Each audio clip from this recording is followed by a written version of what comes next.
He plays like the aura farming, like, nah, I'm not crying. It's not a big deal because this is only the first one. Yeah. Right? Like, the wrong person says that, everybody hates him. Do you know he says it, everyone loves him. I like that assessment. Do you know who was crying? Me and all of the other EDG fans, because although they are returning to champs with almost all 5 of the roster that won champs, we're coming back without Simon. And the whole story of Jenny being here is crazy. Like, they tried so many different versions. They were picking up other players, subbing in other players. It wasn't working. It got to a point it was like week in, week out. Who on earth is filling in Simon's role? I'm glad it's Jenny that managed to come with them, but it is, you know, it's a risk. It is a risk for them. For sure, you know, a young guy stepping onto the champion stage now for the first time, but I think that EDG kind of needed this after, you know, the disappointments back in stage 1 where they actually topped in their group but only won a single series into playoffs. It's not that era, that same timeline where EDG are dominating domestically anymore. Now they've needed to reinvent themselves a little bit, get a new young kid into the roster to now come in and be a threat and try to go back to back. And, you know, you think about their run last year and how, if I remember correctly, they hadn't even qualified for their prior global. Then they make their way to champs and they walk away winning it. It obviously isn't to the same degree, and this is a bit more roster-oriented, but there are some similarities in that they're not walking into this. I mean, they have the fact that they're the current reigning champs, but other than that, they're not waltzing into this as the favorites. They're not waltzing into this necessarily feeling comfortable. Yeah, and I think for the first time ever, they, like you were mentioning, they're not the best team to go to a global event from CN. And that is incredibly surprising. But Jenny is the man that could potentially be a difference maker. What I like is he's flexible. What I don't like is he is forcing Kangkang to play Yoru when Kangkang is definitively the best Neon on this team. But they don't have a choice when I assume Jenny does not have Yoru locked down just yet. Sure. And I think maybe there is a little bit more left to go there. But what I do like seeing them both in the server with each other is how often you'll see them on rifle rounds just playing right next to each other, setting out and taking fights. I think that duo is very often working on the same side of the map and very effective in the fights they're taking. I mean, they call him Mini Kangkang for a reason. You know, they're very similar mannerism as well. But Mika Faz actually had a chance to get to know a little bit about Jenny earlier. Let's see what she managed to find out. I'm here right now with EDG's Jenny, and I have Valorant to help me with some translation. Now, Jenny, your team has been here before and won it all, and now it's your turn. I want to know what's going through your head this first Champs match day for you. 吉尼在去年首尔冠军赛的时候，其实队伍也是拿下了冠军奖杯嘛。那这回你来到了这支队伍，他们一起来到这里，在你的第一个比赛日，现在脑海中在想些什么呢？我很开心，现在也没想着什么，好好打好比赛就行了。 Actually, I'm very happy right now, but nothing in my mind. I just want to do my best on the stage. Oh, you seem very, very excited, so let's get to it. I love living vicariously through these players. I've never been to global events before, and they're just so happy to be here. But from what I've heard, his personality is just kind of like that. He's a bit of a ray of sunshine, very personable. The boys seems to get along with him on the team as well. But what I want to pick out is what Kangkang said in the press conference, which is our success kind of does rely on if Jenny can get comfortable fast enough. Yeah. But he was sort of saying, Doug, that they have a lot of grace for him. They are not expecting him to be incredible just from the outset. They want to give him some time. But if he does reach that peak form, then as a team, they're very confident. Yeah, and I do think comfort plays a tremendous role in this situation. And how, like, imagine a scenario. He's been good, though. He's in, and you look at, like, Chrissy, like you were saying especially earlier, recently, I feel like he's been really good. Is that not the most comfortable position in the world to be in? Like, if you are going to be on that stage, if you are going to be shooting alongside EDG, knowing you've got Kangkang who's entering with you, who's playing alongside you, that does wonders for confidence, and to put a kid like that at ease in a position like this is tremendous. And even if you're looking at the stage he's playing on as well, like obviously you're coming into champion, there's a little bit extra pressure playing against teams from all these other regions. But if you see the venues he's been playing in China, like he is no stranger. His EDG jerseys are super weird. Why are they baby blue colored? I have no doubts that he's gonna be able to show up here today. They've been doing these like sick ass walkouts as well. He's been in the middle. He's been part of that with his team. Very and of weird. course, he's the only player that is different from the 5 that did win champs last year. And at this point, I don't even need to introduce Chichoo as a player. Everyone already knows how good he is. But the difference is, I know he loves Nats, but maybe he's following his footsteps a little bit because Ender, he's also taken up the IGL role with nobody. They're sharing it right now. And I think the amazing thing is that even while he is doing some of the calling now for EDG, he is still continuing to have a heavy impact in the server. So often, All right, this game has big implications for my fantasy team. He is alone on one side of the map. EDG love to go for 3 or 4 stack fights away from him. And so teams look at that and they say, okay, the big challenge points is on the we have to line go here into for us. The Cypher site. That should be the easy site to hit. And yet this guy makes it look impossible. Yeah, you think he's got 2-3 players playing alongside him to anchor the sites. I think we often kind of gloss over and maybe don't put enough attention on just how difficult it is to play in a role and then transition to the IGL role and the impact that it does have on your individual performance. And yes, there's an era of fragging IGLs, and we've got many prolific players that can do that, but it's not an easy task. And for Chichoo to still be able to put out his own in a respectable way while carrying half of the workload as IGL is incredibly impressive. Yeah, from what I've heard, it's still nobody that does the main bulk of it, but he's definitely, Chichoo's definitely taken on more responsibilities. But they will be taking on NRG today. This is me reading off a screen, okay? Before anyone gets mad at me. After swapping out FNS and Coach Mike's for Scuba and Bonar, NRG were a force in Stage 2, beating Alcen on their way to 2nd place in Americas. So don't get mad at me, Pujan. I'm just reading. I was honest. I mean, I loved the NRG run to close out Stage 2 playoffs. I think it was a ton of fun to watch. I was surprised by it. I didn't think they had that in them, and they had a really good stage. I think they walk into playoffs 4-1, something like this. So they were certainly stronger. But you look. This game is definitely an interesting one. I don't know how good they really are, but I think they impressed a ton of people to make it to this point. Yeah, and I think they had to do that level of proof. If EDG shows up, they should win. But I'm a little worried for them. I feel like NRG definitely has some tools to beat them. To be able to come into a champions with Mada in the team, with Brock and Scuba, like this is a very different situation than in EDG, who have 4 champions on the stage now against some of the hottest rookies we have in Americas. Also, I want to, as you know, representing EMEA, welcome back, Bonar. We've missed you. Yeah. We have missed you so much. This is, for those people that don't know Bonar, you started in EMEA. He was a player in EMEA, and now he's a coach coming in with this NRG roster. How much pressure is that on him a little bit? Because you guys spoke about how his players are young and inexperienced, but Bonar certainly isn't young and inexperienced. I mean, take this one. Yeah, I think the work that he's done on NRG has been tremendous. I mean, you think about the night and day difference, really, from Stage 1 to Stage 2. You can tell the impact that he's had. You can tell the value he's been able to provide, and then also to be able to manage that with the 3 rookies that we were talking about. It's hard enough to do with 5 vets who have been on the big stage, who have dealt with a lot of adversity and have taken losses and had to navigate through that, but to do it with 3 rookies.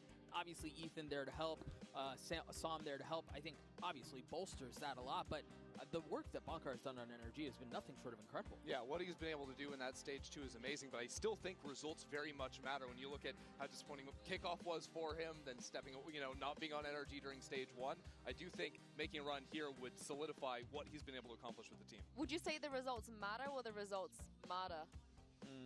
I'm so sorry. I'm so glad you could get that out of the way. I like how production flew it because they knew what I was talking about too. I love it. This guy is insane. What's I don't quite know how to how are we doing? Nobody's. He was one of, when we came into the year, he was the rookie prospect to look at coming out from North America, and he absolutely delivered. In his first year alone, he has become the all-time America's ace leader. He got 10 aces in a year, and which is nothing short of incredible. Like 2 or 3 of them were in one. Yeah, it was something. He had dumb. 3 in a day. Yeah, in a day. Like, what are we doing? My brother, we have players who have never gotten one on prolific team. Like we're talking, like Trent. Trent. Hate to pick on you. Okay. Trent has never gotten one, and he's on. Wow. He's played for as long as he has on some of the best teams that Valorant has seen in North America. Trent has less aces than Angel. Yes. That is insane. Honestly, shout out. I do wish that people outside of Americas could appreciate this, because even when I tune in and watch Mada, he is just that good. I don't think he's being overhyped. I actually think he's being a bit underhyped. Yeah, and now we're coming in. We get to see him on the global stage. This is where you get to solidify that legacy. All right, let's look at the map pool for these 2 teams. Yeah, if you show up here and look looks well against Kong Kong of all people. It's going to be a great start. So of course, Especially ahead of this lately. matchup, we Let's had to see. send Stage Vito fans 2. down there earlier to get some thoughts from Matter on this matchup. Hey, I'm here right now with NRG's Mata, and Mata, you have a tough task today because I want to know what was going through your head when you found out that you're going to be up against the EDG, and you would be Icebox up to the out. task of Unlucky. facing Lotus. off against Very good. Sunset, 2024's no. MVP, Champs MVP. Corrode, and very Kong Kong. good. I think we'll see a Corrode today. What team we play, who we play. We just come out, play our game, and I know we're confident in what we do, so it doesn't matter if What about we're playing EDG? Hong Kong or the worst player in the world, it's always the same. I like that energy from NRG, so let's see it. Did you know that Mata backwards is Adam? Is Adam? Yeah. Did you? Was that true? Okay, yeah. It is Lotus true. is getting banned. It is true. Dude, I love, real quick, he's so unassuming. Sunset. I mean, you look at him, you see him walking down the hallway, and he's just kind of like chill, easygoing guy, kind of keeps to Corrode's himself. definitely And getting then you see him played. on the server, and he's got that dog in him. And you go, who is this guy? Like, it doesn't add up. It doesn't make his sense. name is Adam. That's who. Adam when he's walking, but Mata when he's on the stage. You Maybe look like him a little bit. Have you ever thought about we're the cosplay? same Corrode, Really? Haven. We're like 2 meters. I That's feel weird. like Me too. you Yeah. Same. That's funny. Corrode, Haven, Never Ascent, thought maybe about is the that. pool. Never Something thought like about that. I'm still taller.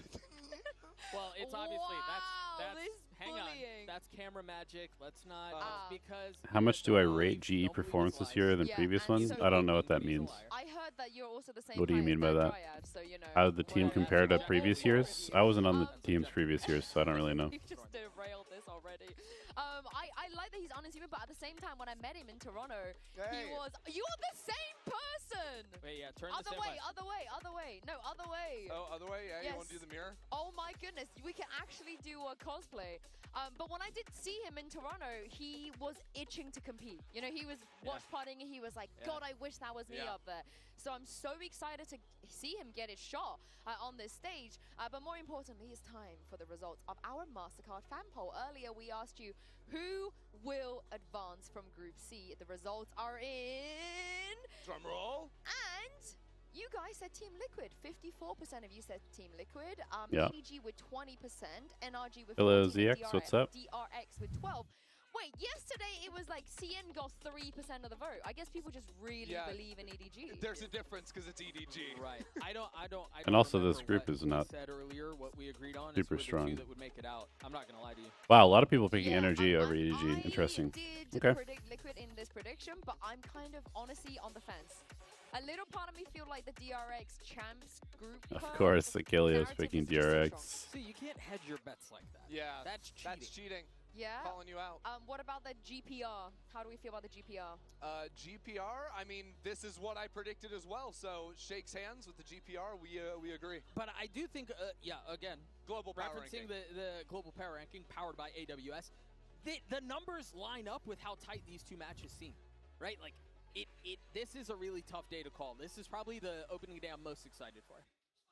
You agree? I'm agree. I'm just, it's Mata versus Kong It's Kong. it's you versus It's Kong me Kong. if we versus really Kong think Kong, about it. and it's a complete difference. I'm not gonna lie. Yeah, I'm also extremely excited because from former world champions, 5 of them, by the way, to rookies making their debut Group C. Yeah, this is gonna be good. This is gonna be a good series. To kick off day 2 of Valorant. I'm super interested to see what the Veto looks like.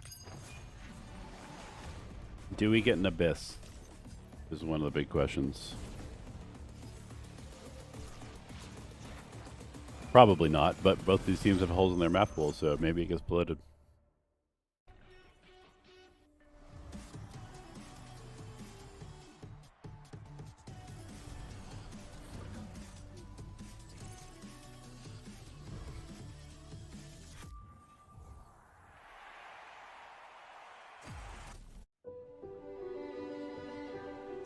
Teams have made their way to the City of Love, but only one will depart with the object of everyone's desire, the Champions Trophy. 저한테 챔피언스 우승은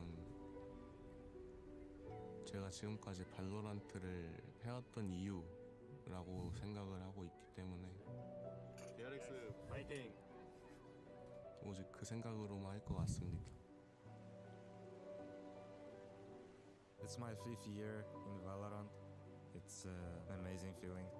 I hope I'm gonna keep doing that as long as I can, perform on that level. How old is Nats? Does anybody know? Is he like 25?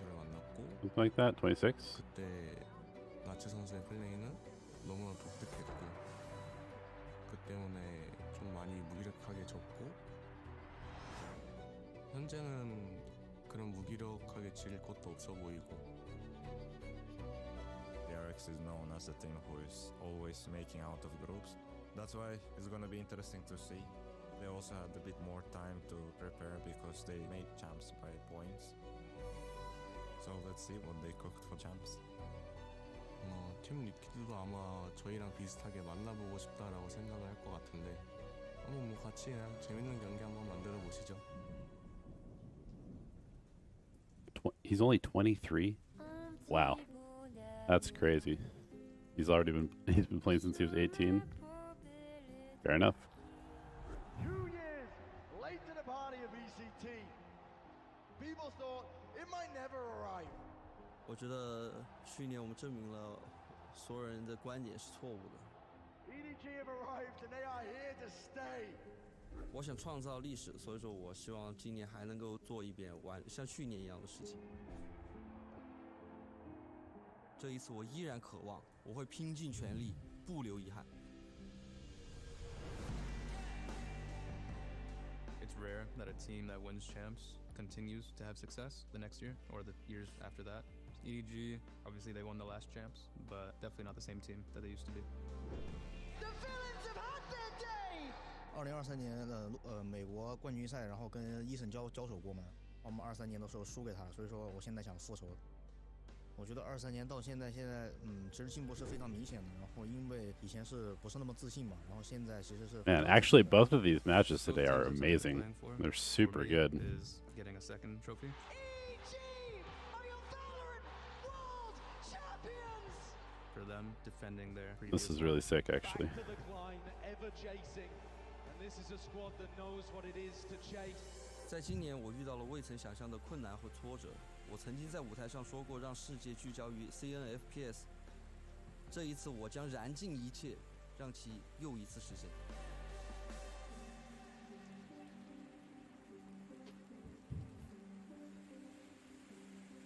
Who do you guys think is going to win today? I've got Liquid and EDG, but this first match, I think it's like very close.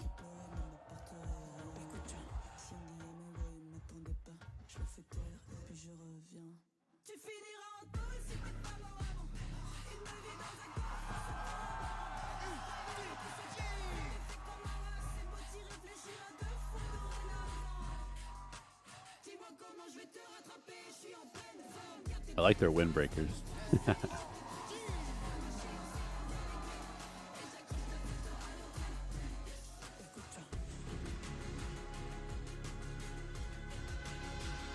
The defending champions are back. EDG are about to start Let's go, Gong Gong. for the back-to-back at champions. Not many players know what it feels like to make that run, but one guy does, and that is Ethan. He was talking about how he's looking for his second champs trophy in that trailer, and honestly, the way the NRG have been playing lately, I wouldn't even say that this matchup is particularly favored for EDG. It's very even. I mean, a lot of people are going to look at NRG as the stronger team coming into this. They've been on an incredible upward trajectory, just exponential growth for them. And for Ethan, going up against 4 champions on the other side, his journey has also been unique, stepping into the IGL role with the team in this stage. Okay, yep, so we get the Corrode, a nice Abyss. EDG picks Abyss right out the gate. And then Corrode and Haven, if we get that far. And Abyss, I mean, when's the last time we saw this map? I mean, Yeah, this Veto makes a lot of I want to sense. set some context for this, because for people, they might be thinking EDG Abyss, iconic. You know, they want champs playing Abyss against Team Heretics. But ever since champs, EDG have not wanted to play Abyss a lot. They've been banning it. They were banning it in Toronto. Bangkok. They were banning it domestically as well. And now they're picking it. This is the first time they picked it this whole year. Yeah, which is a surprise, but it has been, what, 6 months since it was last in the All right, first Abyss of the tournament. Let's go. Let's lock in. Needed to fill out another map. It also allows them to ban away Lotus, which has been a signature pick of NRG's. And a complete pain point for EDG. Exactly, but Corrode is still available, and this is a map where NRG are a fear. They're a force to be reckoned with. Their double Odin gameplay is absolutely ridiculous. This will be something that EDG are going to have to figure out how to deal with because it's been so successful for NRG at home. Oh, and the truth is, Corrode has been very strong for EDG as well. So that I love that map because that feels like good against good. Abyss. What again, comps do we see? Who knows what these two teams That's have the real got. question. I think you were saying earlier. Hong Kong Jet, Hong Kong Chamber, Harbor and Hong Kong Waylay, yeah, for NRG. So who Yoru. Honestly, I don't know. Make Som play Harbor against another Asian team, like that's just cruel. That's cruel. But also, of course, NRG infamously a great track record against CN teams. Am I right? Well, you know. Sorry. But let's talk about this Abyss a little bit more. I think the comms are going to be interesting. We heard it from the press conference. Nats and Hyomin were saying that in Prague, in Europe, people have been cooking. Yeah. Really cooking on this map. So will we see any of that? Well, because you remember back in Bangkok, that was the Taeho. Okay, double duelist.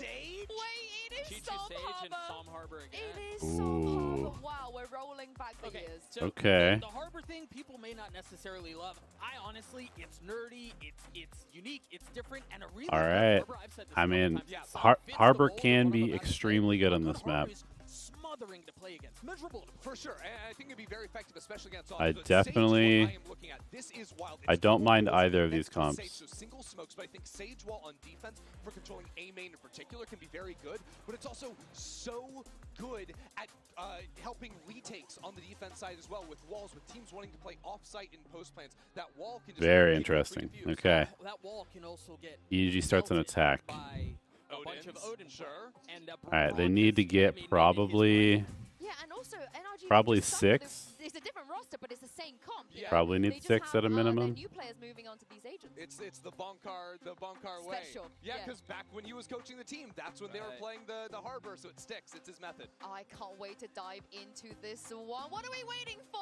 It's your casters, of course. Let's kick off day 2. Take it away, Uber and Wyatt. Thank you very much, Insu. A matchup here that is steeped in the echoes of former glory. It's 2024 World Champions EDG versus Ethan, the sole remaining, at least on this roster, 2023 World Champion. And now This is going to be a good one. there's a score to settle. These are two teams that come into the year with massive expectations. I mean, Wyatt, EDG, respective last time they regions. played Champs, the last map they played was Abyss. For sure, both suffering from some This is pretty roster sick. turmoil mid-year around that Toronto First map they point, play but here, both Abyss. bouncing back when necessary to qualify for champions, and it only feels right that EDG are going to begin their journey here at Champs 2025 playing on Abyss. That was the final map in the best of 5 against Heretics, where they lifted that trophy at the end of last year. Let's see if they can get things started off on the right foot against an NRG with a devious composition. The double duelist for EDG. I mean, in the previous map pool, I think 4 of the maps they'd like to come on the double duelist. A lot of Kangkang on this Yoru. Curious to see how it plays out here. And again, the Battle of Som Harbor. Curious to see how that plays out. Marta Interesting. on that 3 goal classics on attack.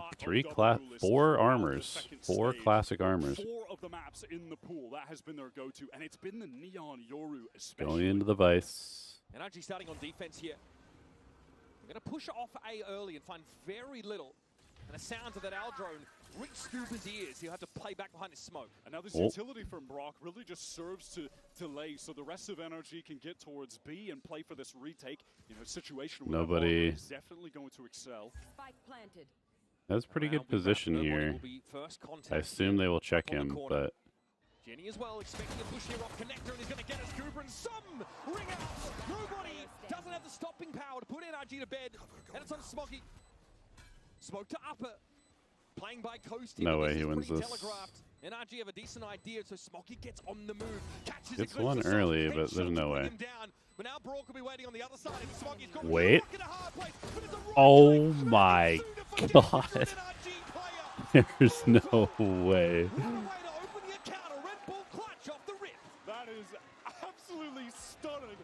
I thought they nerfed that. That's what I heard. Those right clicks were not That okay. second shot was crazy. Brock in such a tough position, being forced to jump from that cliffside.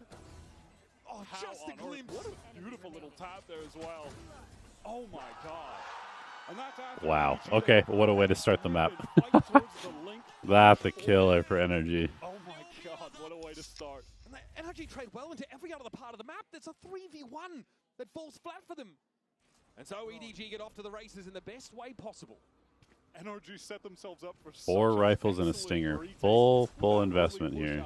Brock delaying on the site, all for naught. They did everything right, why? But sometimes it's about the power of the individual. NRG have a few of those, though, to their name. Up towards tower side here, Chichoo wants to take the fight. He knows he's advantaged in terms of weapons. No, they can't make this too expensive. Plenty of plays on this crossfire, and Ethan All right. really only offer a token resistance. Tom's out of the picture. Pretty good. Good and fast. This is how you want the double duelists to start. Who got the orbs? Mostly to the Omen, but I wonder if they'll call some set play with it. Speaking about this EDG double duelist is the fact that they're going up against NRG. The Vice is going to have some problems, I think. Stage 2 of Americas, 4 of the 5 teams they went up against were double duelist teams. They are so experienced against the play style that this composition demands that EDG in that regard definitely have to be worried. But this is the first time we've seen Abyss make its way back into the pool since Bangkok, Wyatt. Yeah, we had no idea what to expect in terms of the compositions here. Saw him under Ooh. a lot of pressure This early. is nice, actually. Just to be safe. Nice shot. Challenges through the cove. Cascade attempt. Wow. Smokey's going to find him through it. Perhaps shouldn't have stepped out of that. Now that mid control firmly in the hands of EDG. Interesting. Okay, so the wall, They could go anywhere. B-Link. That's already 7 on the board for Smoggy. Absolutely crazy. A barrier Deposit Con. Beat to mid link right now. NRG trying to re-clear into A main, take some space. They've got Ethan pushed up in the corner, but at the moment he is all alone. Yeah, Brock has retreated towards heaven. This is dangerous. Peeking across is too dangerous. It's a one and done. He can't even find the frag. And now Brock from security has to try and hope to put this push to an end. But EDG are going to run in numbers. 4 deep now. No wall, so they have to kind of play on site to help the spike go down. Chichoo just tapping that spike to draw out some of the util and does so effectively. Thrown out for the re-clear. That's going to get the ping onto him. I believe. No, broken just in time. Swing out from Ooh, Bonar. that's rough. Loses that isolated 1v1. Paranoid here is going to put Brock out of commission for a couple of moments. Too deep. Through backside. Finally, Scuba arriving at the scene, but it's a... Well, What's up, Stunfelter? Is ready to receive him. At this point, Brock might be better served holding onto his weapon. All right, bonus goes the way of EDG. Converting on their bonus round. Yeah, they're just playing too fast for NRG right now. NRG has to speed up their reactions a bit. Benefit of having the neon for sure. That is a lot of ground to cover for people that are walking at normal speeds, but not the neon. I mean, that is one of the big issues that you have to confront when you're playing on a business. They might catch him here. The map is massive. You have to just cover so much ground at all times. Brock holds onto the weapon. Save that rifle at the very least. Smoggy finally put to bed after a ridiculous opener in this game. 7-1 currently. Note that Simon's got that Reckoning online quite early. Feeding orbs also kills as Jenny turned up on it. Cosmetic stun. And look, at least in Americas, this NRG team has a pretty deep map pool. It's only really Sunset and Vine where they were struggling. Everything else, they were looking very early solid. timeout. That includes Icebox. Early timeout. Now, Icebox, that was EDG's worst map. Now they get Abyss back, which at least in 2024 was a great map for them.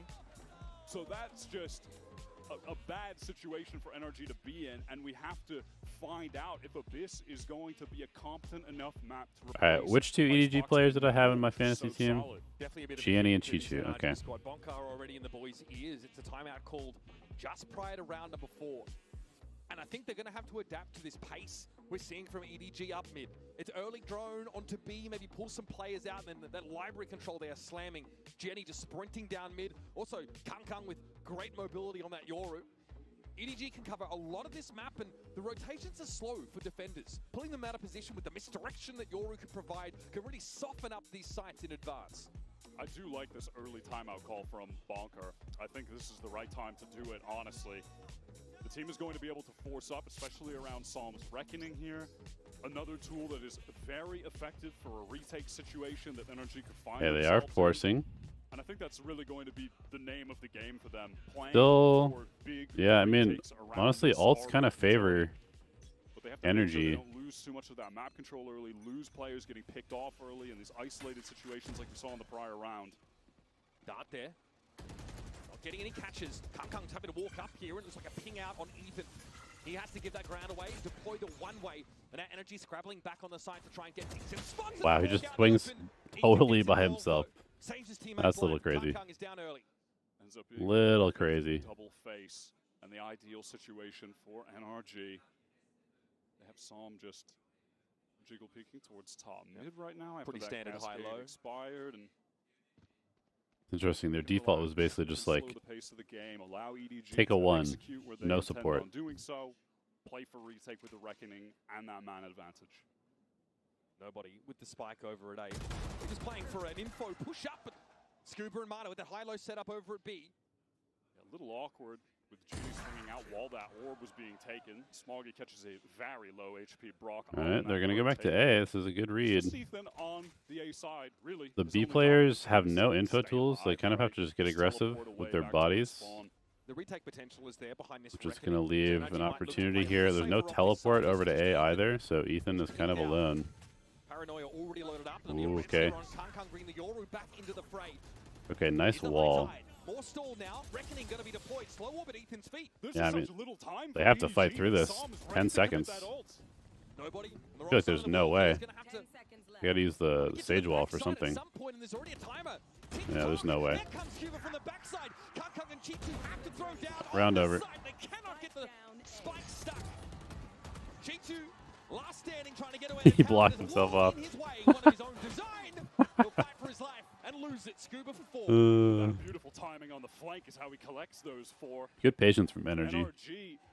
Really good wall also from Psalm there at the end. Psalm rotated so fast to assist Ethan, who realizes that the optimal play became staying in the site. You know, just that added time, even from the res. Of course, you want to get that extra player alive, but it did buy some time for the rotate from Psalm to come over. That Reckoning ends up being perfect. That wall as well, high tide thrown down. You don't want to walk through that. Got to be vindicating for Bonar, who likely called for a slowdown of play from NRG, which is absolutely in their wheelhouse. Defensive team with great drilling and fundamentals. They're going to have to deal with a bit more pressure on the A side, and it's a game. Okay, how do they deal with this Vice wall? Yoru is in middle. Back towards that heaven side. Still have Scuba posted up. Watching towards the cliff. Ah. Okay, attack outlawed. Nice. Now that is going to pull players in that mid direction. Good read on the economy after doing a bunch of damage last round.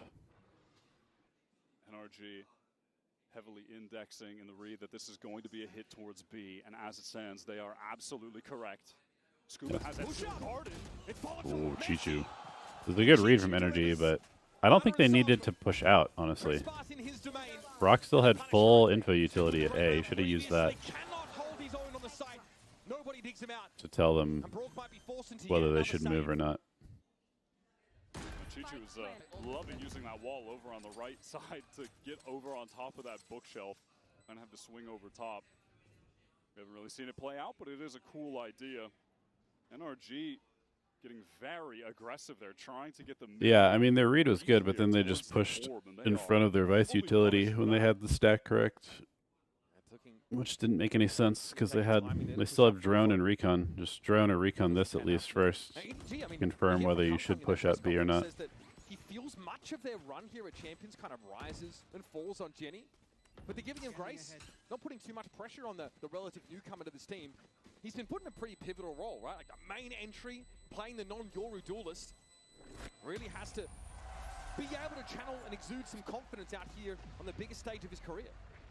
Yeah, player who joined up with this.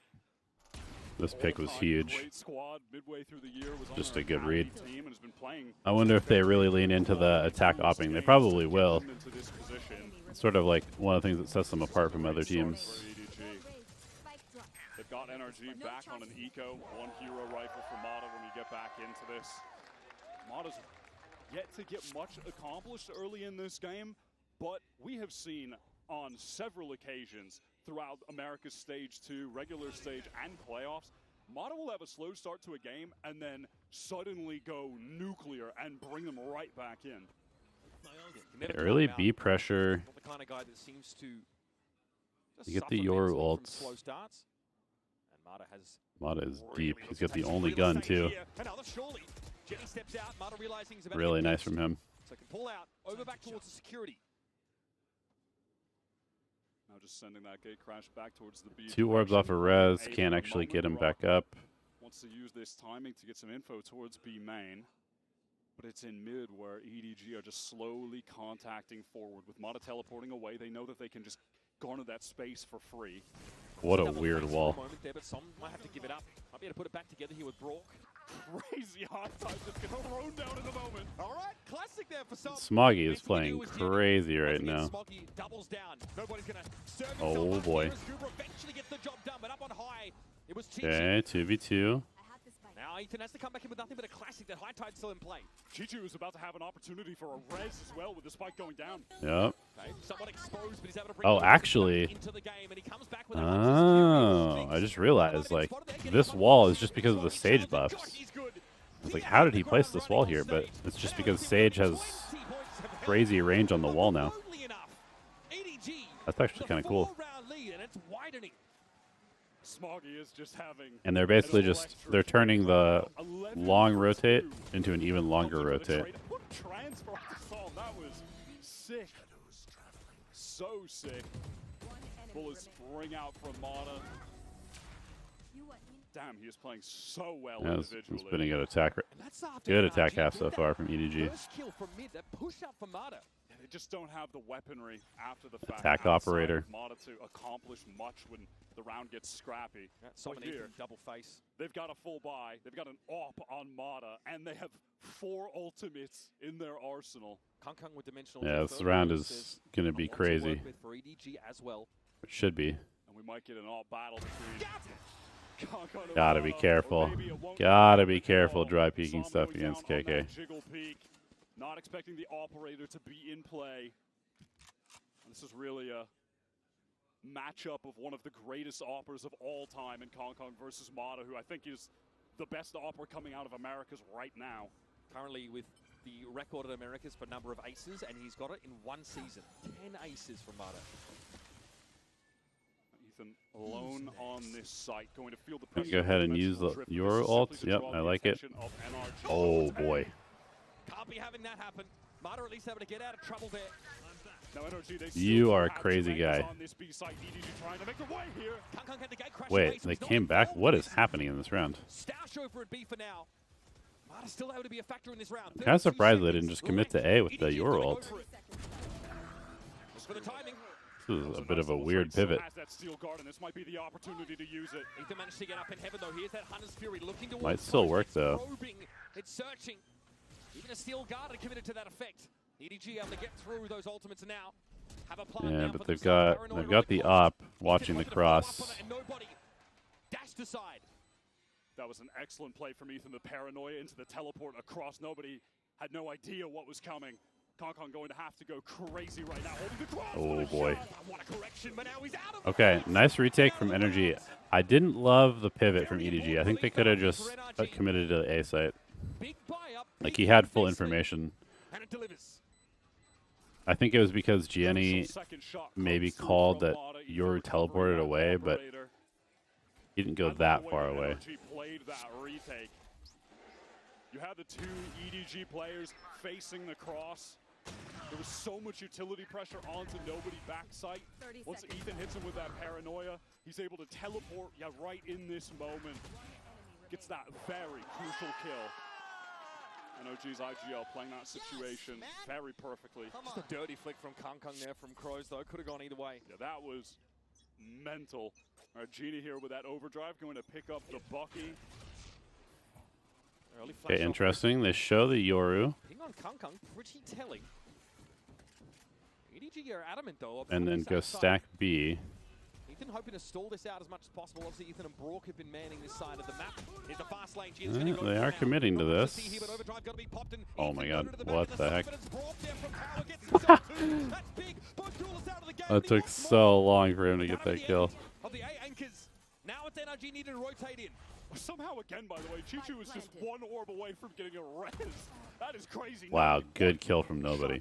This is nice. This is a nice little position here. And Scuba has gone for a play like that before. Nobody was.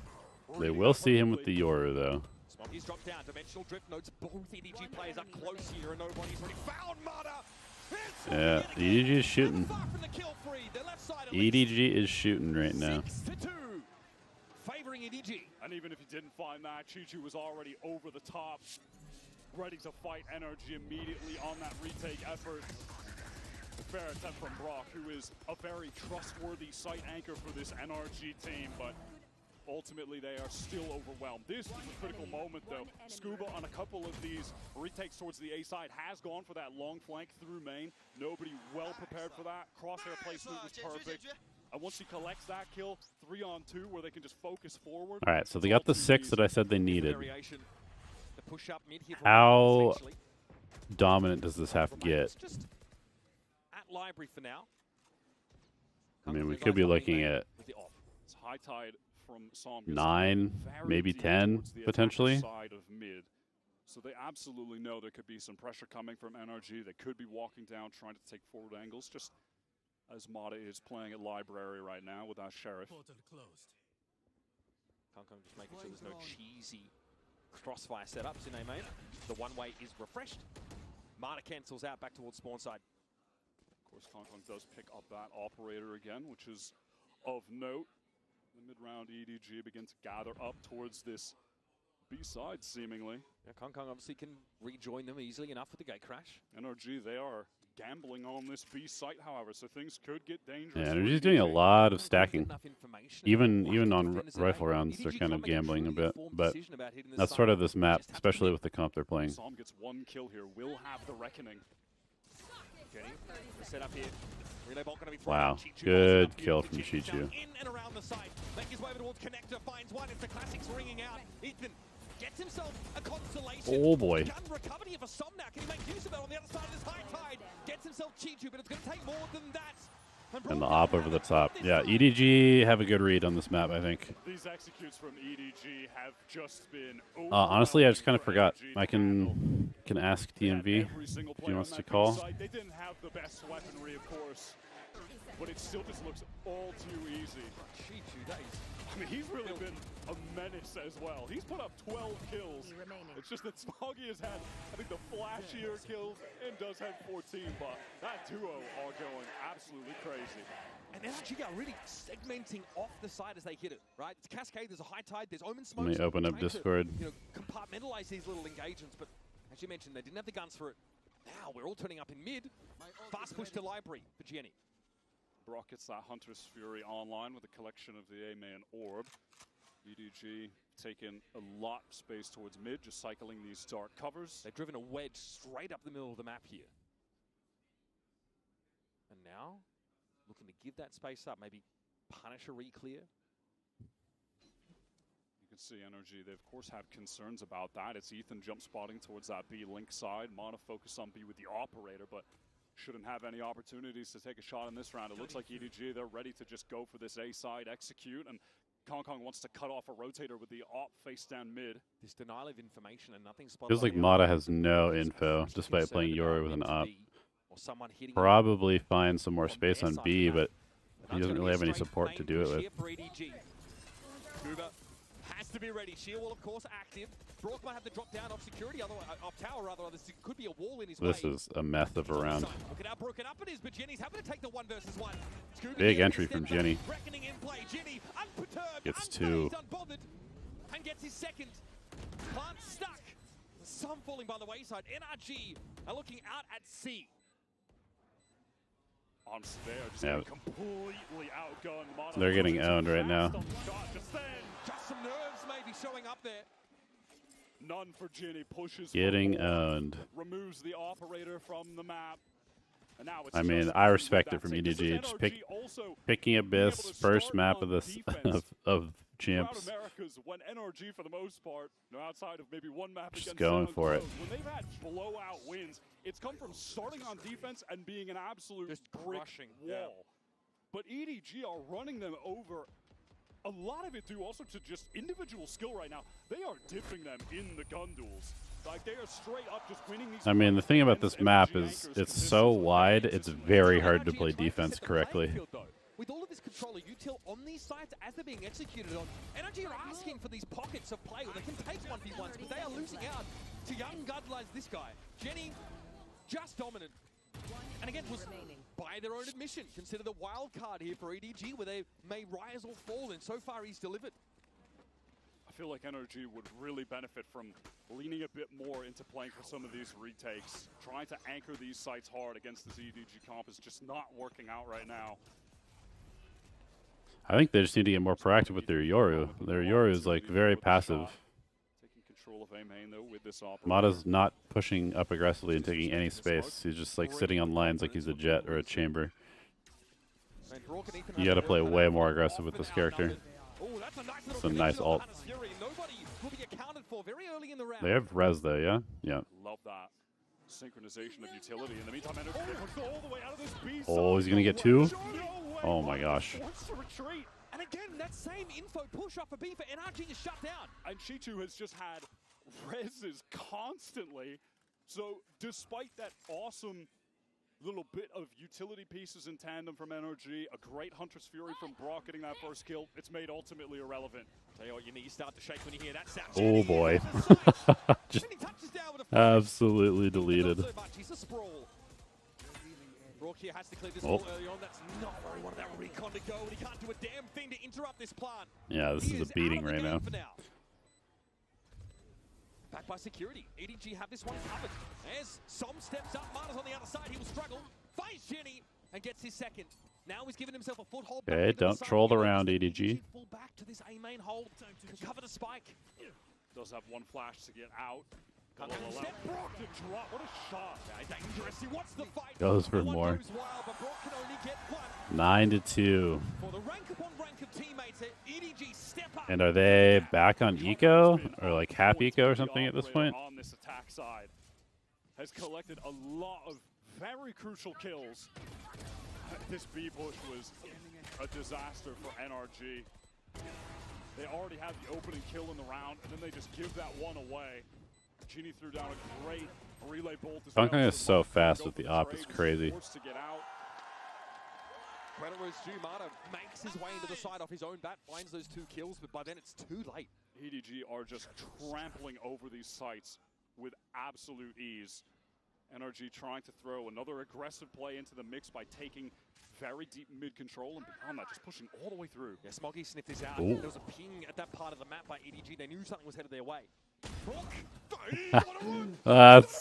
That's crazy. Goodbye, Tom. Relay bolt doesn't quite connect. He's stuck in the corner, but Genie will dig him out. Gets a lot of damage onto Genie, but that Guardian not going to be scrambling to try and get back over to A site, and EDG's just freezing. This is a good call from EDG. Let them make a mistake. Walking it down in EDG, and look at how ready they are for this. The double face expecting it. Mana fortunate to be alive there. Still opts to double back. I mean, they can just go wherever they want. Just go as a team. 47 seconds. So aggressive, trying to hunt for kills, and EDG absolutely have their number. Inside the smoke is Ethan. Opts to back out of it now, and they still want to anchor these sites. Last chance here for NRG to make an impact on the defense side, and they're down to 2. Oh, good. Nope. Can't quite mow them down. All right, 10-2. Go next map. Just go next map. We've got some players. Some players on our fantasy team. Just getting a number of crucial kills. NRG had absolutely no hope to start this game off. Yeah, they got a chance to pick themselves back up in this short break, folks. We'll be back with the conclusion of Abyss right after this. Yeah, I mean, I think the big thing is NRG. They're kind of trying to play defense like the map is a regular map, but the map is way too wide. So you have to get more proactive on defense. You have to kind of stop them early, because if you let them just exec on site, you're going to lose every single time. It's just way too hard. Especially if you're playing against double duelists. Like, you have to stop them early, take away space from them make them use some of the utility to take it back. If they just exec on you, there's zero chance you can hold the site.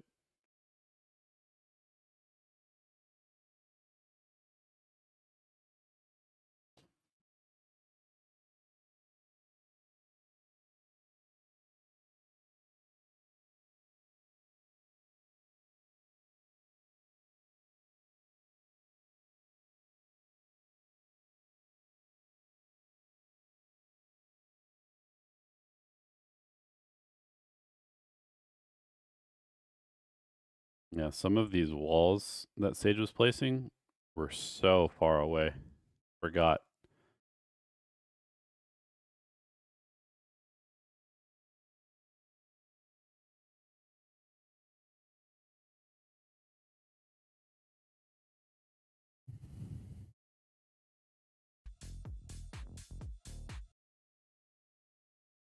Forgot about the buff.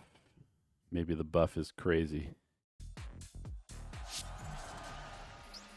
Welcome back for your second half of Abyss. Right now, it is a shellacking as EDG are making an example of NRG. And for your Coinbase Econ report, I think we all know who we're going to be highlighting. Chichoo with incredible impact over the course of the game. And in these 12 rounds, have a look at this. A lot of damage dealt to the Yoru. I'm surprised that Chichoo somehow is a better report than Smoggy, who's at 16-4. But that's not to take anything away from the impact Chichoo was having. Got a number of really sick kills, and on top of that was just getting a res constantly. It's crazy how many reses Chichoo was able to get. That's another thing is on maps where you are encouraged to duel, like Abyss, Breeze, Icebox, playing Sage has way more value than people give it credit for. This EDG team looks sick out of the gates on Abyss. And again, it's the first time we've seen it here on this stage, and frankly, NRG don't quite look ready for it at this level, but it's still got a whole attack side to show. I do want to reflect on the beginning of this game for but a moment, where Smoggy won a crazy 1 versus 3 on the opening pistol round that just immediately put NRG. That's a really good point from Wyatt, actually, because without that pistol, who knows how this half goes. But after that pistol, I mean, momentum is crazy for EDG. The numbers support that. That high tide obviously gives the implication of a lot of mid control for NRG off the rip. Just now, Kang is looking to re-clear that part of the map.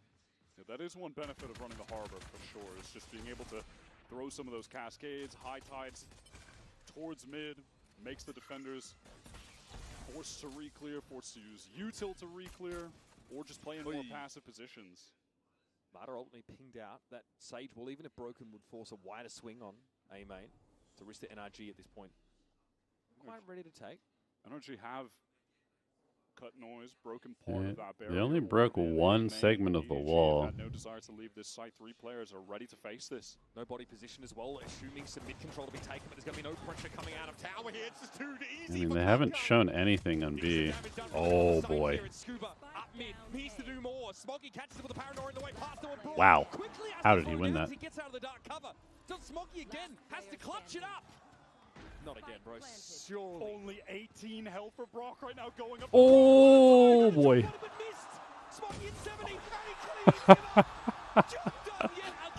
There's no way. He's now sat at 18 for. There's no way. Pistol rounds. Yeah, this one is just cooked. He's just fully won them this map. It's feeling like corrode time. Brock had to react so quickly out of that dark cover. What a shot. What a shot. Look at this. He's throwing his smoke, man. Oh, buddy. Oh, man. He only has 2 bullets. Oh, no. Has to reload. He didn't reload. He had a few more. He probably gets that kill. He didn't reload. He had to drop. Oh, that's brutal. NRG. That's crazy. No choice right now but to force. The deck is stacked against them. Surprised they didn't buy an outlaw here. Now, yeah, forcing for the rest But I guess it's a good call. Alive, Yeah, aggression, middle with the Yoru. Kong Kong understands what he's supposed to do. This is so done. It's time for NRG to lick their wounds, reset, and try to get back in the game on Corrode, their own map pick. Still a good map for EDG, by the way. A very good one. Yeah, by round win rate percentage. It was EDG's best map of stage 2. They were winning 61% of rounds on that map. And when we do get there, NRG trying to make a foray towards this B site, using that Harbor util to do so. Yeah, ping out on Jenny even before he got back behind that high tide, so Som just sprays and gets one. Not the pinged out target, but that's just a footnote. Here's Brock looking to step up now. Had a window before the relay ball connected. Ends up being It's still doable. This round anyway for NRG. Not the map. The map is over. Do have superior long-range weapons for these distance engagements on this site. The flash was good, but not enough. Kang still brought down. Som with the stinger, bring a bit of America's flavor into the round. Chichoo has a challenge here through his groove, and he's ready. Just brute forces his way through there. Chichoo now with the Bulldog in that 1 versus 2. Mata checks, confirms, looks to have a swing. Chichoo's gotten into half. The time is not on his side. As Kuba puts him out of his misery. Good little force from Energy. At this point for Energy, they just want to get like 6 rounds maybe. Just win like 5 or 6 rounds, get a little bit warmed up, get ready to go to the next map. See if they can fix some of their maybe communication issues or whatever it is that's causing them to slow start. Very aggressive line there into the connector, but does go 1 for 1 crucially. I mean, it is the power of the stingers that we see. The fact that NRG can set that controller util up on B, cut the side up, and a free ping on Jenny. Cost him Double Marshall, I like it. A couple Marshals on the side of EDG, but we'll be going up against Mata's Outlaw. That first shot accuracy for Mata left a little bit to be desired so far with scope weapons. He's been a bit slow to start today, but like we said, that has never stopped him from surging right back into a series. Yeah, bro has range. I think we figured that out. NRG would like him to be on the upper side of it, though, out of the gates. Not today. Som's got the long line down mid right now. Vandal in hand, so well equipped. Big info from Jenny. I can't believe he went for the second jump peek. That's crazy. Ethan tagged up a little bit in mid, but that's just a walker from Chichoo. I mean, I really like how EDG is playing this map. Really are taking their time right now, just trying but this is a good freeze from Energy. Just let them move around on the eco. They don't want to rush things, and that Outlaw 1 shots. Kong site going to be It's an important pick. You don't want Kong to be using the Marshal against you as you're coming into site. That standard util you're going to be seeing coming into that B site with a high tide, cutting off the connector, cuts off Heaven, and then that recon will get any info towards Bookshelf. Retake here behind Paranoia is an option. Relay ball at the ready for Jenny should be required, but it's just the supremacy of these weapons for NRG. Cover going out. Gives them a distinct edge here. Smoggy nobody. Probably just going to die the spike. Yep. See if they want to risk the commitment. And NRG, by the way, have done a great job accelerating players towards ultimates early. For this first buy round, they've got a Reckoning and a Hunter's Fury. Dude, how do they have these ults? That's crazy. Margin of error is quite thin given the round total for EDG. Maybe encouraged to make use of the Merly. Always seems to be Smoggy. Some a warning shot fired off, keeps his head down. Mata with the cleaner. That's Mata going hunting, getting really close I to the mean, conventional drift now. they have such good ults. This is nuts. So NRG have a very big advantage in terms of the ult economy to try and win out this first buy round. But can they risk trying to ration these out over what has to be, what, 7 consecutive rounds, 1 to even up the game? At some point, EDG are going to come around with a brace of their own ultimates just to expend. Yeah, and you would think, you would hope if you're an NRG fan that they won't be needing to use 3 ultimates potentially to win this next buy round, but it's better to win around and stay in the game than allow EDG to get to match point. I think NRG will do whatever it takes, expend anything necessary. Again, there's just some of that nice util that you can get early mid-control with when you're playing with the Harbor. A deep cascade, recon past it. All right, Reckoning here over towards the B side of the map. High tide as well is going to cut nobody off, and Chichoo already has been given the hot foot. Okay, even though goodbye, Chichoo. in the mix now, Chichoo got nowhere to go. Yeah. Literally caught on coast inside the razor bite, and nobody got the drop there on some. No one I kind of like the idea of sort of bunkering yourself in backside like that, but against the assault the side itself before the spike goes down. It's again Smoggy to deal with Scuba. He's down to 10. against the Hunter's Fury, very hard. An expensive round Okay. for NRG, but they're still in this game. What an awesome usage of those ultimates, though. Good round from Energy. Really early mid-pressure, draw the attention, and then just throw that tsunami of util onto Chichoo, who's caught backside. I mean, he's flashed by the paranoia, stunned by the reckoning, can't go forward because the wall, his own wall is placed in front of him. And he's getting hit by the Hunter's Fury. Broke him exactly where it was. No risks. And they're able to save Dimensional Drift for next round. Okay, so they can actually... They can get a few rounds here. Passively existing. That was a sick execute from NRG. And EDG is still not a map point, which is a pretty big deal too. Alright. They maybe need to chill a little bit. Tries to make that happen. And now speaking of, with those 2 kills, Scuba does have the Steel Garden. Obviously won't need it in this round, but for the next gun round, that'll be quite useful to have, so long as NRG... Gotta make them use some of their util, I think. Safe, competent fashion. Certainly looks like they'll be able to do so. Chichoo on very low HP. They're gonna be going against a Steel Garden and a Your ult for next round, probably. Gonna be tough. Although they will have their own ults. Nobody's gonna get ults. Dimensional Drift is gonna come up too. 2 legs and a heartbeat over towards his A side of the map. It's going to be nobody with the stopping power. Broke down as well. That's 2 with the Sheriff. And he's happy with that. Enough of an edge gained here to play that retake game now. With Kang having some time board to get in position. Scuba on low enough HP that he's actually susceptible to just 1 Sheriff shot. Now Kang does have to activate that sheer wall that's behind NRG, and they're going to adjust multiple ways. Big kill from Som. That decision a lot. Alright, Energy on 6th, EDG on 11. EDG maybe calls a timeout, but... My goodness, Kang. Som's going to opt out of that engagement for the time being. You probably don't want to give Bonar a chance to talk either, so maybe you don't call a timeout here. Shuts down 3 on Just assume that the players know what to do with their ults. Scuba has been an essential part of NRG's success since joining the roster in Stage 2. Had been one of the strongest challengers players in Americas for years. I think this opportunity for him was long overdue to get on one of the top Americas teams, and he has made the most of it. He has been such a consistent... Okay, they do call timeout. Alright, I mean, fair enough. You just want to make sure you have a good plan with these ults. Now, because of the way EDG like to select their comps, they're often double duelists. On the defense side, we see them stretching a little bit to get some value out of it, right? We often see them pushing off sides early in a round, and sometimes you could, suggest that they force the issue on occasion. I think that like XLG matchup on Lotus used to really try and take those rubble fights and extend extra far, causes Genie to get caught on a couple of occasions. There's a round there, of course, where it's just Sheriffs and Genie's hoping for something as he comes forward, but it looks like NRG used to playing against this style. We talked about their experience against double duelists. Yeah, EDG just needs to be a little careful about playing too aggressive. Let NRG, who have struggled playing attack, have to actually attack. Don't make the rounds too easy for them. With a lot of the fast floods that are going to happen. I mean, it's a Neon and a Yoru. They are going to be rotating to the site instantly. And we have seen NRG be able to deal with it so far. That other round on B, where they used all those ults to get the kill on Chichoo. It was a really fast flood from EDG, and that was shut down, and NRG are going to be able to consistently need to do that to keep clawing back into this game. It's a good go at it so far. They're on a Okay, they get the op up. Yeah, this should slow down the pace a little bit. This should be good for EDG, but good ults for NRG as well, so you never know. Looks like they're going to go for a split, fast split.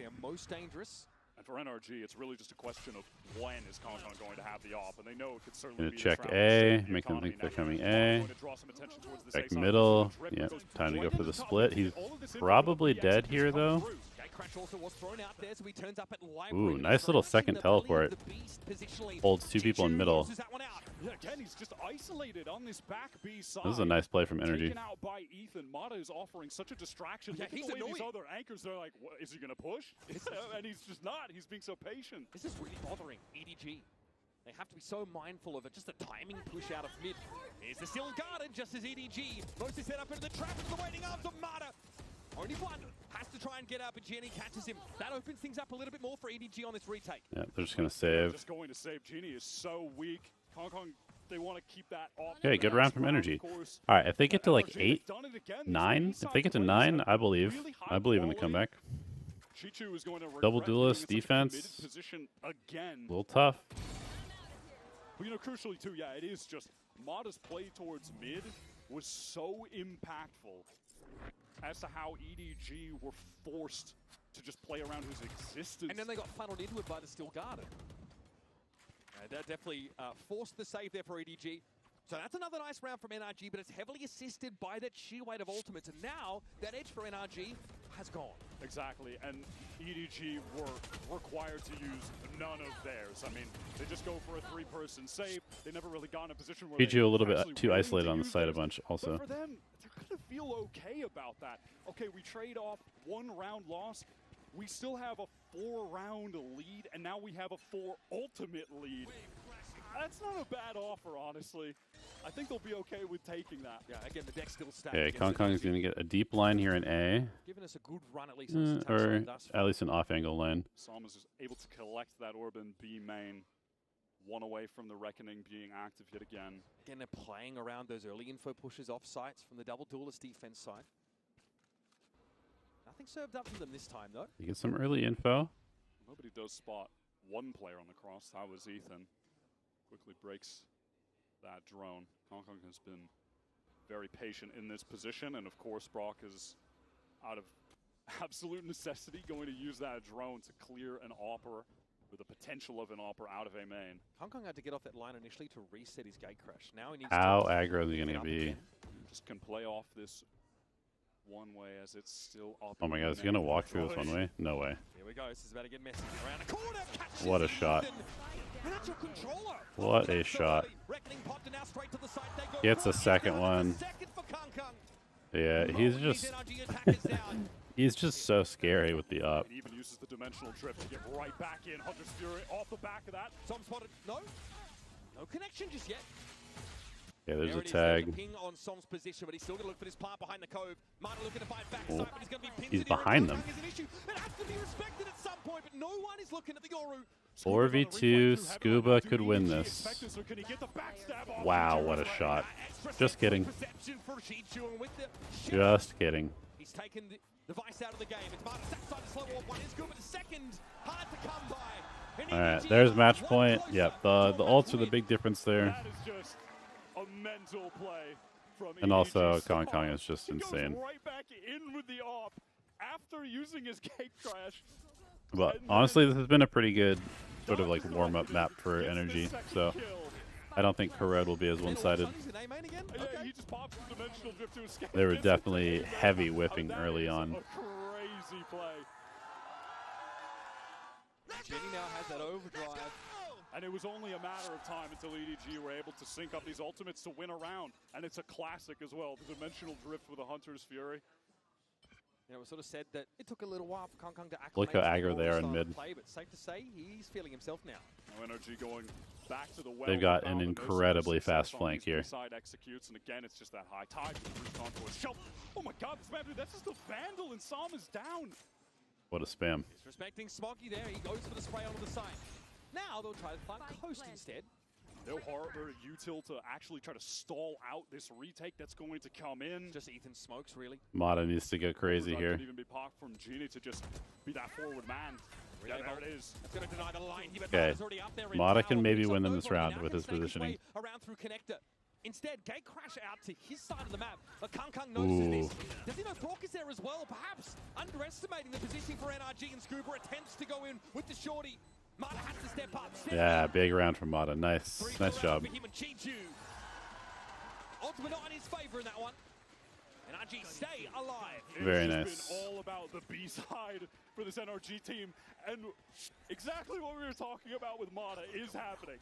It never matters what his start is. He always comes back into the game. It's crazy. He was totally down and out in that first half, and now he's sitting at 17 kills. Never lets the status of the game get to him, no matter where he's at. Doesn't matter how hard he's struggling. He just bounces back. I think it's still going to be hard, but this is getting a lot closer than probably EDG wanted it to. He's just, his baseline is pretty low energy. Doesn't seem to let tough performances get to him. All right, we are in vents already, folks, so that's going to be tower control on the A side for the attack Kind of an interesting strat. An execute like this at EDG yet. The pace of this A Chichoo on site. Wow, he just gets one bulleted through the wall. Pushing it back through security very quickly. Nobody's trying to get on the site. He's made his way through the cascade. Oh, and the drop on Martin is good. Oh boy. That could have just been the round right there. He's trying to get this How is he alive? Nobody gets 3 with the Guardian.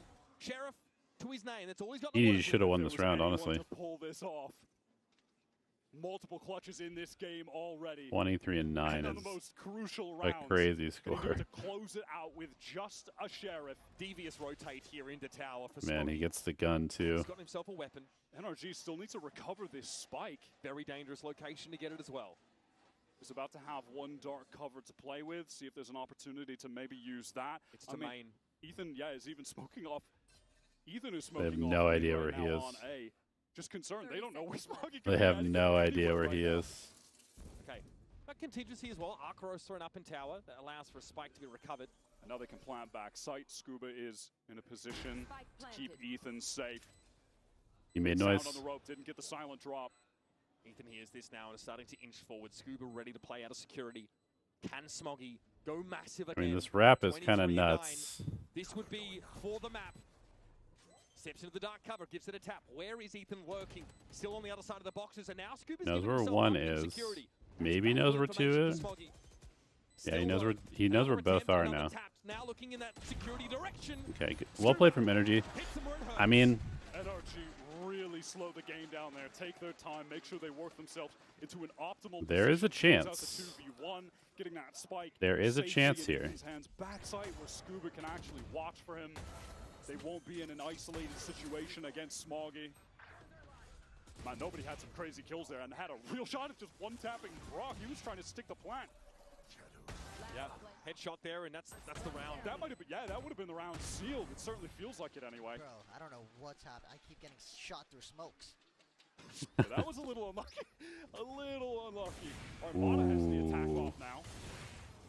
Previous round, a good look for NRG. A set play that got them that early. okay, they know that there's an op on the board now. They do have Yoru ults, and can Brock get his here? The ult cycle is going towards NRG's favor with that dimensional drift. And Brock on the cusp of having the Hunter's Fury. Yeah. Classic combo spike from EDG. You get the ult for free because of this wall. It goes up from Chichoo, and that's going to make it very safe. And then they will break this, I assume. Now the pieces need to be put together. A minute left in the round. NRG still seem to be convinced that A is where they should be ending. Clear of mid here, spotting. Yeah, I mean, it's a good read. If he walls early, you would expect the stage to be alone. The rest of NRG temporarily going to be halted by that slow warp. Chichoo obviously spotted out. There's that Hunter's Fury right off. Little ult combo. Goodbye, Chichoo. Doesn't even need to. Brock with the accuracy. Chichoo had nowhere to go. When now Barter can get himself up into tower. He sees the bullet traces come through from Jenny. And he's got backup. Ethan will join him. Cove for the plant. Kung here trying to get into vents maybe from mid. There's a chance at a timing here on Ethan. Oh. Spike is planted for these Heaven players, but Ethan going to need to win this 1v1. Turns it, flash one! Nice from NRG. I mean, this is 100% doable now. 100% doable. Do not have the money to take the risk. They have to get the heck out and allow NRG within 2 rounds. Are pushing us to overtime.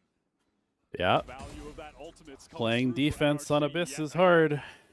Very hard. The map a bit with the op, which may be lost. Smoggy with a casual 25 kills in regulation. That is crazy. But respect to the NRG players who've been able to surge up the scoreboard after an abysmal start. I mean, that's 22 for Scuba right now. I mean, what a great use of the Dimensional Drift Hunter's Fury combination. Yeah, it is just the classic play. This is deterministic. Didn't heal fast enough. He has been getting caught on a lot of these sites. Yeah, Chichoo's been getting owned on defense. He's been way too alone all the time. Most of the time. That's their world champion. And it's being exploited. They've basically just been like, He's hacking for sure. He's hacking for sure. find the sage and hit the sage. It's kind of what they've been doing. Now EDG priced into a very weird kind of half-buy, but they've got an op and 2 rifles. It's peculiar to say the least. Mata has gone ahead and picked up the Outlaw for this round, and a great opportunity to do so. There's only one player on EDG with the full armor. That's nobody. And again, Brock positioned for a push off the site. So dangerous. Kong gonna get too aggressive here? Is Brock gonna just continue to be patient? Oh boy. Yeah. See it coming. See it coming. Absolute patience here from NRG. Cascade now thrown towards this B side, and the flash confirms that EDG have actually pushed in front of it.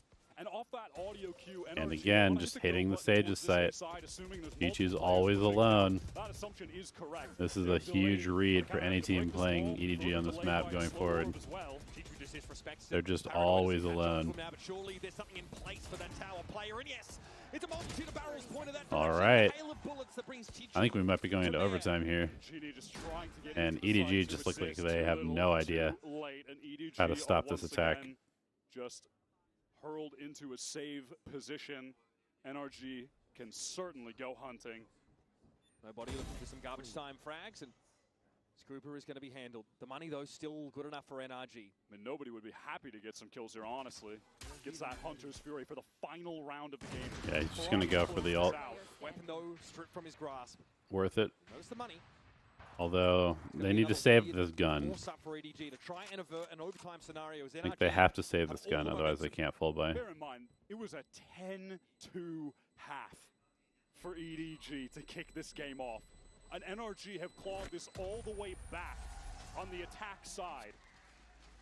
Their weaker side. Yeah, but this map is insanely attack-sided, so. The players with so much resolve. Scuba having a fantastic game, as is Brock. That is disgusting. Mata right back into it after a pretty tragic start. And EDG are going to be forced onto this timeout. All right, what's the call? In regular time. Giving Bonkar another chance to. And why, once again, they can set up a really nasty side hit between this Steel Guard and this Reckoning. It's going to be really hard for EDG to anchor at all. So having to play for retake, having to flood back in with these somewhat weaker weapons is a big ask. There's going to be probably a Guardian in the mix here. Nobody has that Hunter's Fury, but EDG are definitely digging for pocket change. They've got a couple of buttons, some limbs, a couple pennies. That's it. That's how they're going to try and avoid an overtime scenario. Now, what is the plan here if you're EDG? For sure. They just have so many high-power ultimates with this comp. They've been It's actually crazy that NRG still has a timeout left. They only used one in that first half. Where EDG actually had the advantage in terms of the ults. One round only. And that was the one they converted. It was when they got a Hunter's Fury with the Dimensional Drift off. Outside of that, it has been all NRG. Neither team able to find a foothold on defense. The rounds have come few, and they've come far between. Mata's been able to step up. Ridiculous. Nobody? Okay, nobody buys a gun. Hong Kong with a Guardian. Can EDG lock it down here? Looks like maybe a push-up mid here for Jenny early. Trying to drive a wedge around the plans of NRG on this attack side. Here's round 24, lock in. Mata does have that operator once again. Out of the timeout, EDG, they want to get very proactive towards mid. Look at this pushdown from Kong Kong. He might meet Ethan right through the corner of the wall. All right, rack one up for the Guardian fans early in the round. It's just having that higher bullet penetration. That is a good start for EDG. Out of the round, but they are running a double. But they have no information now, and they are kind of just scrambling. They just fell super passive. NRG's letting them potentially over-rotate, overthink, make some mistakes, use utility. Nothing middle. And they're just posted on A. They're going to have to retake into a Reckoning Steel Garden, potentially. Contact play called. Taken for free. Smoggy dodges out that arc rose. Here comes a controller util. Cascade to block. Smoggy will be spotted out by this Owl drone. Important information here for NRG. And the spike is going down back sight. EDG, they've got the Hunter's Fury for the retake, but Scuba is going to initially use this Steel Garden up close. That's just going to be a lot just of delays, lets them get to positions. It's going to be the Reckoning. They have to fight through the Reckoning. This is tough, man. So much delay. It's going to make EDG 5v4, but this is definitely not a good spot for EDG. Careful about a potential flank here. Hunter's Fury for nobody. That's Brock being brought. That's big. Really big kill. On the other side of that high tide. Mata chimes in from Oh my god, Sam. How is he alive? It's on Chichoo and Kung Kung to stop the overtime. But it's Mata now Wow, what a comeback from NRG. What a comeback. In our first map of the series. It doesn't get any better than this. And you had to believe that all of NRG's work was for naught when those players go down, when it's left to just Som and Mata. What on earth? That transfer from Ethan with the Vandal catches Ginny on the entry. And Mata holding the cross. Some with the correction there as well. And just lives for a bit. All right, now pressure's really on EDG. I mean, unbelievable. Like, come on, man. Like, come on, man. Done it. EDG were up 10-2. This is big. And they won both pistol rounds. Yeah, this is a problem for EDG. Deep breaths. EDG on the attack side now as we begin overtime. Glass cannon up for Mata, as is customary. He'll have that mid locked down for now. Drone going up this B side. At the moment, all of EDG stacked up, just using that clone to activate the shear wall, remove that piece of passive info gain from the map. Dangerous here for Scuba. Might be seen through a corner. This is a position he's been playing very frequently back when they were on defense. Kang opts not to cross there. So getting pressured. Jenny out of nowhere. Okay, Scuba gets one. Does he get another one? Nope. Gets traded out. Gets involved again. Ooh, okay. Yeah, defense on this map is an absolute nightmare. They've really just been rooted out of the common positions they were playing. Ethan at least does get the one back onto Chichoo, who is holding the cross. Means NRG have a real shot at a retake. Kong somehow, by the way, has a dimensional drift at the moment. Spotted out okay. Smoggy. Nice little connection. Kong down. Depends on Ginny's isolated. That's the teleport. It doesn't seem to matter. He'll take the fight either way. Wow. Mata can't make the flick. Big balls play from Ginny. Ginny on his feet. And EDG secure themselves a match point. And maybe they can close this out on OT. They finally get a reprieve from the nightmare of playing defense. They're back to their favorite side. They immediately convert. They immediately root out those NRG anchors from the B side. They were playing in much the same positions. Big round from Ginny. Holy cow. Kind of pressed forward towards that cliff and punished yet again. What a moment for the newcomer to EDG. He was isolated, essentially alone. Yeah, they're like, that was not fundamentally correct Valorant, but we'll take it. On NRG's side, and not the duelist threat right under their noses. Okay, time for a big timeout. Call for EDG. They want to close this. Wait, EDG's calling a timeout. Okay. This problematic defense side, right? They really need to have a set. They need to just get Kong pushed up, and then go help Chichoo. Stop relying on the Sage to just fully hold the site.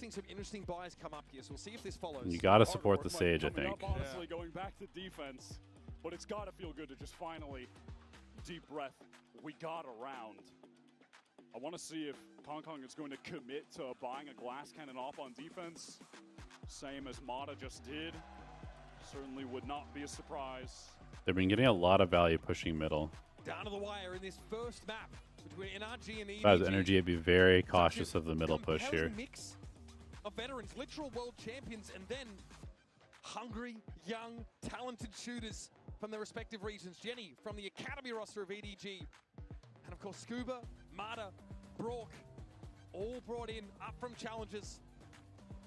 Som reprising his role in this team, and honestly, Ethan, who's come so far in his leadership and how he set up his teammates. Pretty wild that we get this kind of matchup so early on in this tournament. Our opener here in Group C is already delivering.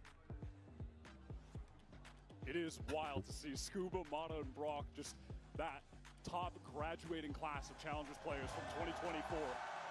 These guys didn't even make it to Ascension, but the heights that they're reaching now with NRG are absolutely insane. Taking it to last year's world champions in their very first global match. Okay, so they're gonna early drone middle just to make sure they don't get pushed down. Yeah, they absolutely have to support Chichoo. They cannot keep abandoning him on site. His early A presence. And they will be going up against the operator for Kong, which has been dominant on this map. Chichoo just in A main at the moment. Okay, Brooks sees a recon come out of vent there. That door is broken very early, and there's going to be a drone down mid.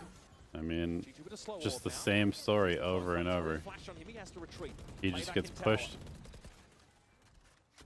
Their standard responses are just... Both teams are just running the same round again that they've been losing with on defense. I don't get it. I do not understand. They've been doing a good job taking space after the plan has gone down on prior rounds. They want to do it again. What a shock down to force nobody back. That lets Mata get up rope. He could have been pushed up while he was climbing. Wow, he gets spammed. Chichoo is able to find him. Now Ethan will stall. I mean, I really don't like this call from EDG.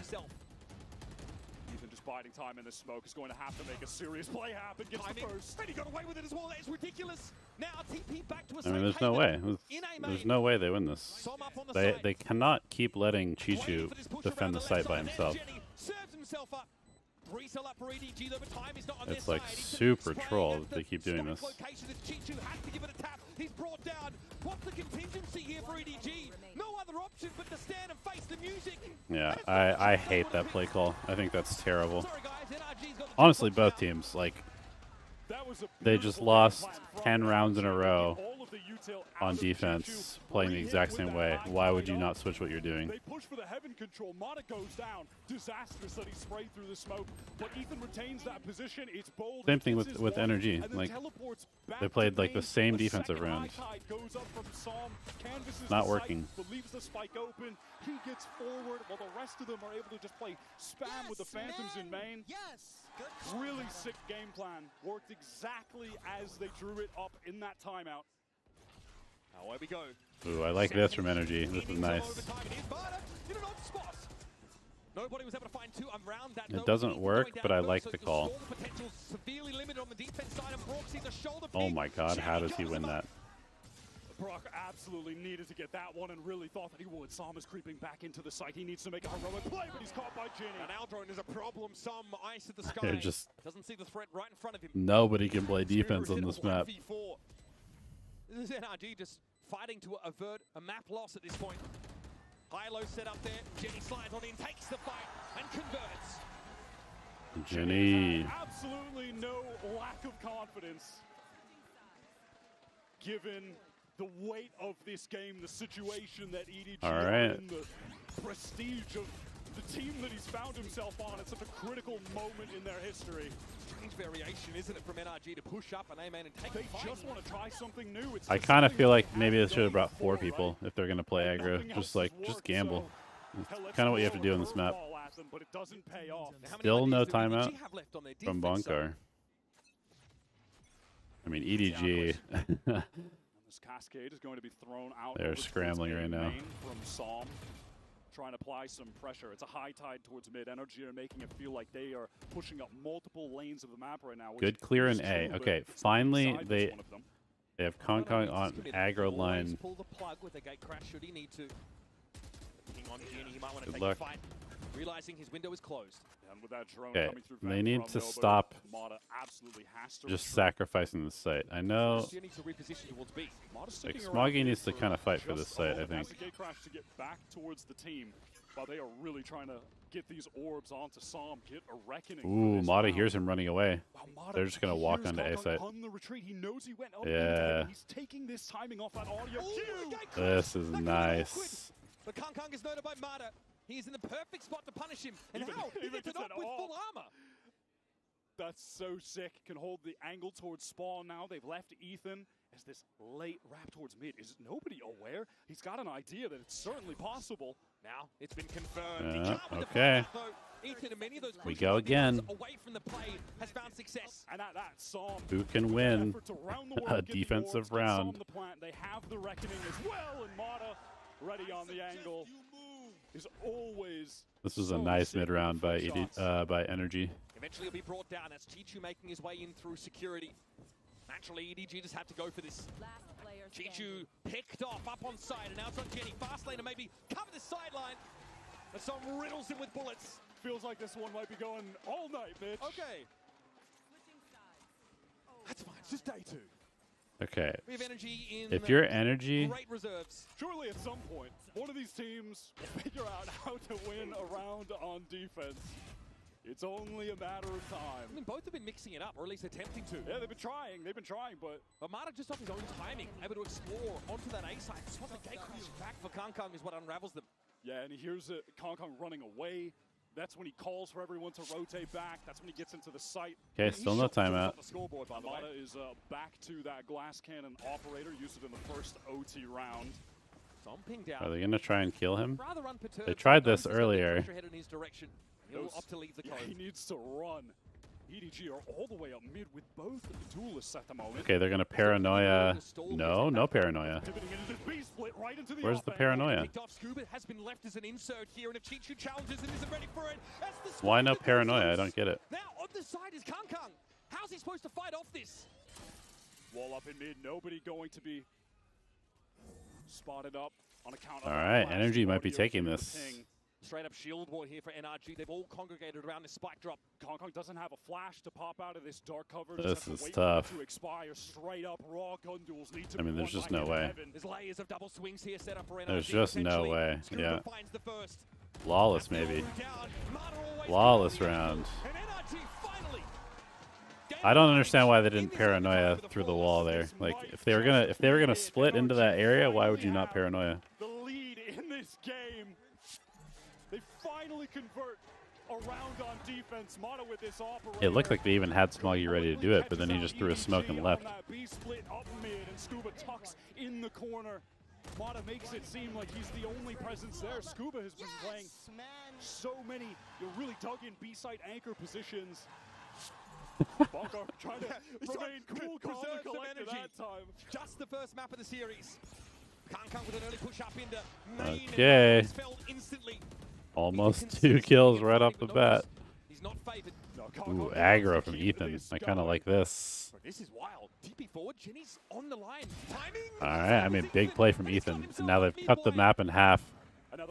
And again, just a one-person solo on site trying to defend. It's like the same thing happening over and over and over for EDG.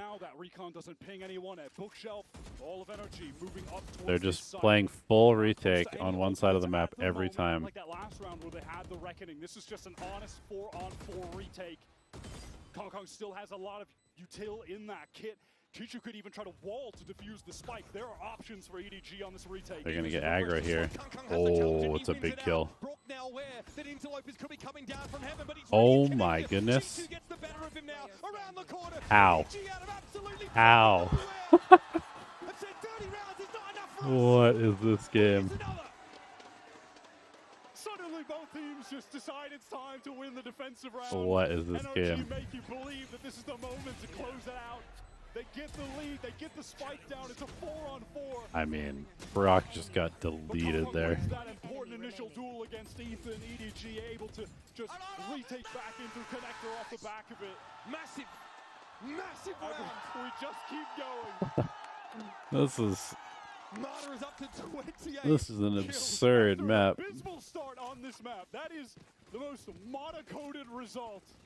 How does he always get away with this? Time to jump. Couldn't have set it up any better, and now NRG need to win another defense side round. Oh, buddy. Big shock. Nope. Fair little bit of damage. Onto Kangkang, who will retrieve that. Are they going to try and get dimensional drift? Dimensional drift. Uses the clone in case the wall was placed there, but it is not. It's over on that B side. Now, EDG really haven't worked any of the rest of the map. They're in the dark. You can see this adjustment, I think, from NRG. They have that wall deep on B because they've been getting exploited on the executes with Genie running deep into the site. And now they'll know when that's the case, when that wall gets activated. They're doubled up face towards main. They love this high-low, huh? That sets them okay, they see Omen middle. Well off that high-low position on B, should they desire it. This is glacial compared to most of EDG's attack side rounds. I mean, that last one was just a burst pop, split onto B. And now NRG, they want to adjust their positioning, given that the drone is spotted out there. Okay, so they've seen the Yoru, and they know that the Vice is B. They're just going to hit A. And if they hit A here soon, then they're going to be in a good spot, but NRG is coming. I mean, this is a good rotation from NRG. EDG's got to get in right now. Paranoia might slow things down a little bit here, but EDG know they've got to commit. Brock waiting for a ping, sees Jenny. Oh my god. Diving away, down to about 40%, but here's Som. Kang takes the fight at the back. Ooh, that was a big one. That spike. They need to plant. Kang sees nothing but a clone. Som They can't plant. show up. Oh. Wait, how did Brock get up there? Just firm handshakes for the boys. How did Brock get up there? Again, find themselves on map point. Did he just ride the wall up when it was initially placed? Yeah. Goes for those 2-1v1s. That's amazing. Gets the win on both. Then stays alive, playing around the high tide, throws down the cove, swings out while the rest of the team offer up the distraction, fighting forward. Yeah, you gotta doubt the boys up. Crazy play. There's the energy from Bonar coming back. NRG with another opportunity. Oh my god, this map has been nuts. And EDG back on defense. Once again, an early info push. We'll tell them that a rotate might be in order. All of NRG gathered up in spawn towards this A side. Chichoo once again playing the anchor on this position. This time the wall far deeper. Still has a slow orb in the kit as I mean, well. they have to know. Flanking effort from EDG to It's come coming. To fruition. They're all the way basically in the attacker spawn. It's coming. Nobody, of course, the recon from Chichoo gets paranoid. Surely might have a chance to make use of it. The spray takes him low.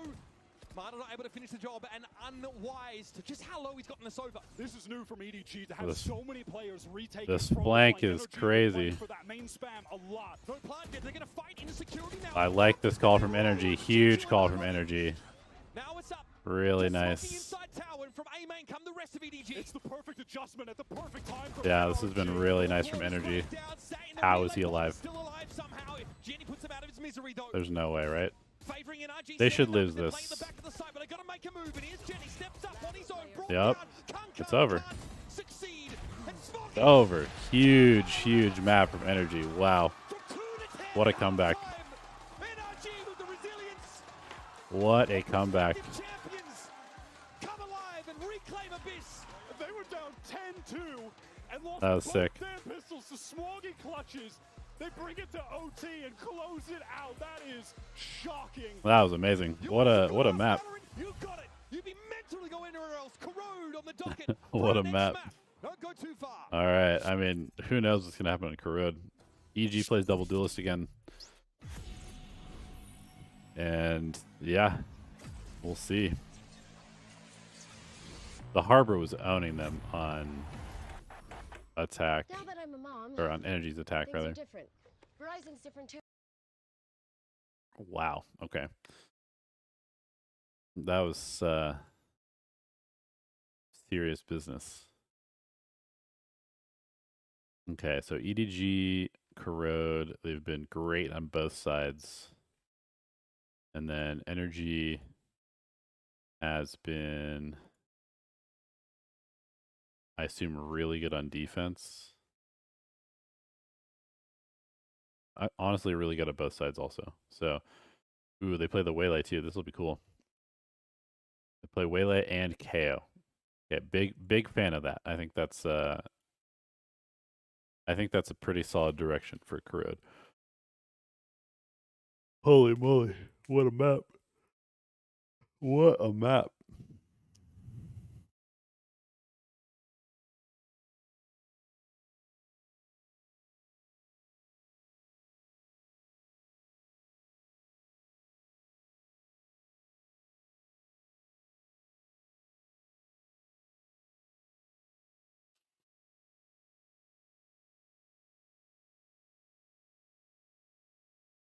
Wow, wow, wow, wow, wow.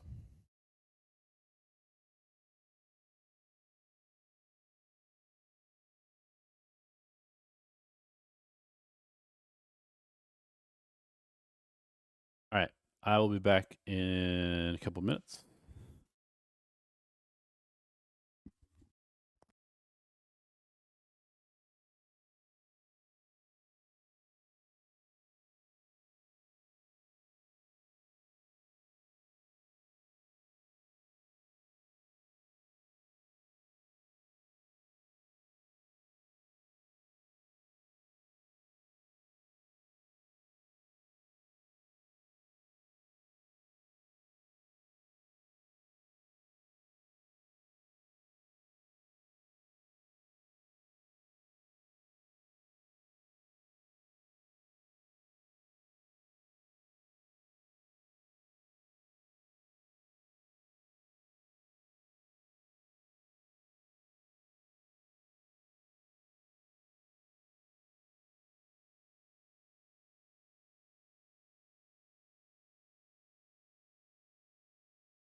a little bit better than them. We were just a little bit unfortunate, to be honest. But then, yeah, round by round, great calling as well.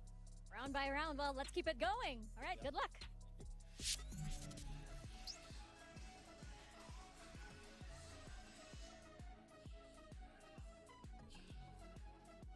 What a game that was for NRG to come back after an 11-2 start, 2-11 start even, against EDG. We were hyping up the second game being one of the best we're going to see today, but my goodness, I can't wait to see how this series is going to turn out. I mean, that is the map of the tournament. Every other map is going to have to beat that one because that was an absolute nail-biter, pulling it all the way back in OT for NRG. And the way they did it, too. I mean, there were so many things Hello, how are you? About that map, but I think the resilience that NRG showed was probably the most impressive. What's up, Pasty first, Gamer? Let's take a look at our HyperX reflex moment of the day. This one goes to Smoggy. Can't believe this is how the game started. Yeah, everything started so poorly for NRG as well. Smoggy in a 1-on-3 here, just stealing things away. Absolutely mental that he was able to pull away. This was just a classic. Yeah, a classic light armor in 3 freaking I think snaking around the map. Nobody ever really knew exactly. I think where Brock he was. made a lot of mistakes this map, but oh yeah, his movement here. overall, I mean, the resilience from NRG was just incredible. How he played every single part of his positioning, and Super being good. able to hit the shots is the most important part. Smoggy did that, but you mentioned it.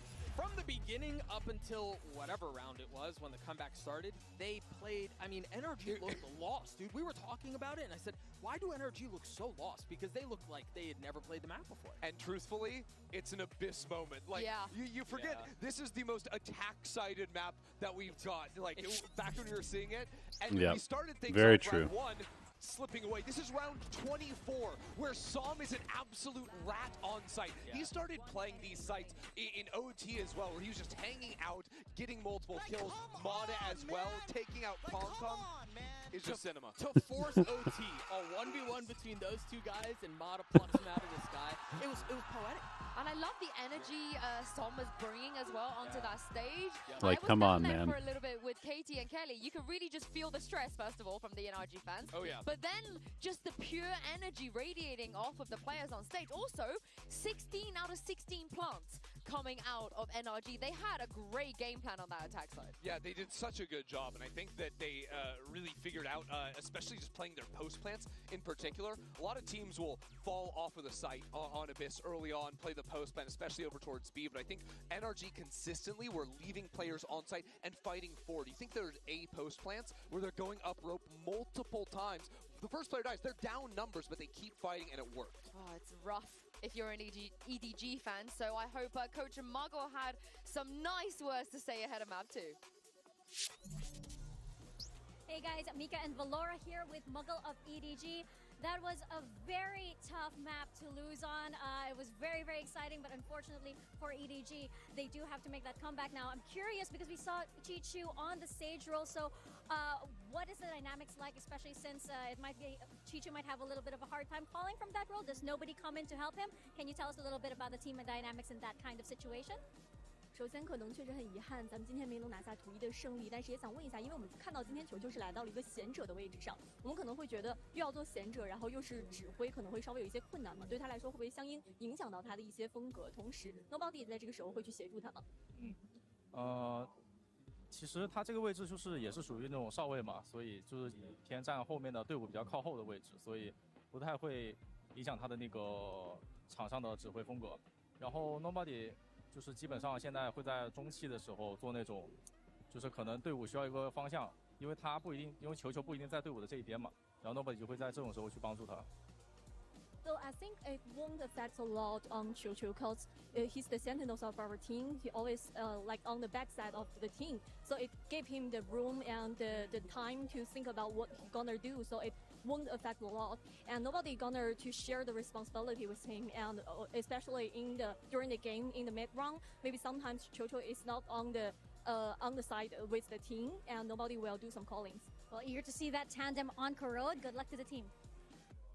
I mean, it's a very interesting dynamic, right? Having nobody mid-round a lot of the times, and Chichoo was really stepping into that IGL role. On the stage, I mean, he was individually performing well as well, but what do we expect from Corrode? Because this is NRG's map pick. Yeah, what does my tweet mean? What tweet? So strong for NRG, and they're playing a funky comp. We've got a KO in the mix, and we've got a Waylay, and they play with multiple Odins as well. So I think that this team, one of the things that EDG are going to have to beat is especially those Waylay execs onto sites. I think what we've seen from Mata in the past is he can overwhelm the B site. Usually that would mean diving over Vi's utility and these things like that, but EDG, Doug, don't play with a Senti on this map. No, and that really just, yeah, I think that begs the question on how will Waylay find the same level of efficacy, given that that's not a part of the equation.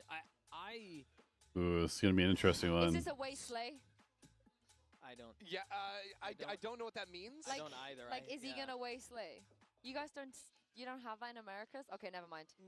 Oh, it's just what Sam says after every single round that they win.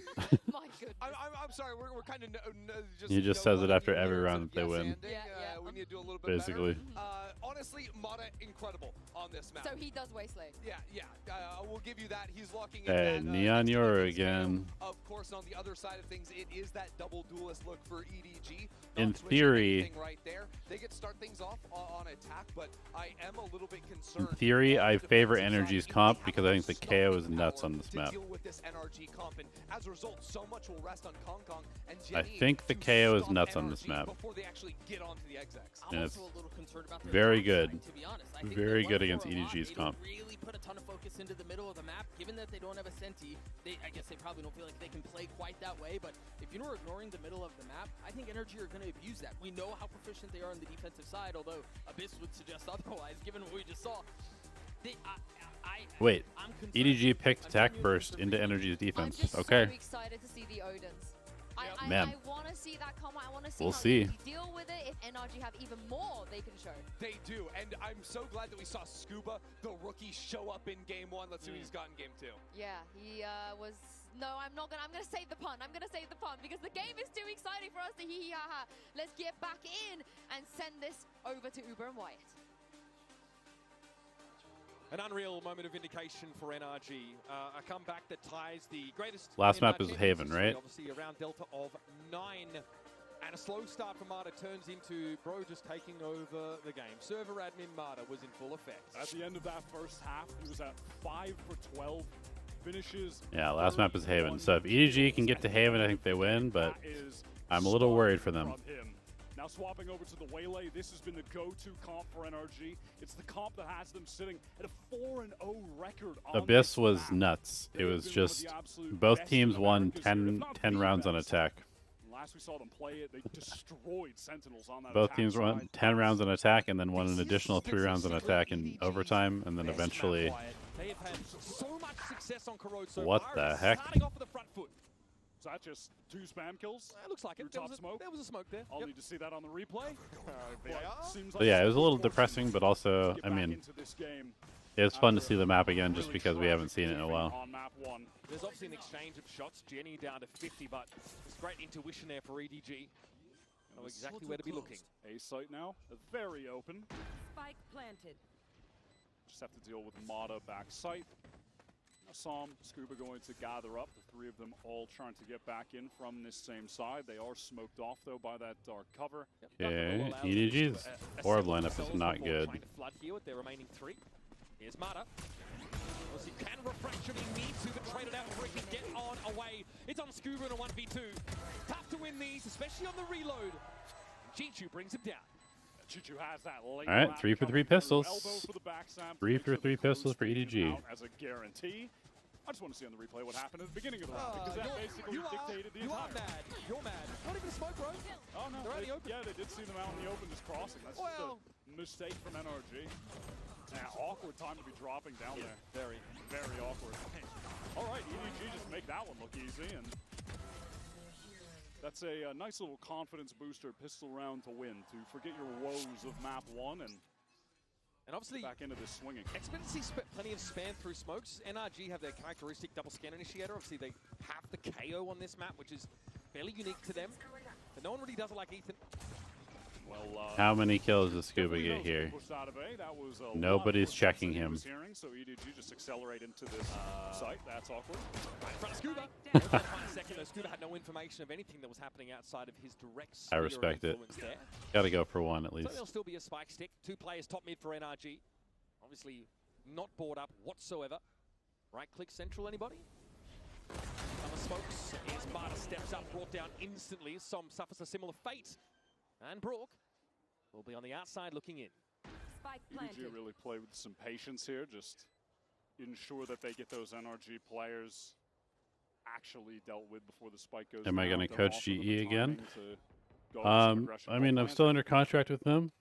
Just take it nice and easy. We're negotiating next year at the moment. Dimensional drift early as well, has 4 orbs. Might be worth keeping an eye on Brook as this game progresses. Is he someone who I think We can reach an agreement, then yeah. The Odin spam back into vogue in Americas? The Odin has been the hallmark of NRG's success on defense, especially in the map pool we have right now with I would like Road, to. Ascent, and Lotus. All maps where the scan initiator thrives with that weapon, and Brock is absolutely one of the best and easily one of the most frustrating players to play against when he picks it up. That is absolutely something that EDG are going to need to be very prepared for. Yeah, it just makes fighting for mid so brazenly like they did on the pistol not really a safe option. Every wall on A is easily spammable. Can just fight spamming all of the corners, deny trade swings to come in because you're getting stalled. What about off season? I mean, what do you mean? We're in the off season right now, so picked it up already. I think everybody's kind of just waiting to see what happens after champs, who's available, etc.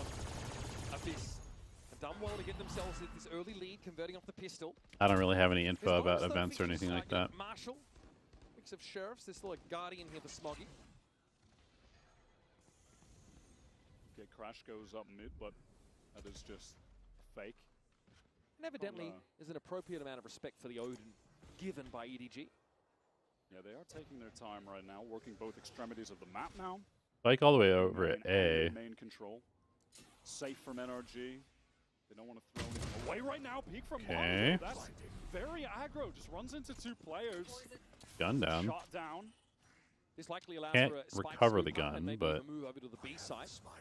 Yeah, they've got that full control on that side of the map. Yeah, no rotates pulled. You know, on this execute, players could get stalled out on account of mollies and the choke. He's going to walk up again? Yeah, well, he's got a 0 point. Spot out in north. Ooh, almost got him. Okay. Oh my god. He's so lucky to get 3 there. That's crazy. Do I have delay? No. Another little rat spot for Scuba pays off. That is one site anchor that you We never want to can run into. play back this to 2x speed, but They certainly didn't show that off on Abyss, but I think on this map, Corrode, and multiple other maps in the pool, they are definitely the standouts in that regard. Ethan and Brook mostly on that A side on defense. That definitely sometimes YouTube just slightly falls behind if there's like little bits of lag or something like that, packet loss. Lose 1 gun, keep the Odin. That's probably what happened. And flatten EDG as they attempt to be here. Not too bad considering they lost Mata very early on there off that little A-main. No, that's definitely not the case, Vengeance. Yeah, likes to simmer a little bit before he really comes I just don't like losing. Losing is a terrible feeling. But I am absolutely not a quitter. I've never been a quitter. That is a little bit chaotic. And Scuba handles it with some poise. All right, EDG, they are gathered up towards B main at the moment. Taking that space quite early yet again. Hot flash over so Scuba can get that peek. Nothing to be seen though, as EDG are actually playing pretty conservatively on the B side. Kong Kong was tucked behind that wall, so not spotted out. Prowler has to be used now for the reclear. Someone could have posted up in. I mean, neither team runs a Sentinel, so over at A this time around. I'm really interested to see. Wow, nice shot, but you should be dead. You should be. How is he alive? Ethan is now into support, and he's safely back in halls. Ethan can now post up. Kong Kong is down to 1 HP, tucked in the corner. How does he get out of here? Spike loose as well. Plenty of time board for all the King's horses and men. Yeah, this might be. Can EDG put this back round might be over. I think this round is over.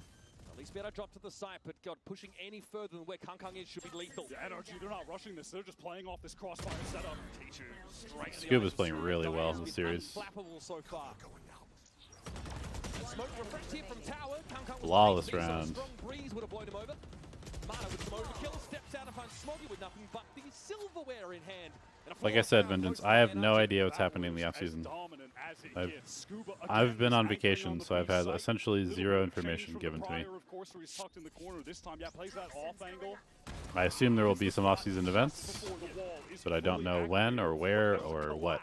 That brought Kong down to 1, and then Ethan gets right in, and I love how they play this. They just set up that backside crossfire.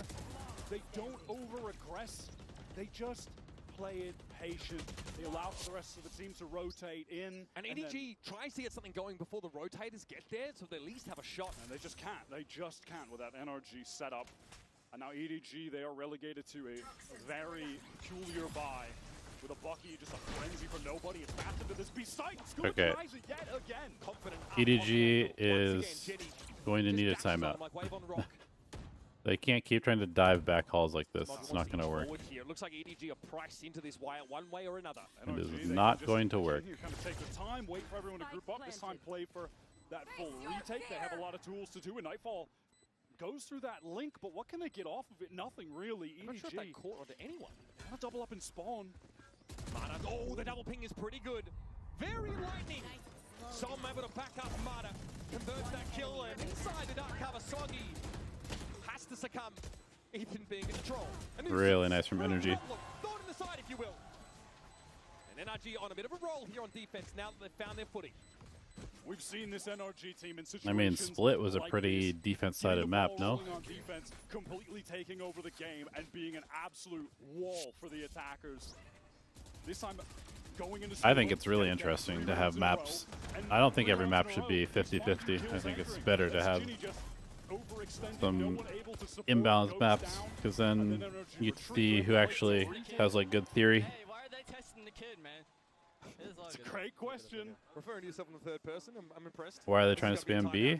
I mean, generally on this map, if there's a Vice on A, spamming B is good, but NRG's ready for this. Solid, not faltered under the pressure whatsoever. He did the same thing. Even in that game, I mean, MC was never going to be a permanent coach. He's full-time employed by the university that he works for and takes classes at. Platoon might be back. I think he's gonna explore some offers, but I would love to work with him again because he's really good. He was 82 for 52 over 4 maps. And this is one of the maps where he absolutely lit them up. Now, of course, like we've mentioned, much more still to be seen from EDG on what has been their best map. Definitely expect to see them leverage this double duelist a bit more extensively now that their dimensional drift is available to Kong. We did mention it on Abyss. And I mean, I definitely think the EDG needs to probably do a little bit more like defaulting.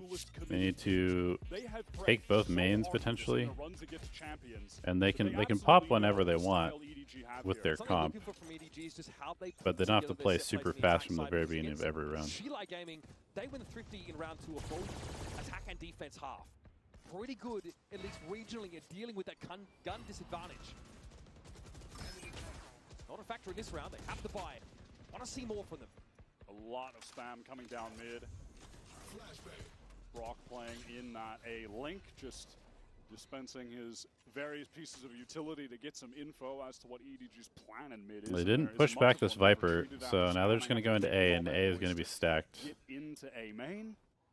Take all of like I said, they need to take both mains, I think. Convergent paths being wound up with Mana. This could be potent. The convergent paths with the Odin spam. Yeah, that hindrance buff could be a debuff, rather could be a huge issue for EDG if they try and break through A main.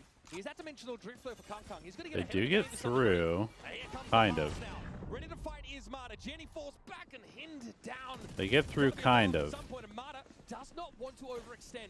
Knows that EDG waiting on the other side of this wall, but doesn't serve them anything up for free until Jenny steps up and sits down. The Odin. Combination, and it's knocked EDG down to 2 players. Wow. What a shot from Chichoo, just popped I don't know out how of the Chichoo smoke wins some of these with duels, some man. rapid pace. Scuba is on a very late wrap towards A main, so Ethan going to need to bide his time, but he's actually just forced into the duel. EDG, take it to him. I mean, you're entitled to your opinion. I just think that it's interesting, but you're more than welcome to not like it. One more time. Oh, the kid, I believe. Oh, the kid. Sorry. I just think that every map being 50-50 is boring. 8-3 already. From like a coaching perspective, I would rather have different problems to solve. That was out to Kangkang into the finest cuisine on offer here from EDG. Time though, not on Scuba's side. Wow. Scuba's having himself a series. It goes rolling. Scuba steps up. He is having himself a series. It may just be time to stop testing Scuba. Relentless right now on Corrode. Supreme anchoring on that B site into the 1 versus 2 clutch. But I do want to talk about prior in this round, the moment from Brock, which was after the convergent paths were used, really stalled out EDG's effort to get into that A site.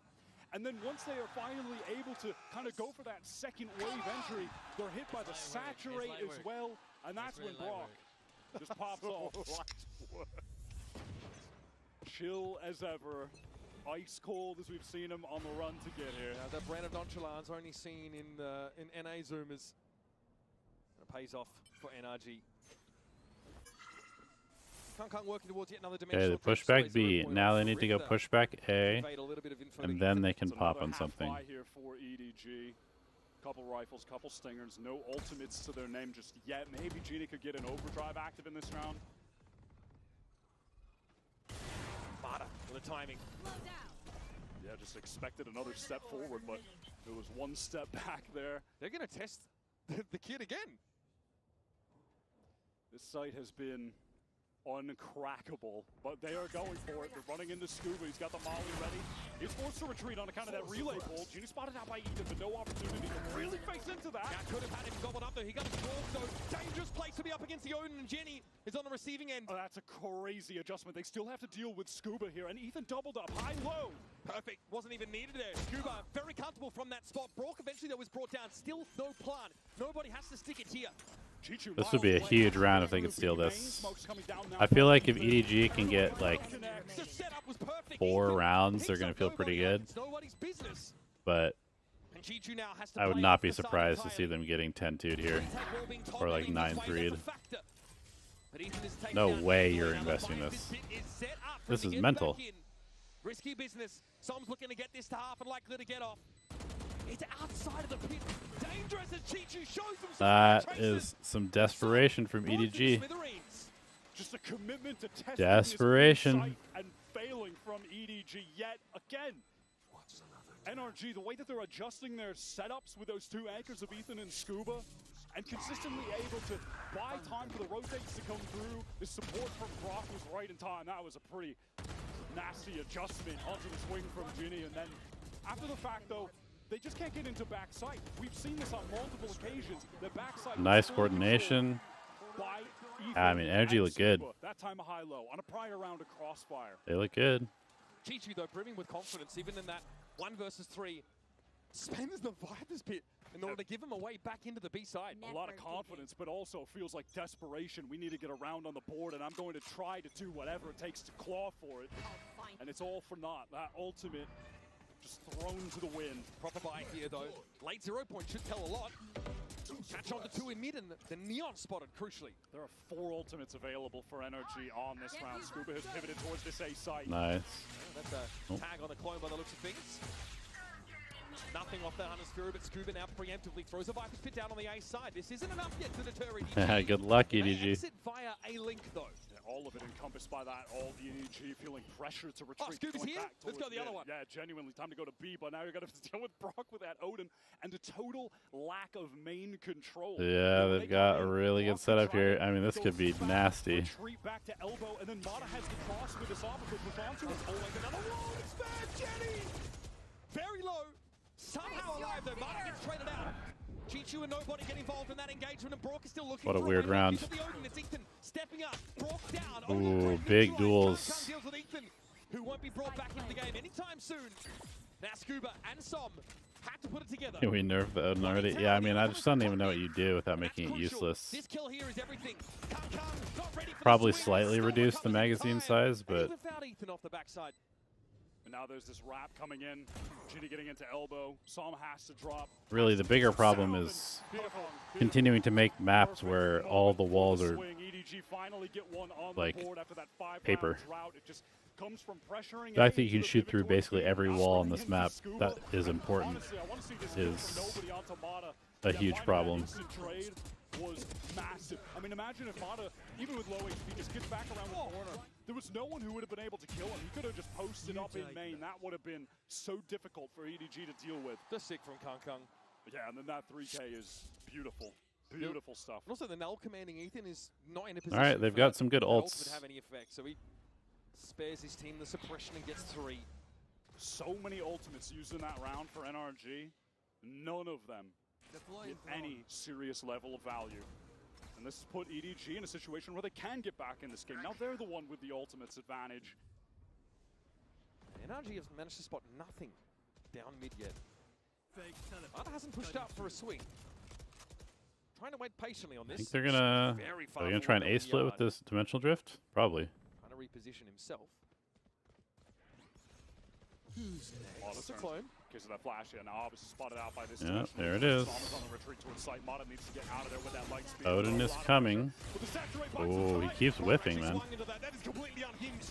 Not going to be able to connect though. That's the Horde in play. 0 point captain, 3 EDG players. Can they plant? They want to keep this going. Wait, they're going elbow? Triple face from NRG. Why didn't they come Som goes down early. yard? Okay, there we go. Yeah, EDG, they don't fully commit. They're just planting for offsite to play from yard, play from Yeah, I mean, this makes sense. Ethan that actually stepped up into the line of sight. Mata with the shorty, not close enough. He's in deep trouble. Should be dead. Okay, I mean, this is pretty good from EDG. Getting to 4. If they can get to 5, I think they feel really good. Out of the action this round. And now it is They only had to use one ult. Ethan is on very low cash, so they would love to be able to make So sure that they can no ults coming up for NRG either. Next one. Honestly, EDG's in a really good spot right now. EDG, they finally stopped the bleeding, get back into the game. They made the right decision in that execute in terms of where they were planting, how they were playing off of the spike. They didn't overcommit. If they had, they would have went right into that NRG triple face stack up backside, but they don't get baited in. Really well handled. Don't get carried away with it. Playing off that A side. That's the dimensional drift committed there. But it put Mata in a position where he could not be involved. Great patience considering, I think, a large number of frustrating circumstances have befallen EDG, not just on Abyss, but also on this map, trying to work that B site. I think they're starting to realize that A might offer a wider array of options for them on the attack side. Absolutely. It is time to just Okay, money is really good for EDG. It's been locked down on the They should be able to buy for most of the rest of the half. Over on A. 0 point goes down bottom. Mid doesn't catch anyone out from EDG. They waited out, and now they start to press forward. Yeah, they've shifted set up top mid to spray to a through. more aggressive setup with the Waylay in A. Through link out to mid and doesn't spot the player on the other side of the I don't think spotted him, but Alright, I mean, they're going to try and go B again. The team, they're going for the B exec again. They're testing Scuba again. Jenny tucked in the corner. Ethan now with the fragment to try and dig him out. Smoggy took some damage from him, but Jenny's going to win the Good fight. counter utility from Ethan. Great kill from Jenny. The Guardian and the Odin to get. Wow. How does he not trade that? How does he not trade that is right. Chichoo at 5, but still very much a factor. Oh my gosh. Back into mid has Kang gone. You can see Kang calming that. He did hear those footsteps behind him. Saw him now through heaven. EDG with an acute awareness of. This is a huge swing round for EDG. Nothing for Som to see here. Wait. He sees it. The Gets play one for below him. free. Chichoo now neutralized. Som could start to cut the side up a little bit. Is with these this smokes. planted for them? Worry a bit about his elbow. You can see he is paranoid. That smoke comes down to Smoggy, try to get in front of it. Time is beginning to get very low. Wow. Big kills from Kang. Was not really planted for them, so they could have been in a bad spot there. Chichoo survives at 5 after Yeah, he got flashed, but things just break very I think he dodged it. He's only like half flashed because his vision came back for sure. Very snappy gorgeous shots from Ethan. This little adjustment to the left on nobody was lovely, but the fact that Ginny gets that foothold and finally he's able Yeah, to take he's down not flashed the at all. Viper on the that's entry is massive. the first time they've been able to immediately deal with Scuba. And unfortunately for Brock, he really looked like he had a sure kill with that Odin. I mean, And he tried to go for an aim that's a big adjustment, round for EDG. and then he just loses Really out big that round. duel that he absolutely needed to win on the trade. Just a raw charisma from Kung. It Time is out. palpable. So far, he has been the engine room for EDG on this corrode comeback. Good start for EDG with a pistol win, but then that first gun round sees them fall further and further behind. Now, though, game is tied, and Bonar needs to phone in. When we get back in, NRG, they do have one ult to play around in those convergent paths from Mata. And they are going for a full investment, it does seem, as well. This has been impressive from EDG. Able to make the adjustments, some good calling right now. That convergent path, the first time we saw it, looked very disruptive. EDG hit en masse by it in yard as they tried to approach that A side. Conservatively, Mata didn't really play into it, didn't rush Okay. it, but used it to Waylay stall, to ults. disrupt. They haven't found really any use for Omen or Neon ult yet. Play from NRG. EDG have been very willing to press up mid, get that space after and during the wall goes up. Now NRG, they want to fight through it this time. And it has been Kong solo on the effort to take this mid control on most rounds. They push the Viper back early on B, which is good. But they need to go kind of fast here. Similar position. Still good bullet penetration there as NRG want to make full use of the Jenny paper could be mache walls. super dead here. Contact, Ethan is ready to just flash out. Take this fight towards mid. Oh, never mind. Both teams playing very passive, cautious. Mata also set up to just stay entrenched here and then respond quickly if there's an Any hit. coach I look up to? Tough for EDG to get I mean, I a kind of look up control. to They have like to step forward now. pro sports coaches, like ooh, nice judge spot, like Phil Jackson. Nice round from Energy. Good adjustment from Bonar. Smoggy now in a 1v5. All too much to do, but he's made a good But start. in esports, no, I don't really look up to any coaches. Other than maybe like Seb from OG in Dota 2. But impossible as Ethan from pocket will neutralize him. Excellent setup from NRG and making that adjustment out of the timeout to fight more targeted for that mid. And it just pushes those EDG players fighting through A main right into the judge. Psalm had a nice position there, kind of just tucked in that corner of the dark cover. A little bit gambly from EDG. And then when the split Kind of just picked the activates, site and went. Mata rips that ult in mid. It was well executed. That puts NRG back in front by a nose. Now they've got the overdrive to stare down from Jenny. EDG hoping maybe for a fast play to get them to parity at the end of this first half. Brock has gotten the money to get the Odin activated again. It's been middling in its impact, I feel. Which is a rarity for a Brock Odin game, if we're being honest. Now EDG, they buy their time in Okay, mid 0.0, control. make a couple connections. Now B they work control. their way up. Gate crash all the Probably way need at to the get some A top of control mid. now. That's just going to be a fake. I think from they're a little bit too one-dimensional with just like NRG as far taking as they space on know. one side of the map Could be, you know, looking down the barrel of a B and then split just and going to also that side of the map. Yeah, Somdo can get back into tower on B side. It's making it a little bit too easy for Energy to read pretty what's going on. Looking to really clear mid now. And odd timing for But it. Brock won't see anything. timing's a little bit slow from Energy this time, so EDG's execute stalled out by the mollies on main. Another now from Ethan. Nobody's dug enough Big in that knife. corner that the fragment doesn't affect him. Here Yeah, comes the huge paranoia, knife. and they come three spotted off that 0 point, and Ethan needs to get the work again. Will they It's gonna be peek? Jenny up in this corner. Scuba highly mindful of it this time, and again it's Ethan. This is awkward. Pressure from Ethan, the Odin, but there's no pick, there's no reveal of any of these players. Wow, what a take from EDG. And Prey. Scuba good for Incredibly one. Always patient. seems to be the case in that position. Jenny's able to get in there and finish the job as he's down to 10. Pretty shocking, honestly, that EDG are able to make that work. That was really nice from respect EDG. to them. NRG were fully stacked up on that site.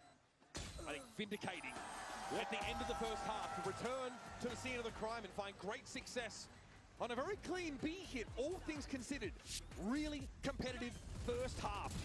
It Great to see that recovery from EDG. They were able to make the right adjustments at the right time when it looked like things were just spiraling out of control, and we've got another. Yeah, that was a really good recovery from EDG.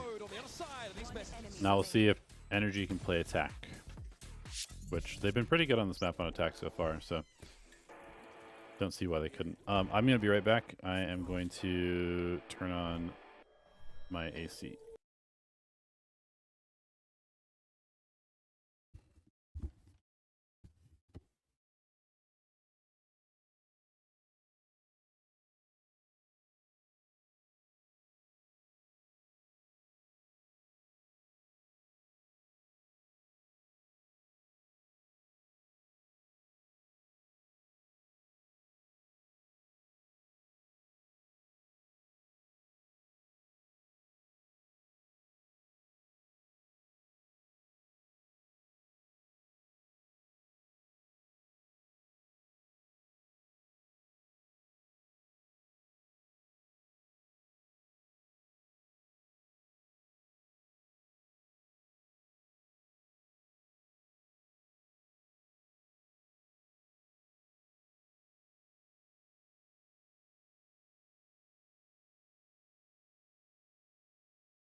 All right.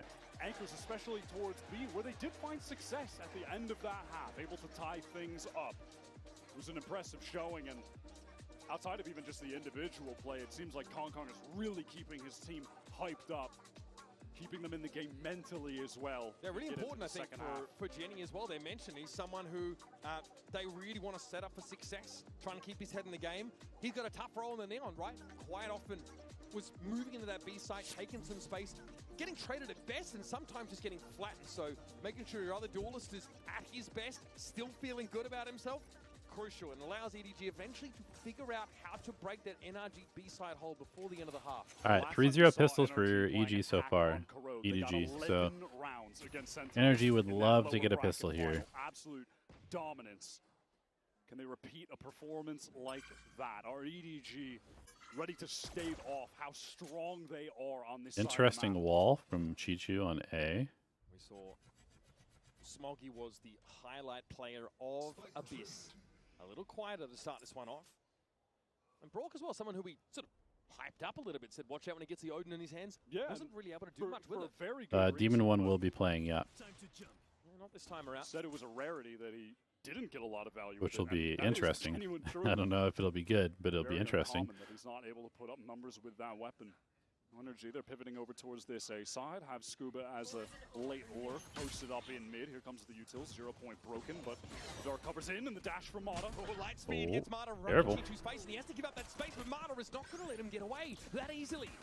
Now into the side, it's already getting broken up. Man, they are just hammering Chichoo's sites constantly. And they're at least half control of A. Still Smoggy at large. Ace for Mata. He'd have to step up, and he takes the hit through the masonry.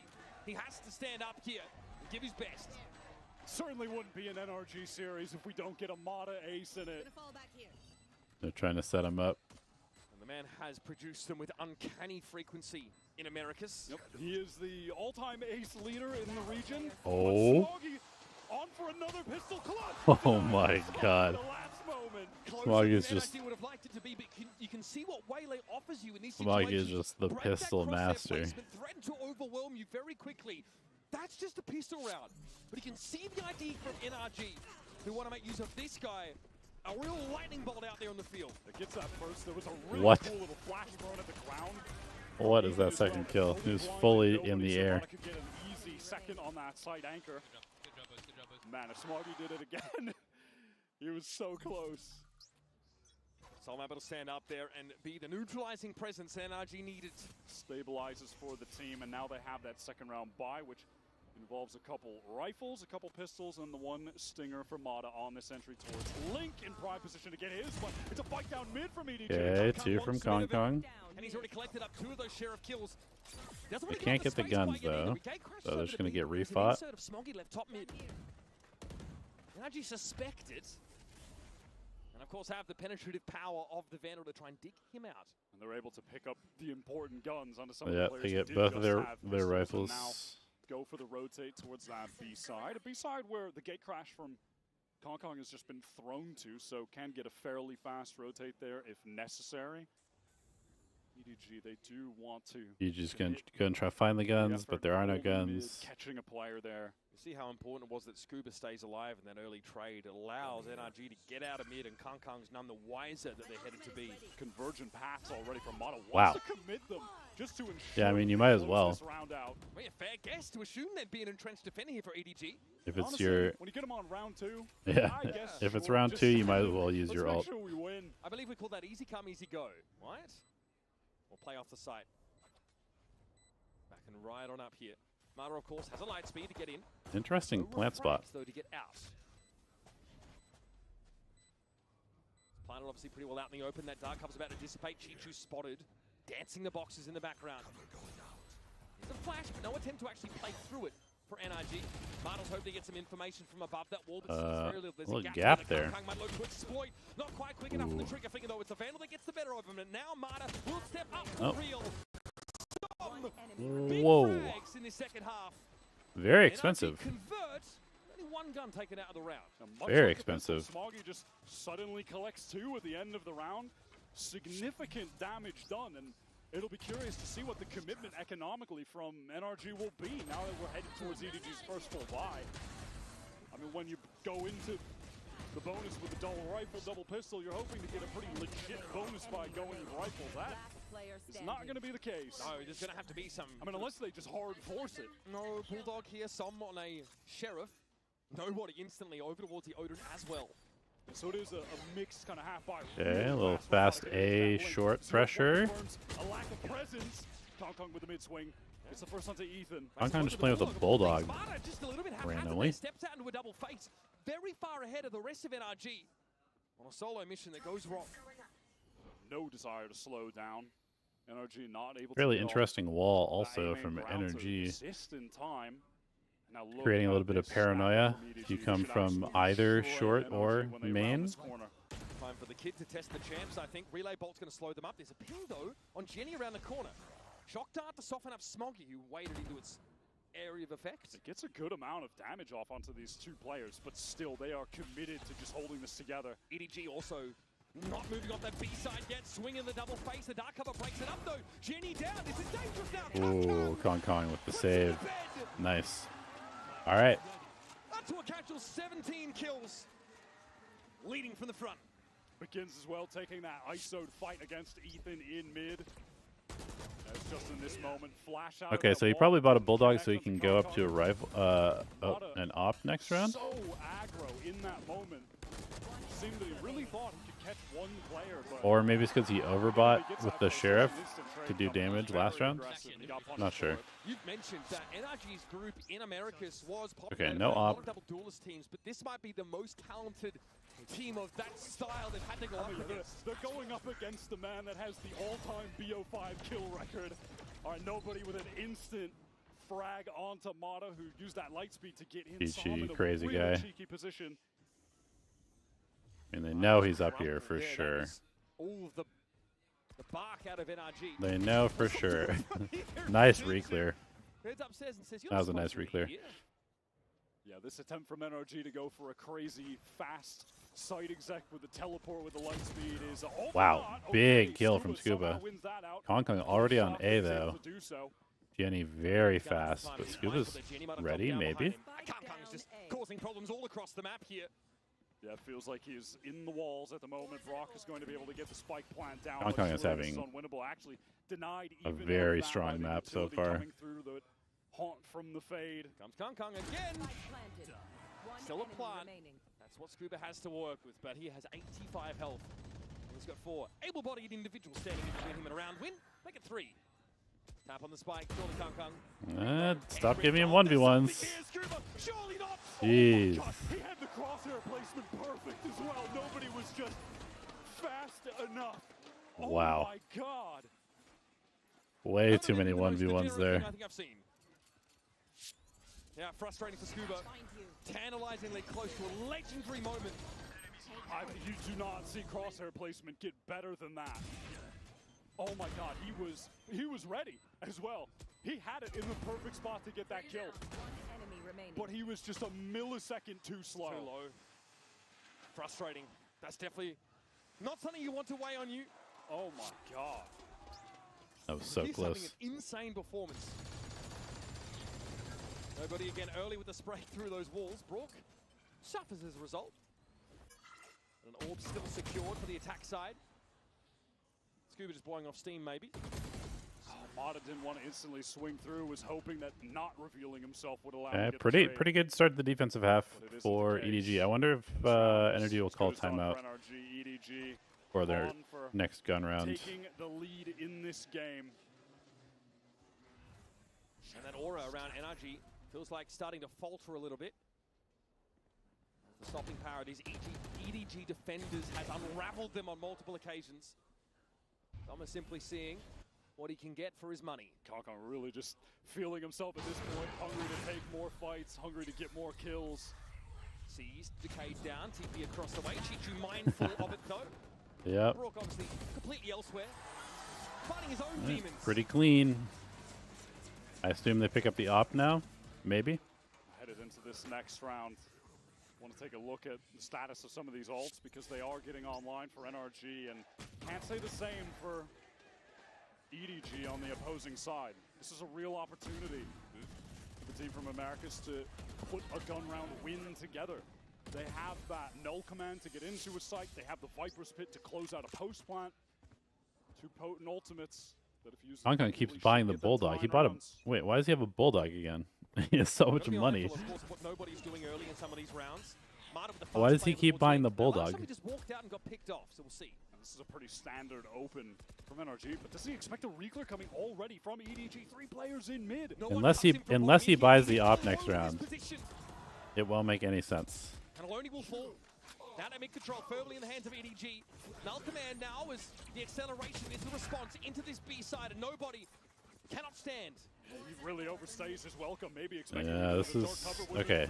They do have a fast flank though, so Kong is really kind of responsible for winning this round. You've got 2 players from NRG forging already into back holes. Oh boy. Needs to stay alive though. Kong needs this kill desperately, but okay. Ready on the angle to support. Odin in hand as well. That's going to be a problem when we come to this post-plant scenario. Yeah, there's no way. This should be impossible to win at this point. Great reposition from Psalm as well, getting into heaven. The backstab can activate at any given should be impossible. Try and accelerate over towards main, but there's far too high density of players here. Chichoo in the pit, fighting for his life. Surely he knows he's better off playing from outside and keeping this gun in hand. Spots Som in tower, and he will be judged. And it is those 2 ultimates being used to perfect effect. Can't believe this is still just the first series of the day, man. The null command. I did really like this play though from EDG. Mata dashing up into it's rough from nobody. Probably should have gotten that kill. Yep.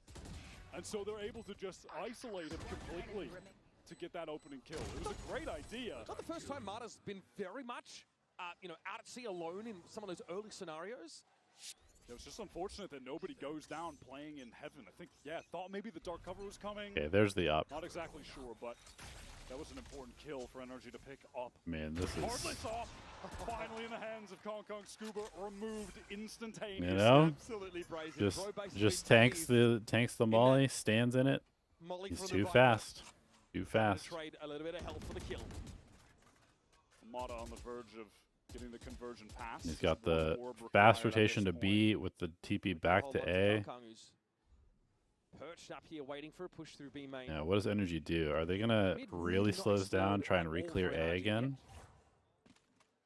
Like Brock is gonna drone A, and then maybe they'll pivot A when they don't see the operator there. Yep. Brock, a bit of a They may try to reflex there, man. split, NRG have really slowed the pace but at they're the going to moment. assume that the op is rotated B. Need to commit a dark cover to obscure this top mid view. Danger. Virginia goes down to half HP. Wow, they're just going to group middle. Okay. This mid control now. This is about to get ugly. EDG, they want to pop out of this potentially. Smoggy on the angle. Multi-fight. There's going to be some action here. What the heck is this round? Able to find one each. 30 seconds. I mean, unfortunately, Ethan and Mata, they're hindered. Chichoo, you absolute silly guy. The crosshair positioning entirely. Now Kang, who was positioned up in tower, gave up that spot to play back. This And now Ethan planting from Mata. is a problematic round for EDG. Their money is really bad now. How aware are they of the tower position? Big kill from Ethan. Huge round from Ethan. 5 points of health. Well, Position from Chichoo was not good. That is just a pixel shot from Ethan. I can't believe NRG win out that mid fight. EDG have 3 players ready to activate on that contact from Smoggy. They fight in He's the smoke, too committed. He and can't they even lose fall out. back. I mean, that is just a disgusting way to be able to get the fight isolated. What is that shot? Oh my god! Ethan. Same reaction. Something, bro. Good jumps out of him. Now, you talked about the ultimate trough for EDG. They were suffering. Well, now it's very much the opposite. However, the weaponry isn't quite there to match it. Wow, instant dimensional drift. Wow, they're committing. Okay. Right down mid, he does spot out every single player. Guy crashes over at tower. He doesn't want to go back that far. Now the question is to what avail, right? Okay, the double push B. I mean, this is kind of a cool round from them. They're very aggressive. At the very least, they have full control. If Energy commits to A, though, EDG is super cooked. Dangerous. You have nobody taking contact, and then Ginny tucked in the corner with the stinger. But NRG, they're slowing down the pace of the game now. Rourke obviously mindful of this.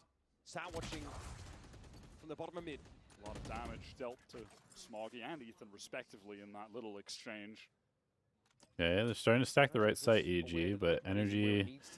Good response from Energy, just really slowing things down. They know that EDG is probably very aggressive just in general with their comp. And they're on eco, so they're going to give them some chances. Being cycled on main. Of course, this Paranoia ready to go from Smoggy, but it is temporarily deactivated.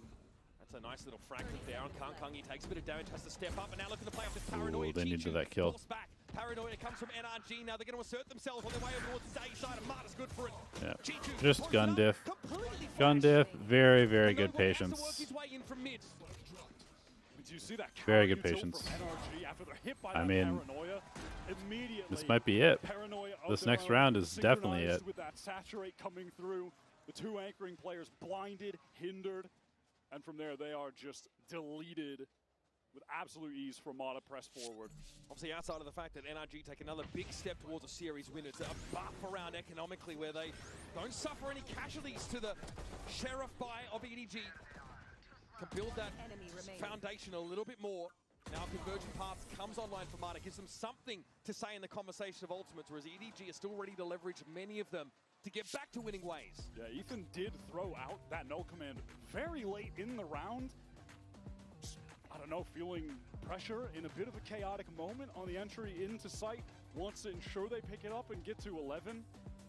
Maybe regretting it a bit though, given this. Yeah, he definitely wishes he had null command for this round. Would be nice to have the for opportunity to sure. turn some of those ults off, but that it will not be the case. Now it is only relatively quote-unquote early in the series. There's our second map, but with a 32 mapper for Abyss, 32 rounder, excuse me. Corrode now going pretty close. That fatigue is going to start to set in.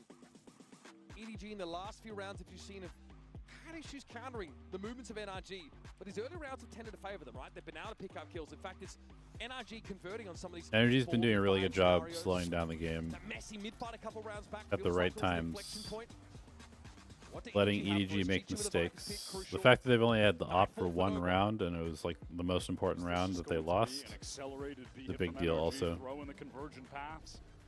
Maybe again, Psalm goes for a from the shadows, TP's forward. He tried it last time. I'm watching some frenetic pings from NRG in this direction. Looks like they want to hit this one hard and fast. Kang falls back, spotted out by the Al drone. You can't teleport. Has in the back pocket, no. He actually refracts it out of the sight. Yeah, they want to draw out some of this initial utility, and they do it effectively. Now, what is the pace on the re-hit? It's immediate with a conversion pass. But it doesn't cover the elbow players. Marta's still able to Nice flash from Ethan. Good take from NRG. That's it, probably. That's probably the series right there. And now Nobu's going to fight his way out. That is sharp shooting. Scuba falls, but he's not ready for the close That's swing. probably the series right there. So it falls to Chichoo. As it has so often in this series. A gun round that EDG really pinned so many of their hopes on. It's up to him. Just wants to get out of the smoke ASAP. Has the timing for the fight with Som. No instant swing. Can he find his way through? Ethan close on the corner. Marta there for a double swing. It's not to be. And so EDG are going to have to force to stay in the series. They try to flood in with that Nightfall. They have all the players there. It's absolutely. I want to see this flash again from Ethan. I can't believe NRG get ahead. Sick. I mean, it must have just been over the top of the wall. Quite quickly. And that drop from Congo just a little bit too late. The timing's just not there with the flood off that Nightfall. Very nice. I mean, they can't buy, but NRG have a great re-hit. NRG look too good on this map right now. Pass after extracting util with that fake first They look hit. too good on this map. Smokey has no armor at all. Force the Vandal. Just a I really do love the KO on this map. Chichoo playing within the pit to control all of B main. Brock still wants to tap this orb, hoping that Chichoo will show some traces here. Brock does get it. Yeah, a little bit of danger to have a Vandal in that pit, not gonna lie. So Chichoo doesn't go for much of a spam effort at all. In fact, doesn't spam at all. Kong is peeking through mid. Yeah. NRG, they're on the cusp of taking this series 2-0 after being down 11-2 on the first map. We're looking for some prime 2024 Kong here. If EDG are going to have a shot in this game. Gate crash out, realize he doesn't really have the tools. Scuba, who's had a phenomenal series, a great map, has got himself nestled up towards A main.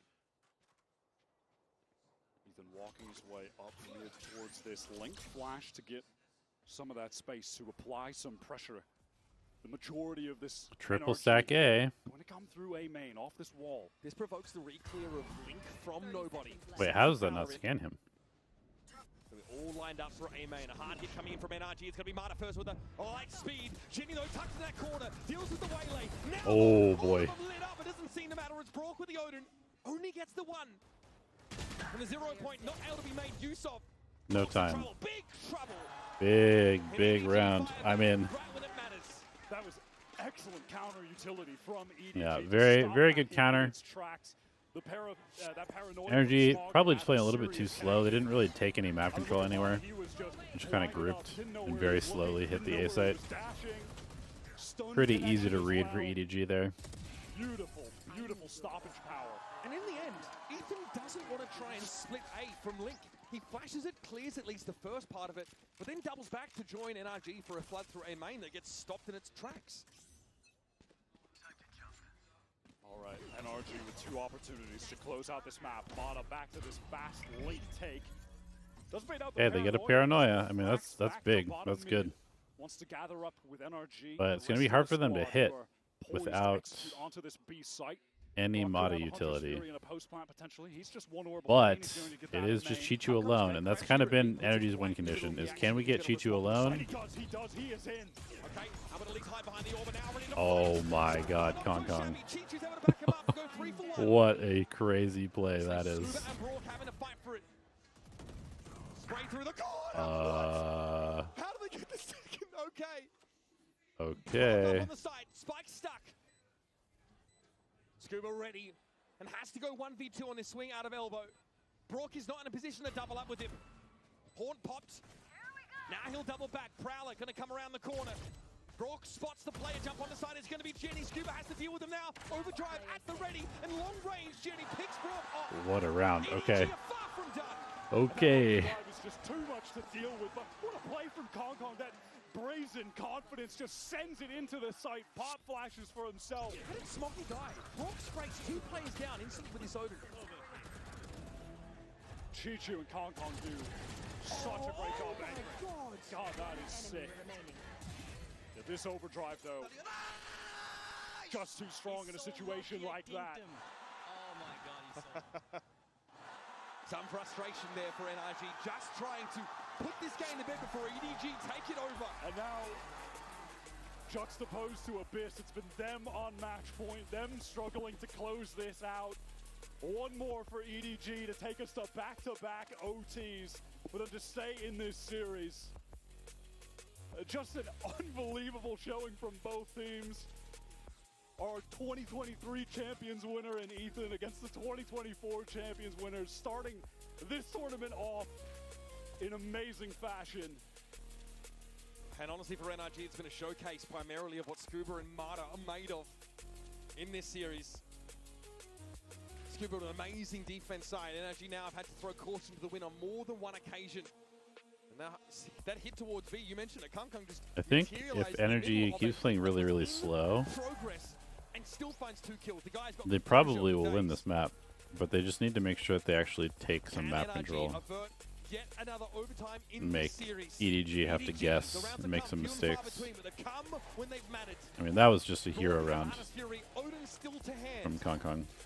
Will this be the final round of this series? Can Another OT? Maybe. Maybe. Remaining in this upper bracket. Let's go to OT, you go sleep? Okay. Hush over the audience now. The weight of this round is clearly felt. Mana, where are we at? Okay, he got out somehow. Attracting away with 6 health. Wanted to get some information for this Hunter's Fury, but there's not even a tag from Brock. Nobody admit, he's just ready for the lurk. No check of He's taking so much space here, too. This is way too aggressive, though. He just hunts for more. He gets that is greedy. way too aggressive. Kung now, that sole player in mid, Jenny making his way towards. He had the round 1, and he didn't. He just. The NRG still have their omen in the game. I mean, I guess it's kind of just EDG game style. It's like live and die by the hero play a little bit. And that dark cover is thrown up mid from Ethan to kind of make it seem like they could be working up there, but Kong knows that that is nonsense. He's pushed all the way down, but the pressure will be on Chichoo. He's playing from elbow. He takes a lot of damage. A risk to get the I mean, I'm kind of surprised that they haven't rotated at all. As he can, but he eventually realizes he's got to concede. Yeah, just routed over towards heaven. Wants to hold elbow to the best of his ability. They're just going to triple push him. They know he's here. This position. They're running out of time. They take it now. They slow down. There's going to be players coming from top mid. Chichoo can still set up here in tower. There's the paranoia. And big paranoia. Clipped by the para. Chichoo here knows Ethan is going to be sniffing at his heels. And on the side, Brock at least finds one. Needs more. I mean, unbelievable round from Chichoo so far. Wow. I mean, well played from NRG. I was super sure that I was going to get OT at that point. That's amazing. Really well played by them. The Abyss game, I mean, it seems like maybe EDG kind of threw, but also the fact that they won 2 pistols and still lost just kind of shows that NRG maybe had better ideas overall. Lit up EDG on that map 1. He goes 5 for 12 on the first half, but drops 31 kills total. That's a crazy series. In an unbelievable comeback, a 17 to 15 round OT. And on Corrode, when it looked well like played EDG by them. were going to make that comeback of their own, when NRG was struggling on match point, they found the resolve to close it out. Som and Scuba, what were the stats on this? A strong duo on that Corrode map to get them over the finish line. Scuba with that anchoring, that clutch that he had as well, and Som just a consistent factor in terms Ethan, of the Som, yep. board. And you can argue this is one of NRG's greatest. I mean, everybody contributed. This is a adept in the double duelist style that always wants to throw these aggressive very good series overall from everybody, pretty much.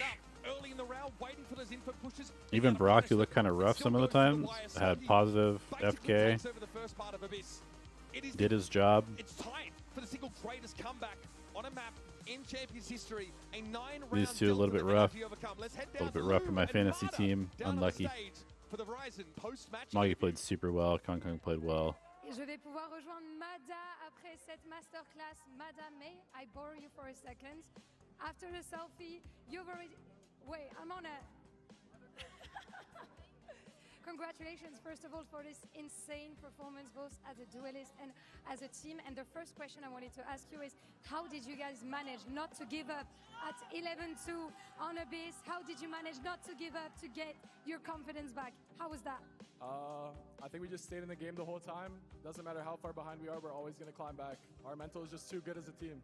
And I think we saw that in your mental as a duelist too. You were carrying on that first map. Yeah, I was. I mean, thankfully the boys had me on map too. You know, Scuba, Sam played amazing. So thank you to them. We played good as a team. You did, indeed. Donc première question, comment vous avez fait pour ne pas abandonner? Yeah, I mean, it does make sense to ban Abyss, but NRG has some holes in their map pool also. So, I mean, it was a good pick from EDG, but they just couldn't play defense. Nous a fait aussi une masterclass, and I have another question to ask you is about the Odins. You know, we see Odins in the hands of your teammates, in Brooks, and also some, but never in yours. So, do you like the gun, and what makes this Odin meta for you guys so good? If you guys see me use the Odin, then there's something wrong. There's something very wrong. So, no Odin for me. But what makes it strong according to you? It's Brock. It's not the Odin, it's Brock. Okay, it's your teammate, basically, not the gun, right? And you just defeated, you know, like current champs holders, like winner holders. So who do you think will be the hardest team to beat now in Paris? Team Liquid is probably going to be next, if I had to guess. So I think it's going to be a hard game, and I'm excited. Okay, so you're seeing them winning the next match. Donc, deuxième question, il joue beaucoup à la Odin, les NRG, on a vu Brooks, on a vu aussi son coéquipier Som qui la joue, jamais Mada. Donc, pourquoi est-ce que tu la joues pas? Et ensuite, pourquoi est-ce que c'est si fort? Et bien, tout simplement, si jamais vous me voyez avec une Odin dans les mains, c'est qu'il y a quelque chose qui s'est mal passé. Et c'est Brooks, c'est pas la Odin qui est forte, c'est vraiment mon coéquipier. Et je pense que Team Liquid vont être les plus difficiles à battre dans cette Champions. Thank you very much, Mada, for your time. Congratulations and good luck next. And speaking about next, we're going to see in a few minutes who's going to take the win between Team Liquid and DRX. Stay tuned. He's not sure what to do. Yo, if these dogs want to fight, bro, let's give them the fight, you know? Man, I'm just so much better than these shitters, man. We're so good. He's a noob. He's actually a noob. That's what he does, man! Come on! Come the f on. These guys are horrible. Let's win this game, guys. Let's win, man. Let's win. Classic NA. Okay, not looking too good with these two picks. Now that I'm a mom, Unlucky. things are different. Verizon's different too.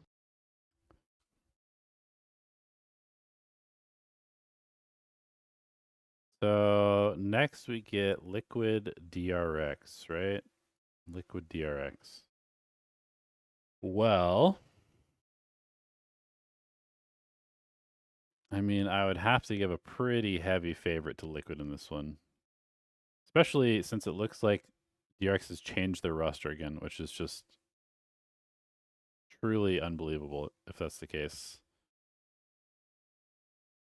Is there any confirmation of who they're playing with?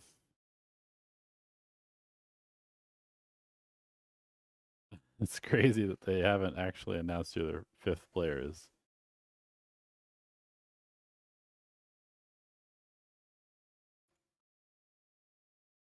What are my predictions? I think Liquid probably wins. I mean, especially, it'll be interesting. Like, if Mako is back to calling, I mean, maybe DRX can be. I guess it kind of depends on who this guy is. If this is Flicker, I don't think that they win. If it's Bane, if they go back to Bane, I think there is a chance that DRX could kind of like honeymoon again.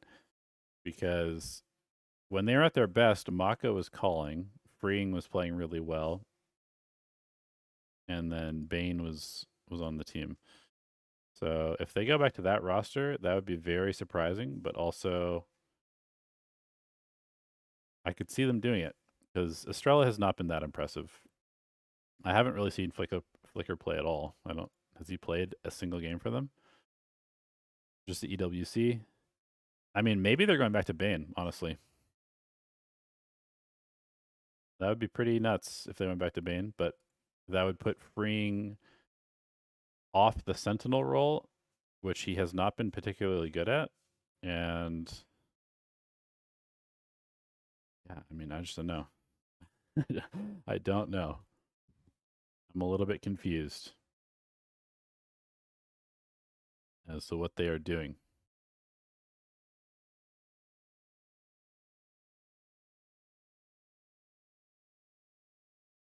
But map pool, stage 2.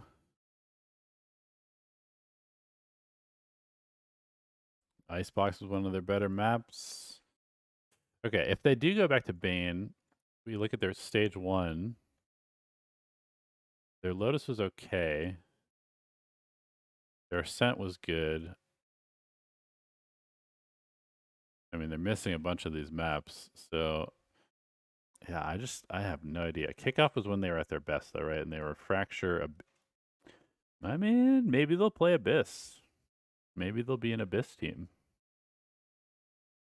They beat Genji and T1 at kickoff on Abyss.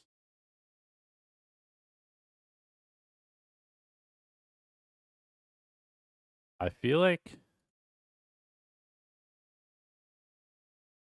I mean, I think maybe they are going back to the Bane. Maybe they're going back to Bane. That would be really interesting.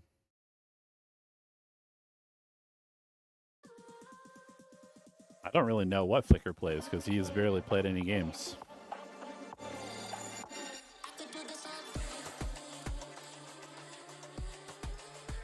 You hate the point system? I mean, you got to have something that rewards teams that were good for most of the year, I think. So I think points make sense, but definitely there are some teams that you feel like were probably a little bit better than teams that were actually here. But who knows? Mako DRX clutched this champ spot, and as somebody who's been to so many champions, what does this mean to you to be here? 아슬아슬하게 챔피언스 막차 티켓을 성공한 DRX인데요. 원래 엄청 많이 무대에 서보신 경험이 있는 만큼 이번 파리 진출이 어떤 의미가 있을까요? 일단은 다른 챔피언스보다 너무 불리한 상황으로 진출을 해가지고 일단은 개인적으로는 되게 뜻깊은 챔피언스라 생각을 하고 있습니다. I mean, it's unlike the other champions that we were at. We were dealt the unfavorable cards coming in as the last seed, but yeah, I'm looking forward to enjoying every bit. And one quick last question. IGL 누구예요? There's been a little roster discussion. I'll say the English part. Who is the IGL, Mako? Translating. IGL 누구세요? 접니다. Did you get that? It is me. Okay, Mako's back to IGLing. Yeah, Korean. Thank you very much, Does that mean that Bane, I mean, surely Bane's back, right? You heard it there from Mika and Bella. DRX, they will be taking the stage very soon, and it will be under the leadership of Mako, not Australia. Bane is back on the team. He's confirmed to be playing today. I think all okay, of these Bane's back. We probably didn't anticipate. How exciting. No, not at all. But, you know, if you... This is actually a very interesting curveball. Weren't following Pacific, you'd be like, okay, I guess it's normal, you know. Bane's still playing, just expectations. But it has been... Bane hasn't played a game with DRX in stage 2, so this is a major change. Yeah, he did play with them in mid-season. I mean, this is when they were at their best, is with this 5. So this is actually very, very interesting. Really long time, and I always question moves like this prior to an event of this magnitude and this caliber. In between stages, sure. Right, you've got time to kind of iron things out, this, that, and the other, but you don't have 5-6 weeks to figure it out and make a playoffs run. It's do or die. And for DRX as well, even the way that they made it here was a little bit all over the shop, right? You heard it, they didn't even make it here by qualifying. They needed some points, they needed some help. Some teams losing and winning here and there, but they have always made champs. And when they've made champs, they have always made it out of groups. Yeah, they have. That's what the history says. They're the masters of getting 5th or 6th place. And yet this group feels like it's going to be really tough, especially watching that first series, how competitive it was between EDG and NRG. So I think coming in with a strong showing here against EME's top seed is a really big indicator for them. Yeah, and I think we talked about it a little bit earlier in the pre-show. I don't know that DRX have ever looked this weak coming into a global, coming into champs either. So while they do have a lot of that history of being prolific and performing in that situation, I'm much more hesitant to put money on that one. That one's tough. Does that have anything to do with Bane though? Does this buff them a little bit, Doug, that they come in with Bane or nerf? I almost, so my initial thought was, okay, you've got a little honeymoon you can go through, but it's not like they haven't played together before. Right? It's not like that. There is a completely new injection of talent and personality and voice and this, that, and the other. So I don't know. Have we ever seen something like this? Where an ex-player rejoins a team right before champs? Honestly, maybe, but I can't think of it in the top of my head. I can't run the numbers. It's a unique situation. Yeah, incredibly unique. But I do think what DRX is. This is super interesting. I'm really interested in this game now. Fragging power. I think that has been a little bit of a weakness with them, with the current roster coming into the tournament, and I can hope that we see. Yeah, I mean, I definitely think having an LTQ would be really good. It'd be good for everybody, I think. Good for the scene, good for the viewership, good for every team. Here's Human enjoying the taste of Paris with Lou.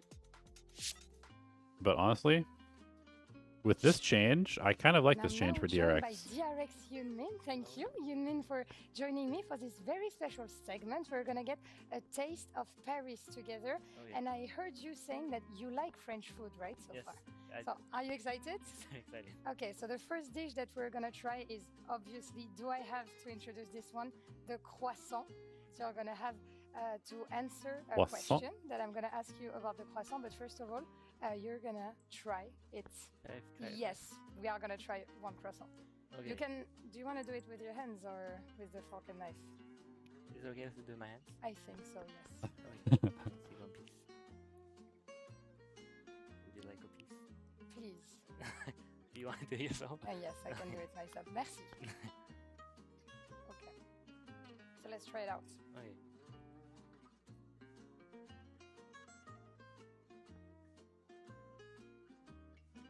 What do we think? This is croissant. This is croissant, right? Do you see any difference with the croissant that you've eaten before? Like, what makes French croissant good?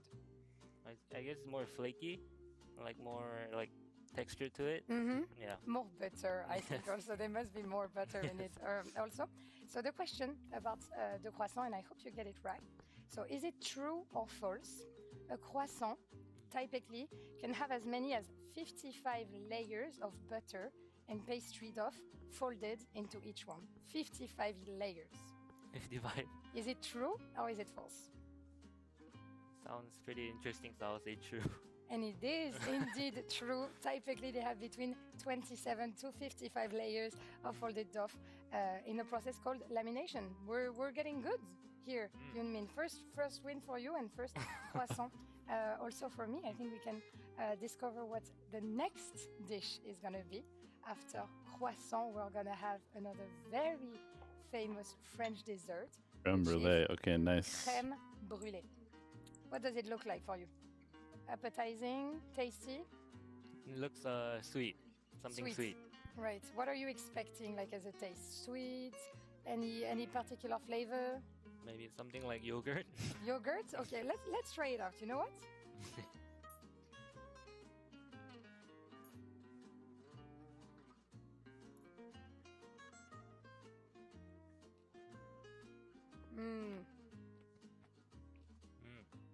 I think this is one of my favorite desserts.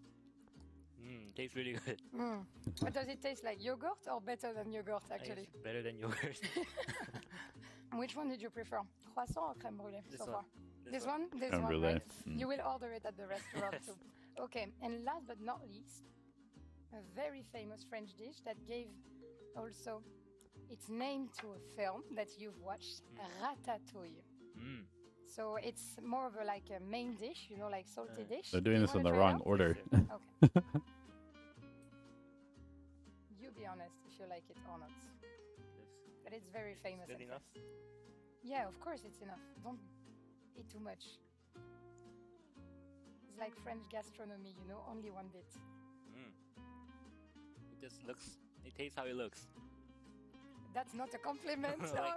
That is not a compliment for It's like, ratatouille. it tastes like tomato. Okay, a lot of tomato sauce, right?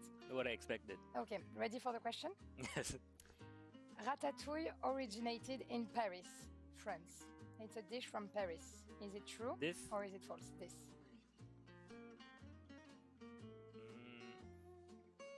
I'll say true. You would say why? Why Paris? I don't know. Something with tomatoes. With tomatoes or from Paris? And no, it's wrong. False. It's false. Yes, it's originated, I think, from Nice, France, so south of France. You know, they make a lot of like dishes with vegetables. You know, like dishes you can eat in the summer, also that are not too heavy. you know, like big dishes. So no, it's forced, but you got 2 of them right. So I think that's pretty decent. You passed the French exam, taste of Paris, and I hope that you're gonna get to eat a little bit more in Paris, of course. I think that's all for us, and Yunmin is very ready to experiencing more French things. Well, Heung-min passed the first test in Paris, but what's he been like over in Pacific? Has he been scoring full marks? Absolutely. I mean, this guy was tearing it up. He leads his team just from the front to topping. All right, I'll be right back. Even though the squad sort of bombed out in playoffs, only won a single series, he still is second highest in the league in terms of ACS, so he was still putting up insane numbers. Which is such a unique thing. Like, that's got to be rare to have a team bomb out the way that they did and still have a top performer competing the way that he has. I think if there is a little hope, if there is I don't want to say an X factor, but if there is something that can kind of convince me that, okay, maybe DRX does have a shot at this, maybe they can pull something off here, I think it kind of has to start with him. And we saw him early at the start of the year on the global stage in Bangkok, and he had so many big rounds for the team. I think I was very impressed seeing his Yoru play in particular. Showed a lot of, I think, just proficiency on the agent. And while, again, that Bangkok tournament wasn't really the one for DRX, you showed that glimmer of what could be a star.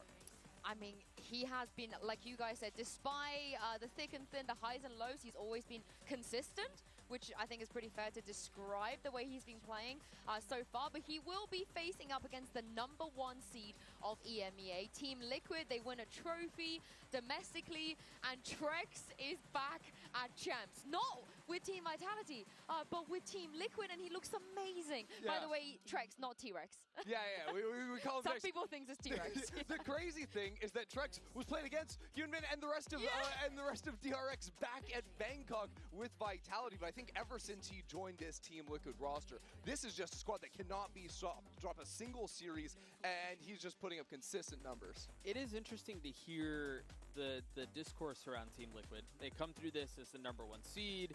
They look really good on the roster. They have some incredible players individually. You talk about Trex, you talk about Nats. Obviously, he has to be mentioned every time. He's household at this point. But there isn't a ton of confidence. Why is that, in the team? And I'm really Wait, what do you mean? I'm really curious as to why. Do you have confidence in Team Liquid?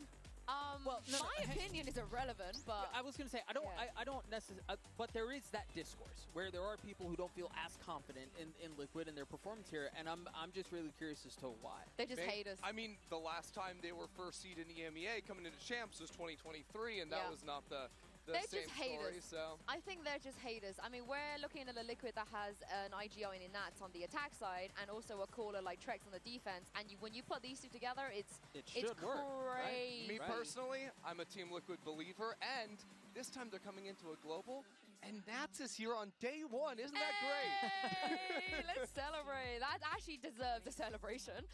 But they also have a fantastic coaching staff. In fact, Yaltsin, their assistant coach, actually manifested this match against DRX. Take a look at this. Hopefully we're gonna get DRX and gonna see who is the best basically on this map. So yeah, hopefully the group is versus DRX. Nice. And the map he's referring to is Abyss, because you guys both mentioned it as well yesterday.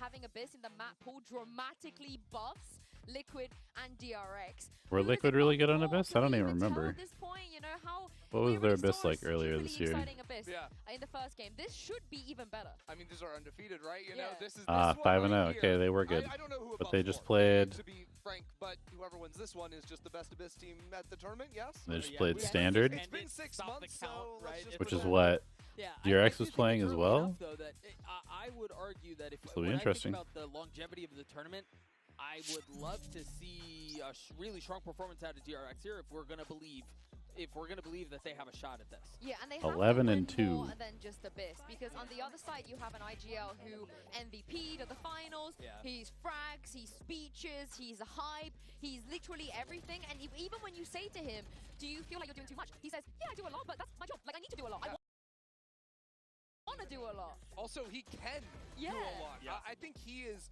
one of the most impressive players in Stage 2, and I'm not talking EMEA, I'm talking globally. Agreed. He really can do it all, and I think if you watch his performance just in the finals alone, calling circles around GX and the individual play, it was all there. And you think about it, the teams that he has been on have asked that of him for really his entire career. And he has consistently delivered, and then staggering to think he's 23. He's incredibly young. He has so much experience already. As I mentioned it earlier, he's a household name. Yeah, and the Champs trophies always eluded him. Who knows? This time it could be his, but we can't talk about Nats without Kiko. Luckily, Mika Fat's caught up with him a little bit earlier. Yeah, Kiko's been incredible this year. Mika here, and I'm with Kiko of Team Liquid. Wasn't it your birthday a few days ago? Yes, it was. Happy birthday to you! Happy birthday to you. Well, Team Liquid seems to have really gotten their stride in Stage 2. So I'm wondering how you guys are going to be able to continue that momentum and the progress heading into Champs. I think that we just focused on playing our own game, playing to our strengths, and you know, just working on the fundamentals. I think that's what's going to bring us over. Well, best of luck to you, birthday boy. Thank you so much. I mean, Kiko has also been one of the reasons that Liquid have been successful. You know, the secondary duelist role swaps. Almost everybody picking Liquid. Yeah, makes sense. He is considered the best in that role. Man, now I'm really just thinking about this DRX roster with Bane back. I feel like it could be really interesting. I know. I'm a big believer in Kiko, even since watching him. Also, we better get Abyss. Trying to qualify into EMEA, but I think he's very strong. And Autocorrects. What happened? You know, picked to win this series. This is not a Team Liquid playing musical chairs with Penny and Cyril or whatever, trying to get Nats back into it as well. No, this is a Team Liquid that's coming in as top dogs into this tournament out of EMEA. I got a lot of faith in them. Well, these two organizations have never faced each other before, and we're better than the Champs stage to settle it. Let's bring our teams onto stage and see who comes out on top. It's Team Liquid versus DRX.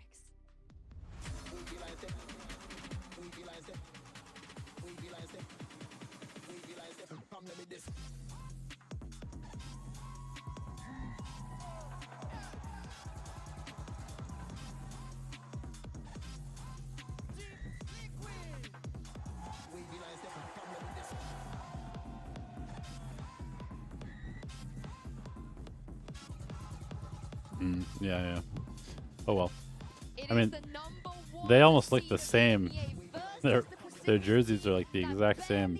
Just scraped through to make it to Chance. But for Mako, he is one of 3 players that's made every single Champions tournament in the history of Valorant. And the one time he played against Nats, when Nats was on Gambit, he did lose. So this is a very, very historically rich matchup, despite the fact these orgs have never played against each other. Yeah, you've even got the history of this year where Trex did Okay, Abyss, here we go. Abyss bind Lotus. Got the dub versus Mako. Think advantage Liquid. But it's not a bad pool for DRX either. In the world back when it was in the pool back at the start of the year. This is our first time seeing them on the field of battle in a long, long time. And for it to open the series. The big thing I'm really interested to see is how does Freeing play? How does Freeing play and how does Mako play while IGLing? Because in the past, Mako's IGLing didn't really affect his individual performance. But Freeing has looked pretty bad since, well, since Teo was removed, but also just since Estrella came into the roster. I mean, even in our first series, seeing Abyss still being so attack-sided, no changes to the map, that is certainly a choice out of Liquid. Yeah, and both teams, they believe they're the best Abyss team. They're both very confident on what they can bring on Abyss. And for Liquid in particular, they are very, very good in the preparation phase. They like to throw their opponents off, and they also are very well prepared when they get thrown off as well. But this Abyss, both teams knew it was coming. They have to. We're going to see the best of both teams. And here's the thing: is I think just focusing on agent select is really interesting because the meta has changed a lot in terms of what has been popular on the map. I think GX will pick Corroder Abyss against Paper X. A Scent default comp with a Cypher in there for Nats, but you're seeing Jet, single smokes, a KO in the team. I kind of don't think so, actually. That's with the Teo still in the I kind of think that Pipson is a coach that would prefer to play against a team that he knows how they play. This bind is interesting as well because we have this old So I think he would rather play against something that he has He like doesn't change up how a he bunch plays, of but why is no one beating him? opportunity to watch and break down. He likes to go here, he likes to do this wall, he likes to lurk it, but he doesn't lose. Yeah, because he likes to do a lot of different things. You might know a lot of his plans, but he's going to change his timings. He's going to change that plan based on what he sees against you on the other side. He's got one of the best minds for the game in Valorant on the current day. And he's also so mechanically gifted that even if you do know what he's going to do, there's a good chance he bests you anyway. Yeah, and sometimes with an outlaw in your spawn, which is always really fun. But for DRX, so you know, this is the best condition they can be in. Qualifying for champs, having Abyss in the pool, and looking like the Agents. We're going to see Waylay Yoru. That is unbelievable. Waylay Yoru is crazy. Yeah. And we're sticking to the vanilla Ascent comp, too. Yep. This is really interesting here. I mean, this is Liquid's bread and butter. DRX, when they have Flashback and Hyunmin both able to go in, they're pretty scary.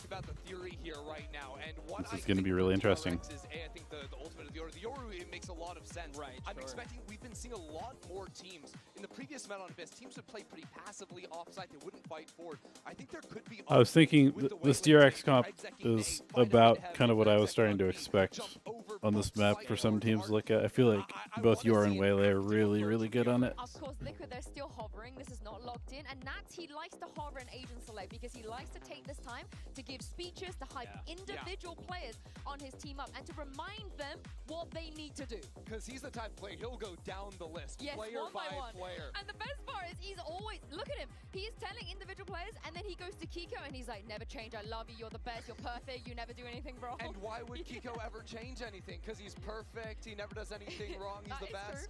All right, they have locked in though, so Doug, you spoke about a default, very, not very innovative. No, and I mean, I don't even want to say it's comfort. I mean, we'll see how it does against But it is comfort. Yeah, we'll see. We have a lot of Alright, that's going to be really interesting. on the stage today, so why not DRX starting an attack with double duelist. I mean, we saw what happened with It is Mitchman and Tombiz. EDG. Team Liquid and DRX. But DRX, Liquid has a much better comp for playing defense. Team on Abyss, and it's map number 1. Can I get a prediction from you going into this game, Thomas? Yeah. Honestly, I was going for 2-0 for Liquid. Durka. Obviously, but after seeing Hyunmin try the croissant and creme brulee, I'm kind of going for 2-1. Especially, I'm excited to see that Waylay on Abyss now. Yeah, excited to see the Waylay with the Paris buff as well, the French buff, and I feel like I'm seeing double. What's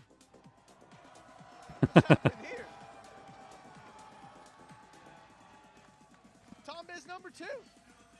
Good to see you, man. You're looking a little different. You couldn't tell the difference. I was suspicious, I'll be honest.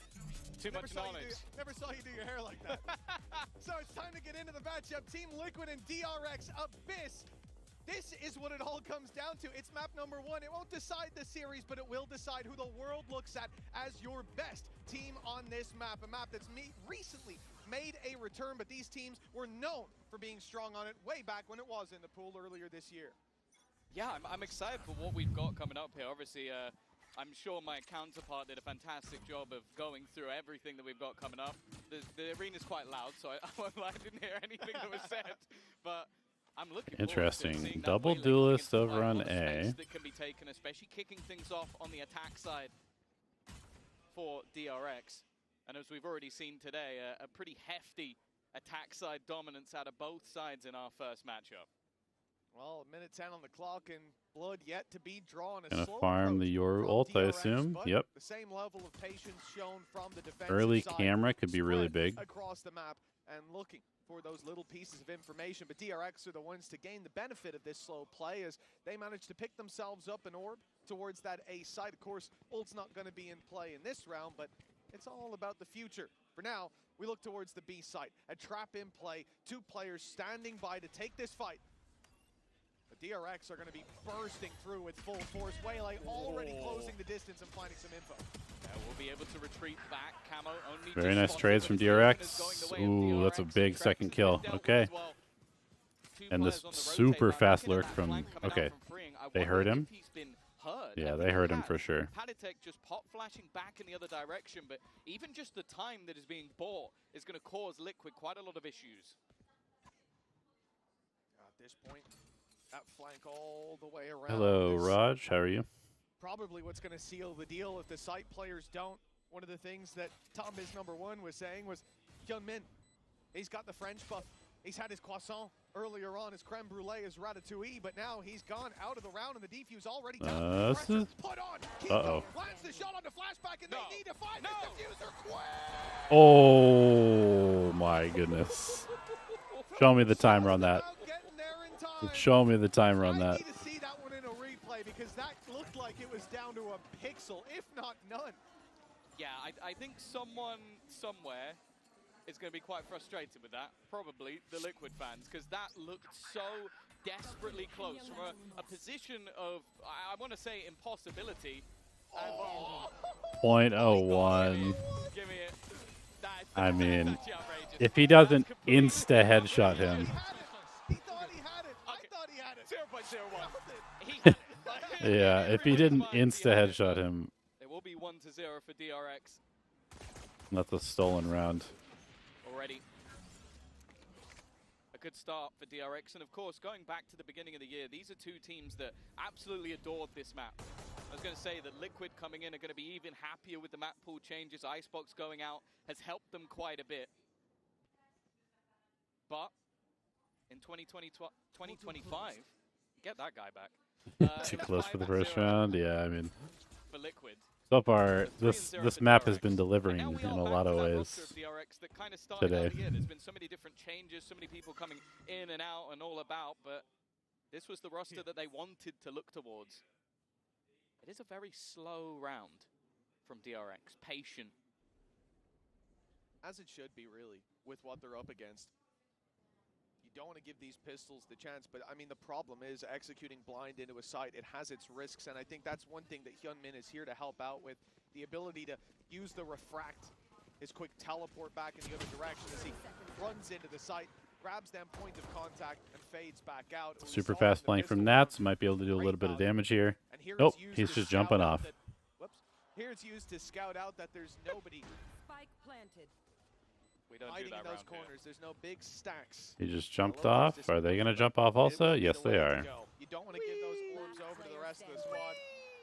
It is just better to go down to the map, deny DRX those orbs that they have been farming up, and a key point being flashback 2 away. So those final 3 kills, if any of them landed in his hands, that could cause big problems. Yeah, not wanting to give the Euro ult over makes sense, or maybe progress towards the Sova. Have a little bit of fun flying through the map, but this The is damage where is things should get that little bit more interesting. means, or the lack of damage means that DRX is a pretty good bonus here. Expectations here. DRX form-wise, well, it took another team eliminating Talon for them to actually make it to the event in the first place. Liquid, on the other hand, champions of EMEA with a flawless 3-0 victory after attending every single international. These two teams should, in theory, be at different levels, but we're yet to see Liquid take the board. Well, this is where that should change. They've got rifles, but they've not got Nats. Hyunmin landing that shot from afar, and now Team Liquid on the retake. They're forced into a fight close range against weaker weapons. Camo and Trex do well to start, but it's still a 3v3. Good kills from Trex. The time not quite against them yet. There's still plenty to work with. Great flash from a little early before the smoke gets there. Into favor for DRX. 1 HP on flashback, a drone going through though, and that's going to stop. Gets tagged. Okay, I mean, this really delays them. So more time taken, and as it ticks away, that spike getting closer and closer to its final moments. Kiko traded out, and now Trex in an impossible bonus goes to situation. DRX. He has to bait them into a fight. Patience from DRX is what will win the day for them. It's too far gone. He'll make them pay for the round, but it's DRX 3-0. That's big. Yeah, such an important start. And here we go. Off to the races on the attack side again. In the matches we've seen so far, but this was a big opener by Hyunmin. Relatively weak fight. There was a Marshall in the mix, which that's ridiculous. Just a random Marshall shot. It was just, I want to say, the balls from Bane. He just didn't really, he was like, no, I'm not swinging until I absolutely need to. And that was enough to buy that time off the clock. Someone only just coming back into the roster. I'll be honest, it looked like he never left. Lothar tweet incoming, yeah, probably. Thing, right? You talk about Team Liquid, they look dominant regionally. Look at that grand final against GX, who ended up making waves here in the international scene already in their opening matchup yesterday. So for DRX, a team that has had these roster changes back and forth, you expect them to look a little weaker. And against a Goliath-like Team Liquid, perhaps a fall. But Pacific's number 4 is in here, and they are making waves indeed. Nats, you silly guy. Vicious play from Nats. Back on the KZ server now. As that's looking good. like a 4-0, but that's not a surprise. What will be damning is if it is a flawless round from DRX. Well, never mind. It's not going to be. Already won at least for. Okay, gonna go try and do some damage to the Outlaw, maybe? Onto the Outlaw, but it's only going to really be deadly to one of the players. Yeah, you can only one-shot one person. They'll likely want to do some damage and then go down. Holding on to it's not really going to have too much value for the next round. For Camo, it's that same sort of talking point. How much damage can they do? As of right now, it's not looking very much. They are far enough out already from that spike. They will be able to escape. Nice shot from Paratech. That's at least one. Good damage. Have to cross over into the same And maybe corner do a that little you bit already see more. Marco in. It's whether he can do anything more. Oh. Gotta go down. He can remove the weapon. Yep, I was going to say, it was going to be close, though. Like, he almost didn't hit the point of demise quick enough and then would have just had that into the next round. Oh, Flashback gets the credit anyways. Ulti's online now for DRX. It's 4-0 up. Oh, there's no need to show that again. and again. Blocked it. Oh, Andy. Yeah, that knows what he did. But for DRX, coming into this round, yes, both teams are now on rifle. So for Team Liquid, that should be their chance to fight back on square footing. But Ultimates in play on the other side make this a little bit of an uphill battle for the defending side, especially thinking about how much impact you can have popping that Yoru ult alongside Sova. Yeah, Yoru plus Sova, kind of like Exodia for attack. Not just space, but a pick. Very, very easy to get into the site. They can go to either. Early I destruction. mean, Both trips gone.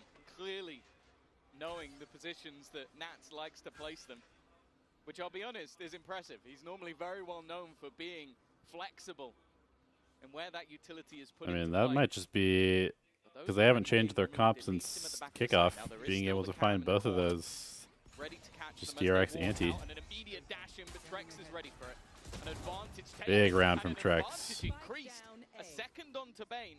A backside still being hold. They can't have gone. Yeah, if Nats had hit the jump, he definitely had a chance to surprise them. But, well, that flank yet to really be spotted. Yeah, in fact, it's not going to have any real impact here, you'd imagine. An element of surprise gone. They know there's a player, but, well, close to heaven. They don't know that he's on the left side, but the walkout is going to come elsewhere towards the spawn. Flashback already watching forward. He'll find his first fade back. Gate crash to fall back on out as the ult is popped. Two spotted. Fring knows that he probably has a target coming his way. Ready for the fight towards the vents. They're suspicious of it. Ooh. Swing from Camo gets Good peek from Camo. even as the spike keeps on ticking. This is a round Team Liquid desperately need. And the defuse inside the smoke puts the pressure on. Already heard the half. Dropout punished. And this round goes to Team Okay. Liquid at long last. So DRX needs to be a little careful. This is like the third time they've had to just go into a spam battle, which I don't think is particularly good. Eco is having a lot of impact by just putting a smoke on the spike every time. Of course, known for more of that sentinel role within the team. But clearly having that individual brilliance that can turn around on his head. As you mentioned, it is the first round onto the board for Liquid. But it's still going to put them in a very interesting spot economically. In fact, this next round may be worth two. Both teams somewhat on the brink. Well, Camo may look like he has a weakness, but as we get to his POV, you can see Blade Storm in hand. Looking for the fight from far away. Ult comes in a little late from Patatech, so site clearance comes in. DRX able to gather themselves at least a bit of control, you would imagine. Okay, coordination of this util has not been great. But I guess that's kind of because Patatech's response with the KO ult is pretty good. Down to 20 already. That's a phenomenal spam. And Yunnan still with a full utility belt. They didn't get caught out. The timing didn't catch them. They'll still be able to have a pretty decent sight hit with It's that. the tag. Are they going to use the ult? Already. Oh, it's a very awkward fight and spotting out Camo. Nope. He's decided to go aggressive, but he's been caught. Wow. I mean, So this is one of the big things is that by bringing back Bane, that they've ended up losing the rest of the side. they take freeing off of the initiator in a lot of maps, which puts freeing on Sentinel where he's more comfortable, and it allows Flashback to play the duelist. And Flashback is very, very talented. It's just putting the defensive side into disarray. Well, you can see from Sage can be very good, but you have to build a comp around it to some extent. And they do that with Patatek's utility. And you definitely can't play it like EDG did. But the problem is you have Flashback being able to just make his way in without actually challenging, while Hyunmin is taking that initial contact and is unpunishable essentially. As he dashes in, immediately refracts back to B main, and that's Flashback's moment to take advantage of the chaos. There's some stuff that EDG was doing with the Sage that was really cool, because like the longer range with the wall placement allowed them to place the wall from like bookcase. So I'll show on the minimap once this replay's over. Well, I really love the way they're using the refract. It's like Yeonmin's goal is to almost look at me. Like this is what I'm doing. I'm going to go in, I'm going to find info, and then I'm going to retreat back. And at the same time as he's yeah, but they were placing the wall from like the bookcase all the way over to the top middle, blocking off all of A site rotate, which is really cool. And they don't realize how far Flashback managed to get. Like, you can even see from the aggressive position of Camo, he's trying to blade storm the players down on the other side. He doesn't even know there's a guy behind him. Yep, this is a problem. When you combine that with the utility thrown in towards the back of the site, which I believe it was... What's map 2 in the series? It would have sent Kiko running towards the spawn. I mean, that's the guy that should be covering the angle that Camo was leaving open behind him, the angle that was taken by Flashback. Bind, so okay. well put together by DRX. That is a beautiful set play. And for Team Liquid, and even with the disruption of Team Liquid, the set play still works. For Team Liquid now, they call a pause, and of course they do. 5-1 down. And this isn't just 5-1, but you know what, guys? We haven't gotten in our rhythm yet. No, your rhythm is being disturbed. You are dancing to DRX. I assume DRX is going to play double duelist on Bind also. And they've got to course correct soon. Bane, Fade, Flashback, Yoru, Hyunmin, Raze, and then Mako, Brim, freeing on Viper, I would guess. And something to talk about as well is like you're seeing those trips being shocked, you're seeing positions clearly being well known. Even though this is a slightly different Liquid roster, compositionally, it's all the same. So I feel like DRX, with the amount of extra time they've had to prep, knowing the game well in advance for that first match of the tournament, this is seeming like a well-drilled side. And Liquid, well, if they did prep for the comp that they're currently Okay, so they assume that there are several people A because they just tried to fight aggro. Then they knife, they know that they're a little bit worried, and so they're going to go show B and come back A, I think. That wasn't actually Tom earlier, that was Durka. And really, I hate to spoil the magic for all of you at home.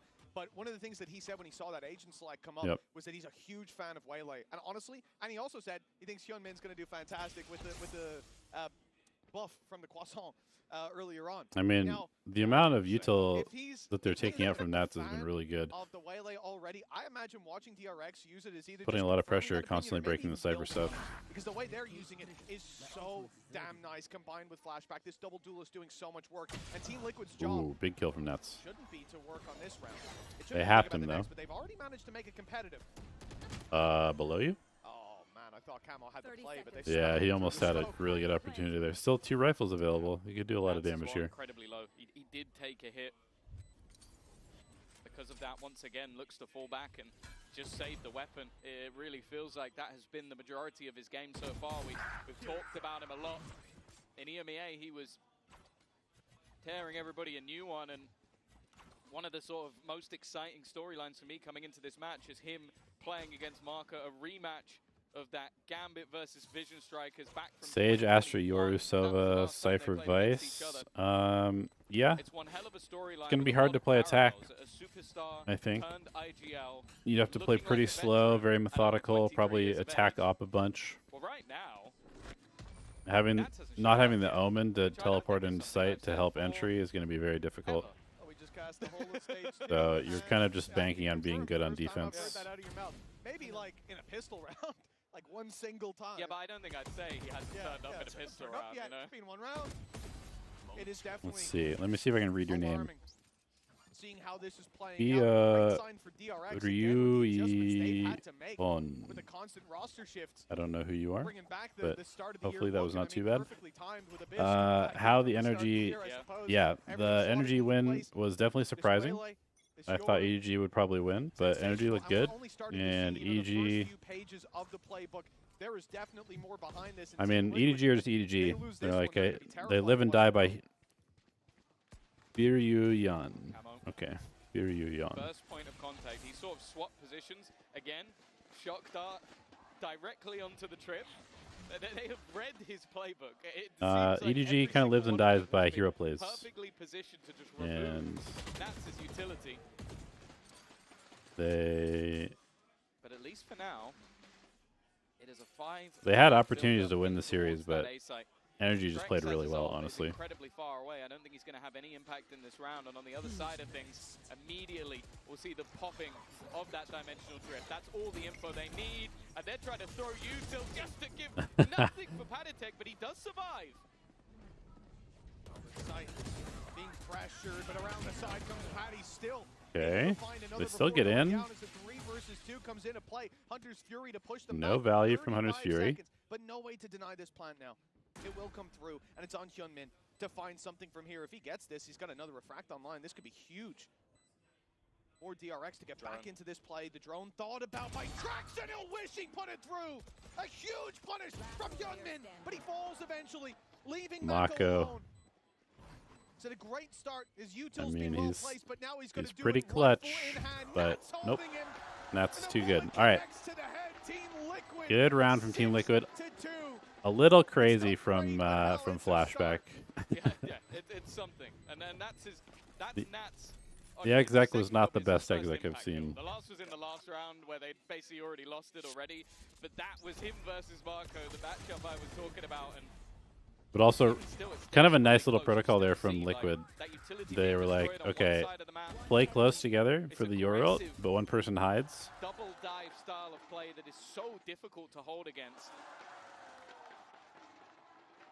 Well, Liquid, bravo, good job. Have got themselves a second round. As said, we watched the game earlier, and it was incredibly attack-sided, but as we've learned many a time, applying a single brush to every single team would be madness. Speaking aggro, of madness, ooh, nice aggro push. Super committed by Liquid. They are not playing like a team that's down 6-2, and that's exactly what you need to see. Yeah, no, this is good. Good adjustment from them. You cannot sit passively back against double duelist. You have to get aggressive. You have to take map control away from them. Very nice adjustment. They have to lock it down for this half. I respect that call. We talk about Nats this year coming into his own as an IGL. The fact is you just sort of get through your second round of the entire game. You yourself not having the best individual game. What do you call? Let's rush it down B. Hot take, having 4 or 5 busted agents is healthy for viewership. Yeah. We talked about this in I mean, series as well, I've always liked the Dota 2 balance philosophy of everything being broken, so nothing's broken. Have more than one hymn sheet to sing from, and then doing it again. Oh boy. Serious impact. They're being left in the dust. DRX shut down in these last 2 rounds. Very nice from Liquid. A slightly different seasoning, but the dish is the same. Team Liquid 6-4. I'm sorry. Now, if you're DRX, what do you do? I mean, twice in a row? It is still the majority of this defensive side. Like, it was only Nats lurking in mid, I guess, getting the early information. The rest of it, this could be the replay of the last round. Like, I would not be able to tell the difference. Do you go B again? Can you go B again? The only real difference is that, like, they went for the window push, so it was a much deeper aggression, whereas this time they're in almost a Congo line, ready for the window peak, thinking DRX will think, we gave up that control, let's fight for it now. They'll swing out, and they'll get taken down by the firing squad, and instead the firing squad wasn't needed because they had Kiko. Do you reckon Turby's gone? And then we go A. Like, just after I don't think you can do that because they're not going to do that 3 times on B. They'll think we'll go A. Yeah, I mean, it was a good adjustment, a good timeout. What a difference. Tell them to play more aggressively.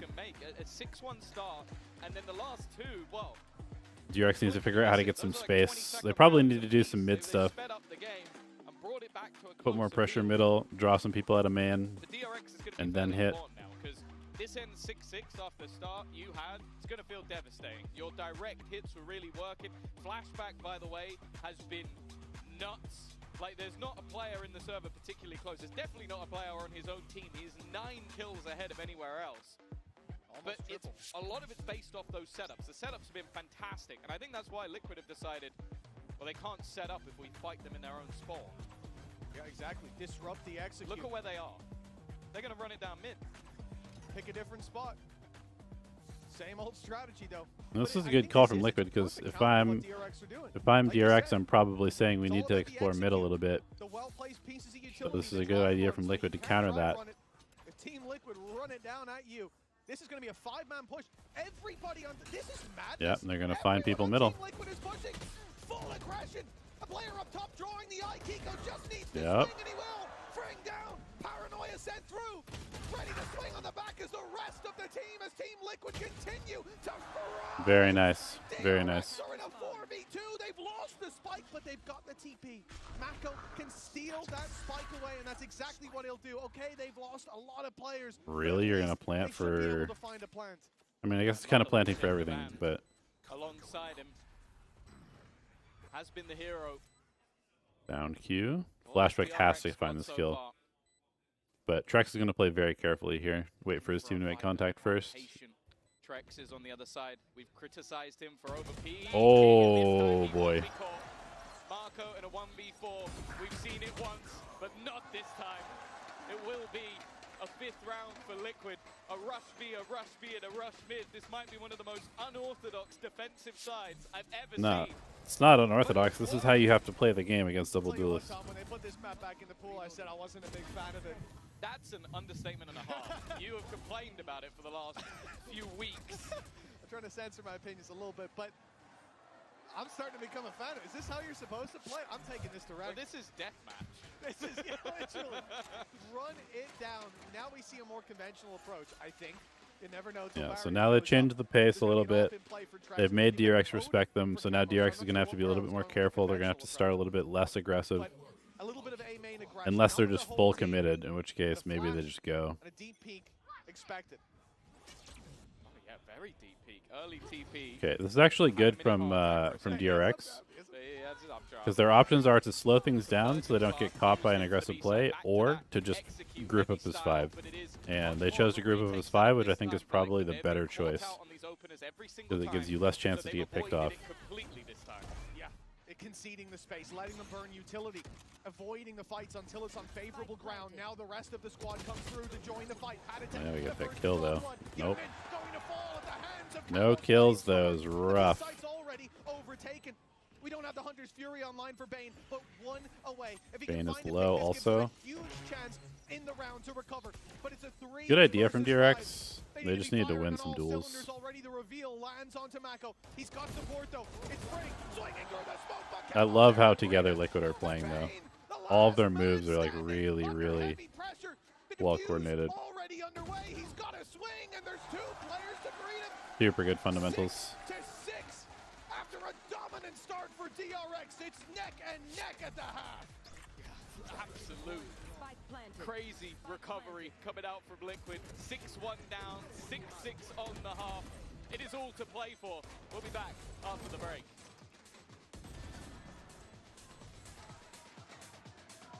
Nice. Super good recovery from Liquid. Good adjustment after the timeout. And now we get to see if DRX can play defense with double duelist. Which should be not bad, because they have 2 characters that can just kind of walk down and take space and escape. But I feel like Liquid is going to find a bunch of gaps to lurk, so it's going to be super hard for DRX to cover the whole map the way that they need to. Abyss today is fun to watch. Yeah, I mean, it's always fun to see like the new stuff. And obviously this map was in the pool earlier this year, but we've had a new agent come out. some changes to the game, so definitely not the same as it was before. Although Liquid's still playing the same comp, so maybe it doesn't matter.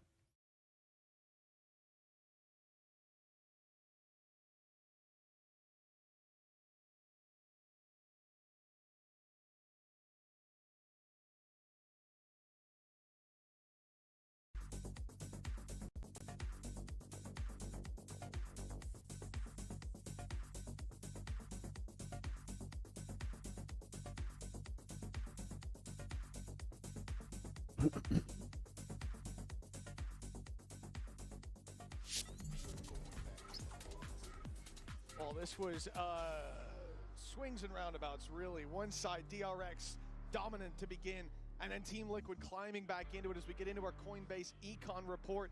You can see our highlight here, Camo. He certainly stepped up towards the end of that first half. Yeah, he didn't like Marco, it seems. It did a lot of damage to him, and no surprise that versus Flashback, it's not gone too well. But yeah, realistically, this game has been madness. Like, if you split this up, literally down the middle, it looks like two completely different games. DRX dominated with their early executions, and then you saw the adaptation from Liquid of just, okay, we're not going to let you execute. We're just going to run it down, and immediately see the game completely flip with what was an excessive amount of kills for Flashback at the beginning. He's now only one ahead of Camo, who was actually one of the players that coming into the match, I was going, I don't know if this guy's going to be able to match up. Well, I was thinking more so versus Hyunmin, but he has. He's been insane in these last 5 rounds. And well, at 6-6, we said it is anyone's map to take, but this is DRX's pick, so you kind of feel like they're the ones that need to take it now on the defense. Aggro mid, Yoru and... With Liquid, the energy up, the chant was going for the majority of it, but it's silence in the crowd as they wait now to see how this will play out. Camo diving deep, but unlike Hyunmin, he doesn't have the ability to fall back without refract. Space taken is committed to. But the B side will be overrun nonetheless. DRX, many players nearby. Flank coming through with the deep A main push. And that's going to be a problem here in the middle. Ooh. Good clear by DRX. They knew somebody was going to be there. Pause a moment for the retake, but they see DRX are spotting this aggression from Team Liquid. They need now they're on just... this attacking side, I mean, so Mako's just so good. he's really just... He's really, really good. And make this a little bit more difficult, but still the advantage with the defenders. Yeah. Super nice pistol from DRX. This is what DRX historically well handled on the mid stuff, and then great patience. I mean, Mako though was just... A lot of the time you're going to see players he just knew exactly how aggressive to play there. Take a fight on their own. You see the sort of intelligence of Marco at that back position. He waits at the box, gets a burst, falls back. It's like, okay, you want to fight me? You've got to swing me. I'm not going to give you that fight once again. And even Bane, okay, he goes down, but he doesn't want to give away anything. They're just waiting for that flank, patient and controlled. And after what was a pretty nasty streak from Liquid, that's the return DRX were looking for. Double pistol DRX. All right, we saw what happened with EDG. They won double pistol, still lost the map. With the double duelist, we'll see whether DRX has a better defense. They have cooled down. Players feeling like their shots aren't landing because, well, they weren't. But that pistol and a follow-up, that's going to give them the ability to build that momentum. That's right back up. That's nice. A hero stinger. Nice aggro hit. He had a hero stinger. It's already gone. And I guess an attempt to do some damage, and that attempt's not going great. It's fallen into the hands of Nats, and he's going to meet the same fate. Flashback, back to winning ways. All right, first gun round. Here we go. Come on, it is the conversion, but this is, at least nowadays, this is about as much of a bonus as you're ever going to see. It is mostly SMG snipers and only a singular rifle, maybe an extra one purchased up, but not much to play with whatsoever for the side of DRX in this round. Oh, that first kill at Kiko was accidental. Bad work. Flashback too. He was going for the KO. He was close to triple the kills. The next player on his team early in that first half. Well, that cooled down. Still a double. He ended in roughly that position. Those three certainly help him out. It's all about that return to momentum. Okay, solo Omen on B. Team Liquid now, they've got to find their footing. Rifles come out. This is their round. Yoru gets here early. Does some tag damage. This time they don't have the mid control though, so they're gonna all just be coming in from spawn, which is not super great. Both flashes used. Marco's managed to find one, but it's Chichoo stepping up. They've still got to be careful. As said, this is as about a pure a bonus as you're ever going to see. These are low-value weapons, and the more cost that this causes, the more rebuys that are needed, and it's definitely starting to get a little bit shaky. Pretty good bonus. Pretty good bonus from DRX. Only 2 standing, Mitch. It's not great. He just picked up a stinger. A little oopsie at the end. Yeah, but that's gone from now 2 rifles. Wait, that's actually a really big deal. So this is the thing. We've seen this gradual shift towards having these third rounds be actually very strong with teams. Like at least 2 to 3 rifles. Did he coming drop in. a phantom? Was he just looking for a better skin? Yeah. Heart attack, man. Yeah, he was. He thought it was the. The best part is, he still has a rifle. It's Camo that has to pay the price. It's Camo. Hey, bro, I got a gun for you. I got a gun for you, bro. That's really funny. Quick. There you go. Stinger given over. But for Team Liquid, they win the round that they should have. But even up against those weaker weapons, it being so close is scary. Camo's gone diving. I mean, Liquid is just kind of spending it on this map. Nothing, and now flashback onto Trex. This has become kind of surprised. For DRX, they've got full control. Well, what if Team Liquid got to respond? Kind of surprised. This is how Liquid is playing their attack so far. They are walking into the trap. They are walking into the players. They're not letting Nats have like. I mean, I guess Nats is not letting himself have any opportunity to find lurks. Somebody would give them a gap elsewhere, but it hasn't happened. And now with Nats, Chichoo, the last 2 standing. Some would call them cats. But right now, they're meeting the claws of DRX. Backside play from Mako. He's going to be the only one taking. Can he find an opening here? Nope. Isolated, but it's Mako to take him down. Spike went off the map for a moment, but it's right back up there. Fortunately, I don't think it makes much of a difference to Nats. It's about as retrievable either way. Sitting in that laneway, he's locked out completely. And he knows now there's one coming behind on mid. I mean, at this point, the round is done. Yeah. Saving the weapon is pretty much the only choice, especially as we've said before. Look at the ultimates on DRX. A few close players could have them for the next round. You just don't want them to build up, especially when what you're farming up is a neural theft. That's DRX 9-7, and I wouldn't be surprised to see a pause after how this round went down, especially with already the sting of the stinger being brought through.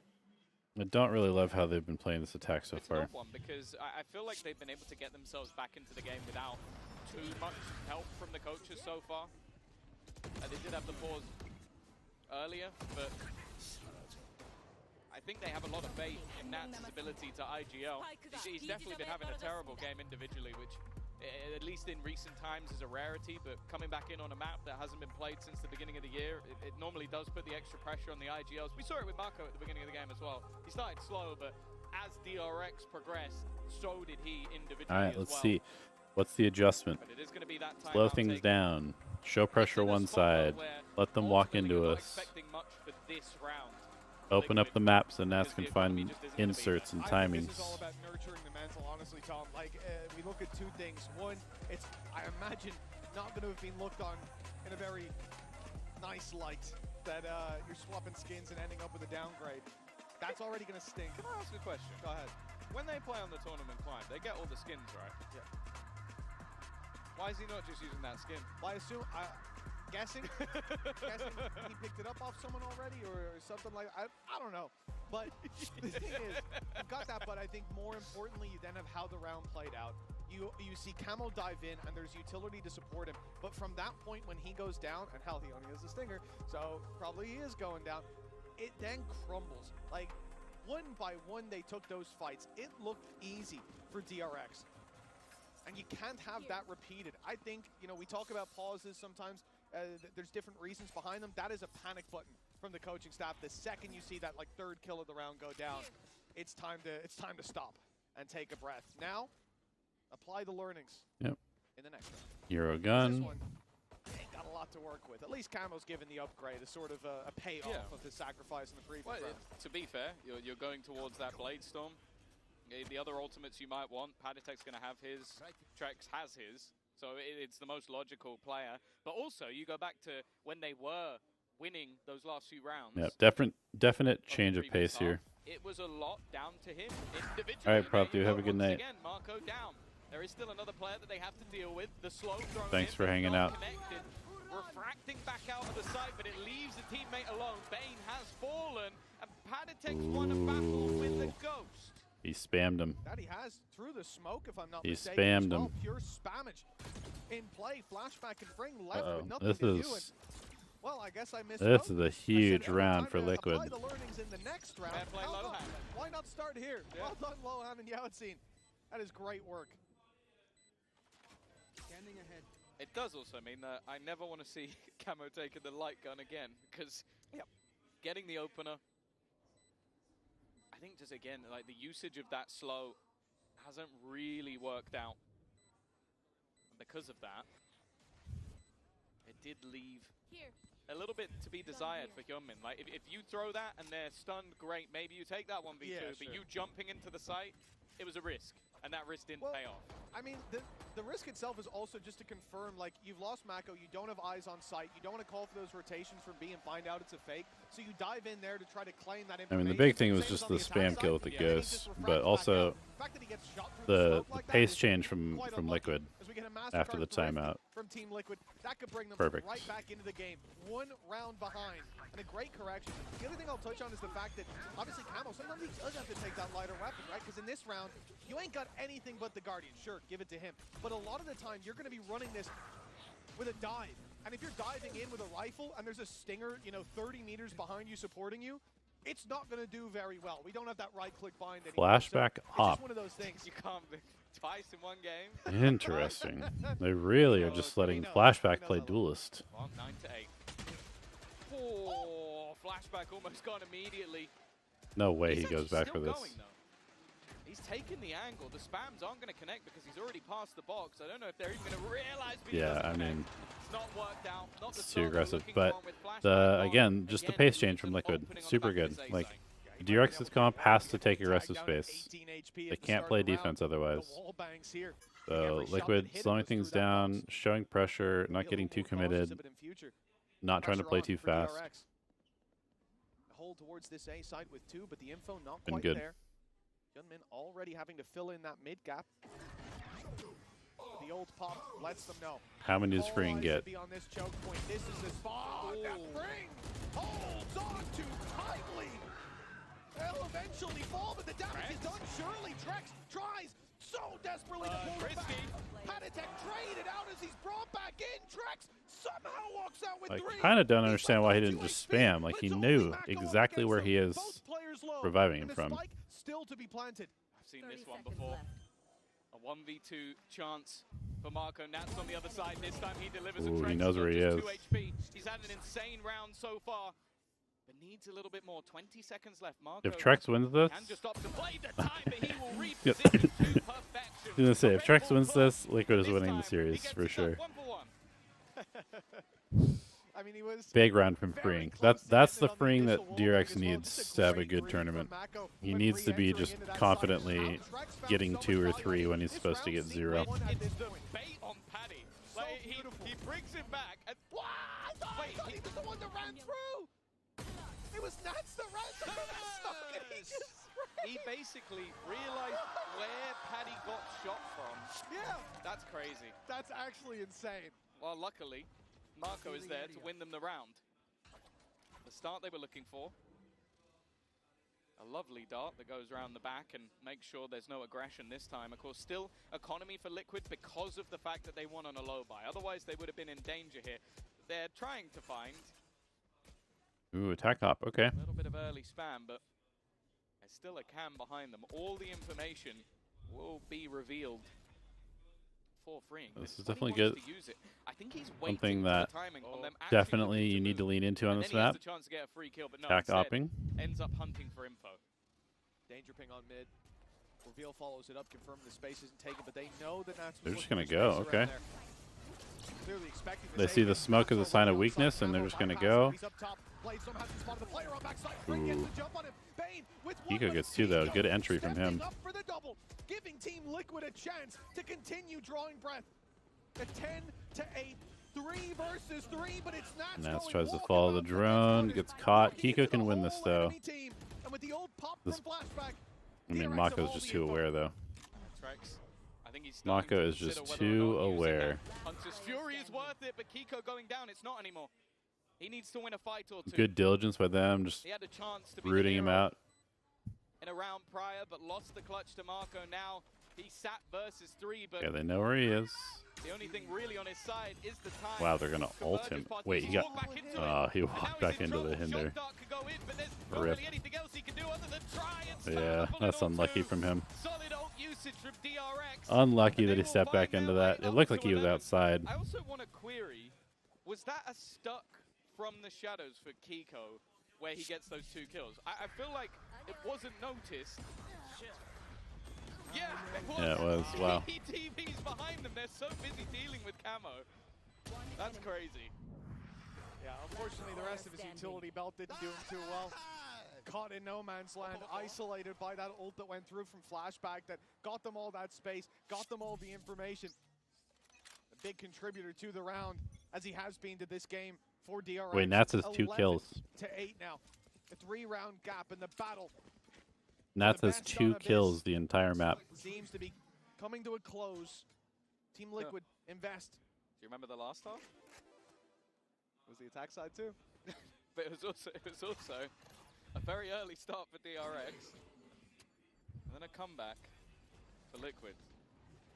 So I'm not going to count any chickens just yet. Hunter's Fury. Full exec on B. Completely blinded at the back of the site, and when he Nice counter utility. DRX had the read on this. They knew this was coming. Already 4 players in a fast rotation from They DRX. knew this was They've coming been good for at the sure. retakes thus far, but this time they have no plans to retake, and they also have so much control on the other side of the map. Look at the push-up already from Marco. He's so deep on that A-side control that there's absolutely no way back. This is the problem, I think, though. Look at how many rounds Camo goes diving in, lands, and goes, okay, now what do we do? Yeah. There's no one here. What do we do? And that's when DRX execute back out and take him down. They don't have the ability Nice to punish shot. like that when you're Team Liquid because you're playing against Hyunmin on the waylay. Gonna be a tough one for a Team Liquid to come back from. Go, we've got the info, fall back, and then go, hey, what do we do now? And that benefit But we saw NRG do it. It is leagues above what is being brought to the table by Team Liquid here. And you need to see other ideas.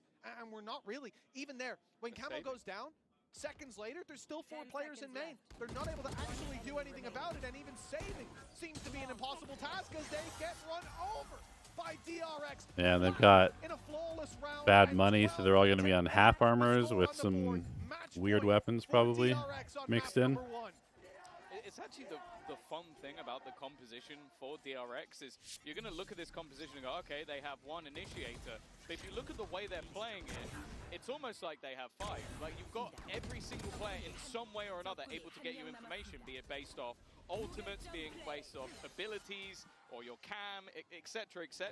And they're doing very well to find that out early, like be it an aggressive flashback peek and TP, be it the same with Hyunmin, be it the same with Marco. Like, they are constantly challenging. 5 Guardians, 5 half armors. All right. This is going to be a tough one for Liquid. Nats is 2-11, by the way.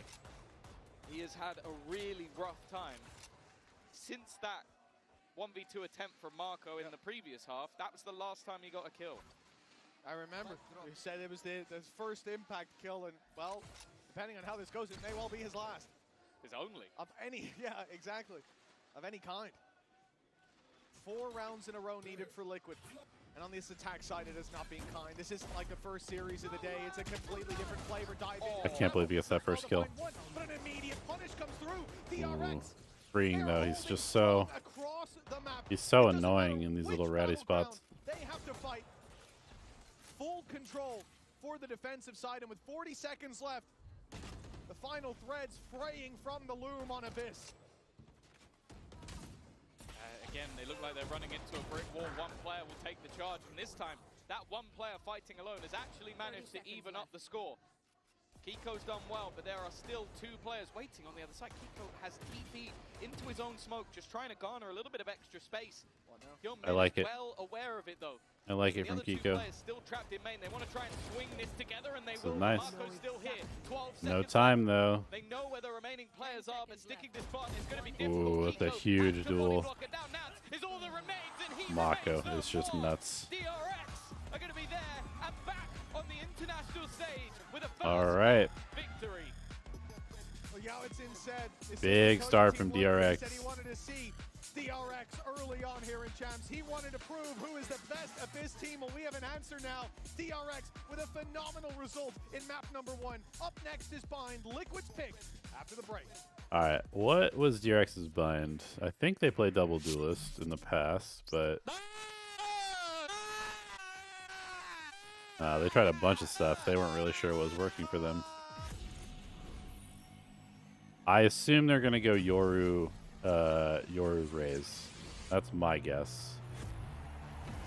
My guess is they'll go Yoru Raze. Things are different. All right.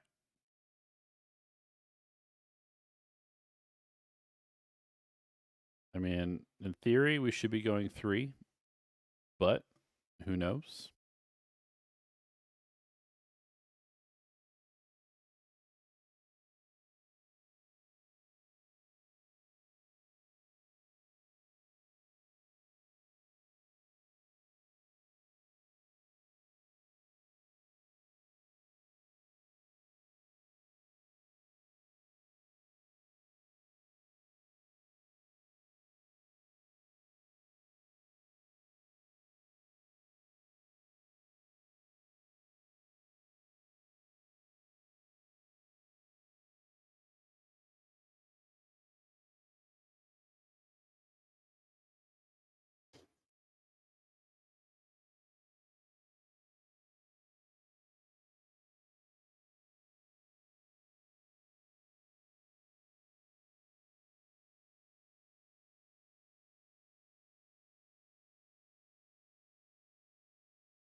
First half was more fun to watch because they were just running it down.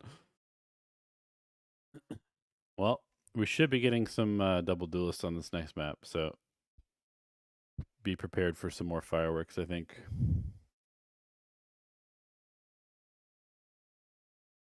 But yeah, I kind of want to just like explain something. I feel like the big difference between EDG and DRX on Abyss defense with double duelist is that, I mean, first of all, the way the EDG were playing was just a joke. Like, they were just, okay, Chichoo, use your wall early, and then just fall off site. And this is so useless. Like, this does nothing. I feel like they were using the stage really poorly. Either confirm that there's nobody, get aggressive, put the wall to actually hold useful space, like this or this. Give yourself a little bit of extra time with your rotations with the information. And then you can rotate off to the other side of the map. Or just save the wall and use the wall for retake to create pressure. They were just putting the wall at like the easiest place for it to be broken pretty early on in the round. It wasn't really confirming any information or holding any space. And then they were just hitting a site, and they were not giving him any help. It made no sense to me how EDG played defense on this. Also, they had double duelist, one of which doesn't really have an escape, right? They played the Neon, which, to me, Neon is probably supposed to be like an A player most of the time. Or maybe middle. Probably the two spots that you would play the Neon most of the time. And then the Yoru needs to just be hopping or walking down middle. Or I feel like this line is not as good. So yeah, you need to be like getting here, you need to be getting here, you need to be getting here. You need to be pushing out like this. And the EDG is kind of just like sitting passively on one side of the map with a solo stage on the other side of the map, getting exec'd on the solo stage over and over and over. Which was just, it was not ideal. 앞으로도 좀 많이 보여드릴 수 있을 것 같고, 그리고 로스터 관련해서는 주전 선수는 베인 선수가 맞고, 원래 에스트레아 선수가 같이 Post plant wall is definitely stronger than early wall, and late wall to basically like lock half the map while you stack the other side is also really strong. The two double duelist comp before, and you know Hyunbin and Flashback are doing great on it. So and they're very aggressive and fierce with it. So I think we made the right call. And originally, Bane is our main roster, and Straya as well. He was supposed to join us, but due to health reasons, he wasn't able to make it. And I hope that the fans don't, you know, get the wrong understanding. Thank you so much for that answer. 감사합니다, and good luck. Due to health reasons, he's not here. I mean, I just straight up think that they're better. I think they're better with Bane. We're joined by Coach Faded from Team Vitality. Welcome. Appreciate you guys having me here. Nice to have you here. Definitely quite an experience in this arena, so. What did you make of the games today? Have you had time to watch? I mean, I didn't get really to watch the first game, but or the first matchup. But even this Abyss in itself, I think it was a really good game. I think the game plans, you could kind of see what was going on, and DRX definitely had the upper hand in it. So, you know, definitely exciting to watch. Are you getting a little bit of FOMO? I definitely am. I think it kind of goes back to when we played DRX in Bangkok, and you know, it kind of had a little bit of a flashback there. Wow. He fits right in. Crazy right in. Yeah. But no, I mean, you know, on that note, like flashback was played insane this map. You know, I honestly thought Hyunbin was going to be one of the biggest factors, but the way that flashback kind of took control of this map was really good. So. Yeah, it was indeed. We're going to talk about that in just a moment. But for now, let's take a look at the Verizon high-speed moment. And of course, end of this one goes to DRX with this round 6. Yeah. DRX ran a lot of these B main execs. This one using the Waylay ult to actually end up getting in there. But I know, Fidge, you want to talk a little bit about how they were beating out Team Liquid, who were going for these B retakes a lot. Yeah, I think in the beginning, you saw that Liquid was kind of trying to set up for this retake pattern. Before the timeout, it seemed like they were kind of disconnected. Once they kind of got on the same page, you could see that they were playing more aggressive in the A main and fast rotations, so that they were actually in place in time to play the retake value really well. But I think DRX did a really good job of trying to manipulate the map, and they usually ended up on the B side. And you know, honestly, the DRX's attack was not as strong as I thought it was going to be, but it was still pretty effective. Yeah, they run into some roadblocks when Team Liquid stopped playing, you know, more passive retake and just started running all of the aggro looks through B main, through mid, and whatnot. But I think the combination of those early rounds going very well for DRX, and then of course on the defense, getting so many rounds was just wild. We're not used to seeing that after the match one, are we? Is Chamber a good pick for A site hold? Yeah, I think Chamber is really good on this map, especially now that he has a global trip. I think he's probably one of the better agents on the map. I think they are probably the top contenders for Abyss. I'm a little biased. I think like G2 is generally good on a lot of maps, especially when they have time to prepare. But in terms of coming into this, I think they are probably the strongest, you know, the Abyss matchups. So I'm throwing MIBR in there. Okay, that's a bold choice, to be sure. I do think I want to highlight Flashback a little bit, because I think when DRX were so good on this map back in the past, that was with Flashback in a completely different role. He was playing the Cypher for the team. Now he comes in second duelist here on the Yoru and was absolutely dominating round after round. He was, and Liquid had problems dealing with him. But let's see if Lohan has the fix and hear what he had to say ahead of map 2. Giga here once again, and we've got Lohan of Team Liquid. I like now, I'm very curious because we knew we were going to get this Abyss showdown. When it was you two teams, we knew we were going to get this showdown. And I'm really curious how you were able to prep on this map, especially against DRX. You guys are the top 2 teams in the world on this map, especially knowing that we haven't seen it in some time. How does that kind of prep continue over into Bind, which hopefully you guys will come back on? Yeah, for Abyss specifically, we don't have as much time to remember how to play the map. Unfortunately, they played the comp that we never practiced against. I think on defense, we managed to actually show some of the adjustments that were needed. And on attack, honestly, I think we just rushed a bit of the decisions. first game in the on stage. So I understand that was a bit shaky. I'm pretty sure, I'm quite confident that the next map we're going to be doing better, honestly, and I think we're prepared. All right, eagle to see it, and then good luck. Well, they don't have a choice. They have never lost on Abyss before. They suffer that loss, but Bind are faded. I think you're very equipped to tell us. It's so iconic. Liquid's Bind is so iconic in EMEA. And why do you think that is? What can the global fans expect from their Bind? I think their protocols, especially on the defense, is very, very solid. You know, I think most, most regions. Nats on Bind. Is usually the stronger side. Good luck, DRX. I think the way that they're controlling the defensive aspects, they have, flash reclears. They have a lot of different good protocols, TP usages, these kind of things that make the map a lot more difficult for the attackers to actually play around. We definitely scrimmed them a lot, and we played against them, and we've seen it too as well. They're very, very solid and confident on that map. So. And they've always said that Trex calls on the defense on Bind. Yeah. Having worked with him, what's it like to have him on a defense side and be vocal? Trex is very, very good at reading what the opponents are going to do. And I think, especially the way that Liquid's put trust in him, it's a very smart decision. And, I think Trex is kind of that difference maker that can make the opponent team question themselves in their protocols and what they're going to do. So I definitely stand by that one. Chrissy, they're doubling down. They're doubling down. They're doing it again. That is crazy. Wow, okay. On the Waylay here as well. I mean, okay, I don't love the Waylay here. I still lean towards Raze as being the stronger pick on the map. I definitely would prefer to see the Raze Yoru here from DRX, but we'll see. This comp like on Bind? Yoru, Omen, Chamber, Sova, Breach, Vice, or Deadlock. What are your thoughts on what map? On Abyss? Like the couple past splits, and I think there's a lot of effective use cases. I remember when Liquid was actually using it on Icebox, for example, they were trying to use you got too many agents in there. Space gainer so that you can kind of set up for deeper executes. And if that's Breach / Vice or Deadlock, I think. And being able to take the sites and being able to I don't think you should play double Senti on Abyss. But I do think that it comes down to how effective that not Vice. Take space afterwards and be able to, get those frags, entry frags. I would definitely prefer Breach over Vice. And also over Deadlock, probably. For example, and I think here on Bind as well, especially fighting the backside A, I think is going to be something I'm going to be looking at here in the first half for DRX. But if Team Liquid are going to go to a map 3, I have to focus on Nats. This is a map he's usually this is basically Nats versus Mako. This is his map. This is his map, and game 1 was Nats versus Mako here. I need to see my go back on the stage here if we're going to a third. Yeah, my worry is they couldn't, they couldn't foresee the Waylay Yoru. Maybe they can now on Bind. Unfortunately, Durka is not casting, but I believe we have Mitchman and Sassy.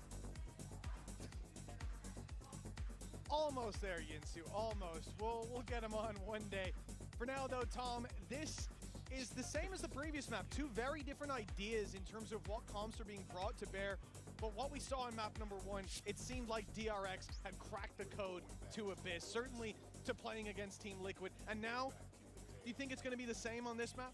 I think that Liquid are going to be a lot more comfortable. I think you could tell that they really didn't have their protocols in place when it came to Abyss. Yeah. At the same time, DRX had clearly done prep into even their old composition of where certain trips were being placed. They will have done a lot of prep. They have, at least in the last few months, 5 matches of Bind to watch of Team Liquid. So definite opportunities. This is the man I'm looking at, though. Because I don't think I've ever Nats seen with a Nats Sheriff. have 2 Interesting. maps that bad ever. And this is his map. Well, they're in. Recovery for Team Liquid. Yunmin back to his old tricks. Flashback there alongside winning him. every duel. Third kill of the round. His second. All right. DRX in a 5 versus 2. Pistol DRX. This has gone downhill very quickly. There's your stats powered by AWS. 24.6% of the time, Team Liquid are getting the spike defuse, and in a 2v5, I imagine that stat's even worse. This is going to be tough to try and break back into. It's mostly going to come down to mistakes, and I want to give credit in the last map as well to DRX. They weren't really making silly errors. They were looking like a well-oiled machine, and well, it is a flawless pistol round to kick things off. I believe that's 3 for 3 as well in terms of the pistols so far this game. Yep, 3 for 3. To look at as well on this B and A site when we get back in game. I challenge you. Look at the Why do teams go for more no Senti comps? Part of it is that the Sentinel class is like getting back out is so valuable. Been nerfed quite a bit. Part of it is that duelists are very strong, we see here in the pistol, and I think that's what we're going to see in some of the future rounds as well. and especially with like Yoru and Waylay, a lot of times you can just kind of like skip all the Sentinel utility or counter it really easily, so it's kind of hard to play Sentinels and get good value. They don't get to go into the next game and study what their opponents are doing. Because if a Yoru clone can just trigger all of the Killjoy stuff or all of the Vice stuff, Start to this round. why even play it? That's really invested anything into it. A cheeky Bucky. A very, very passive hold from the side of DRX. You can kind of understand why, but this time it's a little bit different to the last buy we saw in their bonus. They were going heavy on those SMGs, and sure, they've got one, but a couple of pistols. This is a very weak buy from DRX. Casualties, but also in the next round, they'll be able to afford some extra rifles as well. That's exactly it. Last time it was all about securing that second. They're so ready for it. A map with so much range. Now they can afford to have those weaknesses, if you want to even call them that. Certainly not in this fight. There's the Bucky. Finding one, difficult to use when you're having to reclaim space, but they'll at least get off to a good start. Problem is, I don't think there's much to be upgraded there. You're gonna find Bane here? Maybe. Bane is not aware of him by the looks Playing of things. Senti against Yoru as a Bane? Yeah, exactly. All Alright, I mean, this is where it's possibly problematic. What's left is still Hyunmin. Their buy was so weak. And Mako really heated up towards the end of the last map. It's Hyunmin to find one, to fall back now, create the space, force uncomfortable fights. It's a classic. Good reposition. All you gotta do is make sure you're far away, but Nats taking down Mako, puts the pressure on Hyunmin. Defuse underway, Bucky guarding Shaw. Yeah, I mean, that is just a total throw from DRX. Attacking with a Guardian, a Stinger, and a Marshal. Why are you looking at me like I can explain what I've just seen? Really bad. And what, 4 classics? They didn't even have a sheriff, did they? The thing is, okay, the Bucky is bad, but it's more so where the Bucky was. Like, it was playing in showers, and they planted in towards that A short position. Like, the fact that he's able to go into the smoke, kill a man, and then push all the way back in. Like, these are fights. That's a huge problem for DRX. But, I mean, really, just that buy is just so bad. I guess I'm eating my words from the prior round about overextensions, because I definitely felt like there were some silly mistakes. Early attempt at a response. Note that they didn't buy back in with those rifles. They've gone with some SMGs instead, keeping their economy good, hopefully for the next round. Yeah, but just look at what's on the other side. It is full absolutely through. For Liquid. Huge boost to economy. Oh yeah, I mean, losing the pistol, winning second is about as good as it can go, especially when you didn't even invest into the second. It wasn't a force fight. Up close, I mean, this is getting scary. Yeah, it's all about 2 Stinger kills, and there's an upgrade for Mako. Right back to square one. Nice counter utility from Liquid, though. Alongside a snake bite and a poison orb, it's a freebie on range. Trex is dominating, and it will end in favor of Liquid. Good recovery from Liquid, but 2-1 lead nonetheless. It's better than they got on map 1. this map could get a little crazy. I can already tell this game's going to be hectic. Already at the few rounds into bind, and it's looking exciting. This is the sort of power of that double dive into the site. It just creates so many awkward spots for players to try and fight within. With Trex again, he definitely had his moments. Some really interesting smokes that Kiko threw also that made that really weird. The fact is his multi-frag was necessary in this round. And now, well, this is where DRX finally have rifles of their own. They're not afraid to let Liquid know. An immediate headshot from Flashback's aim is crazy. 5v4. It's really good. Orb claimed by Camo. He's got himself a showstopper for the next round. And this would be the exact round you wanted in. Good housekeeping early on from the Going attack into side. the B stack. Push in towards Hookah. Could be a little dangerous. That's with the reclear. Solo hold A. He is baiting for Kiko in the corner. The problem is he goes down, so now they don't have to clear that right side, and Prowler comes in. That's Kiko shut down. DRX are walking their way into this site. Patatek, the only one standing in their way now, and a flash, sure to blind him. Almost gets 2 there. That was really close, actually. Claims one more. But it looks like an impossible position for Nats, who's coming off the back of Pretty rough start in the previous. This is where DRX have been tough to beat. Falling back, holding together, and while making his way through that smoke was never going to happen. An immediate response from DRX, and after a costly round, it's going to put Liquid on the back burner here. What a crazy start to this game. Trax gets so unlucky. I think if he can actually fall back inside hookah, there's a good chance.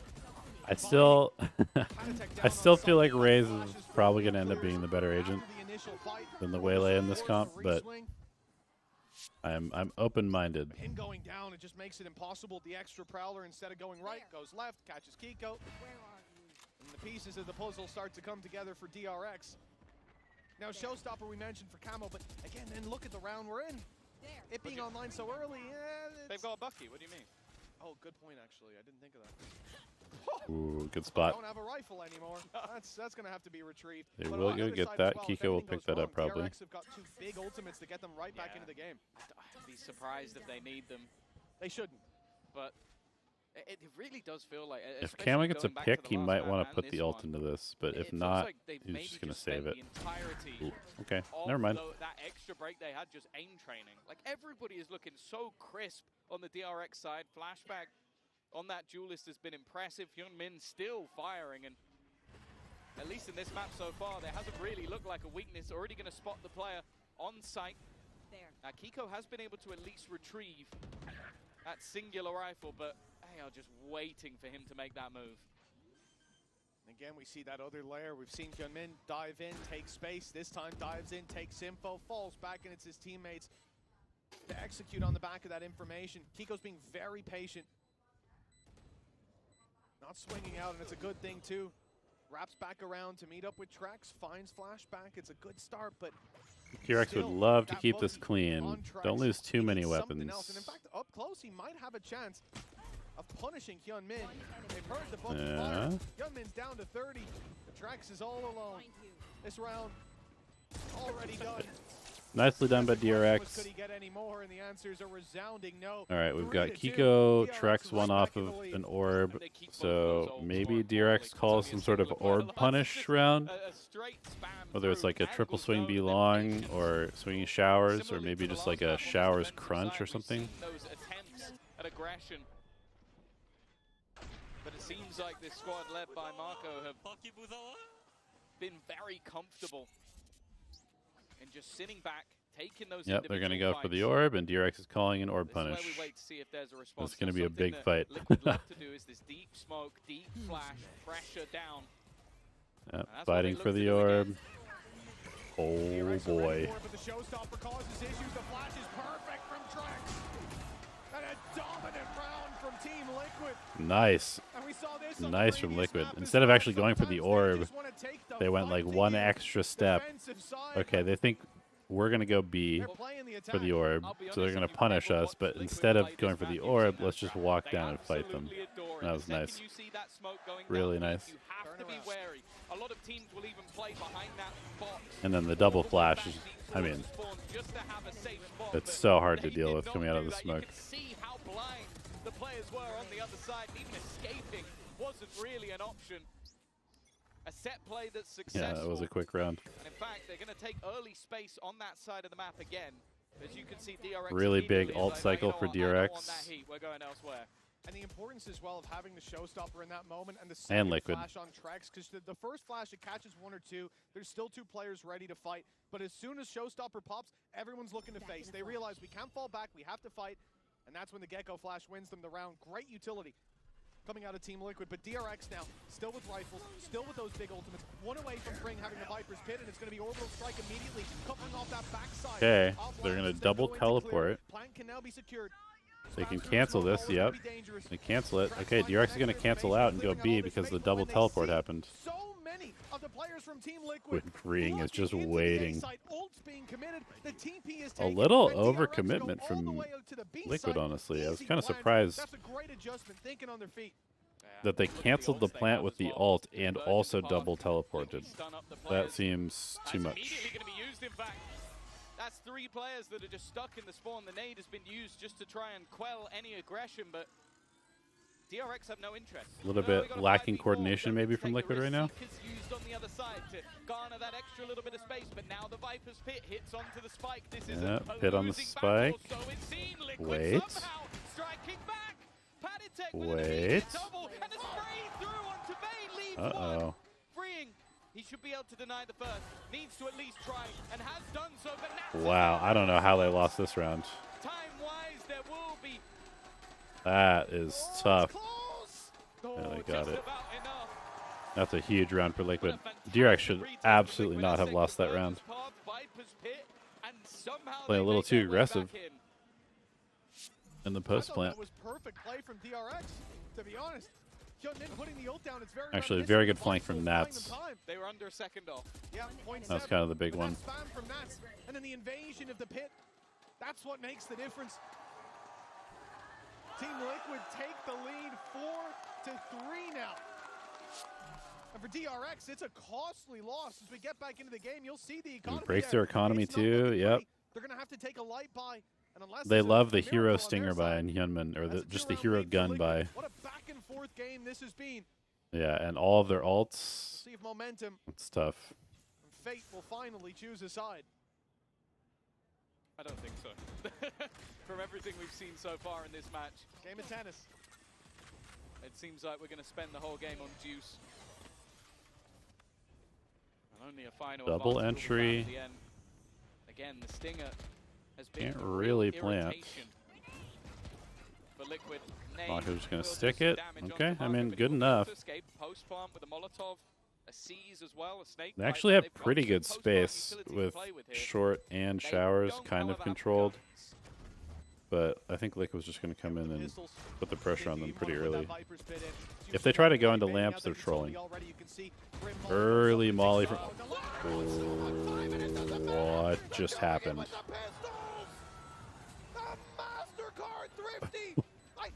What just happened? To buy time to make it close, but that was anything but close. I mean, did Liquid just try and go into lamps? Choosing a side and finally building They back did. into the I game, mean, getting some momentum. okay, never mind. Bane gets a double collat. Okay, there's only one person going to lamps. That's really bad from Paditech. But I then think even they're surprised as to what's just happened. Yeah. I was looking at the Bane just hits a utility belt collat. for a second. Oh, they've also got Nevermind. Everyone's dead. That's incredible. Wow. Yeah. Wow, Timeout Liquid just are to gonna calm take everybody themselves. You can down. understand why they win a close round. Immediately just get I mean, Liquid is decimated by doing pistols, relatively well, unable to really get going. but Funnily enough, I think the biggest streak they will gotta have just make is sure in that they don't get the end of the kind of first snowballed now. of the first map, where they brought it back to 6-6. It wasn't even them taking a lead. It was just that was the streak, and then every time DRX have had some form of combo breaker.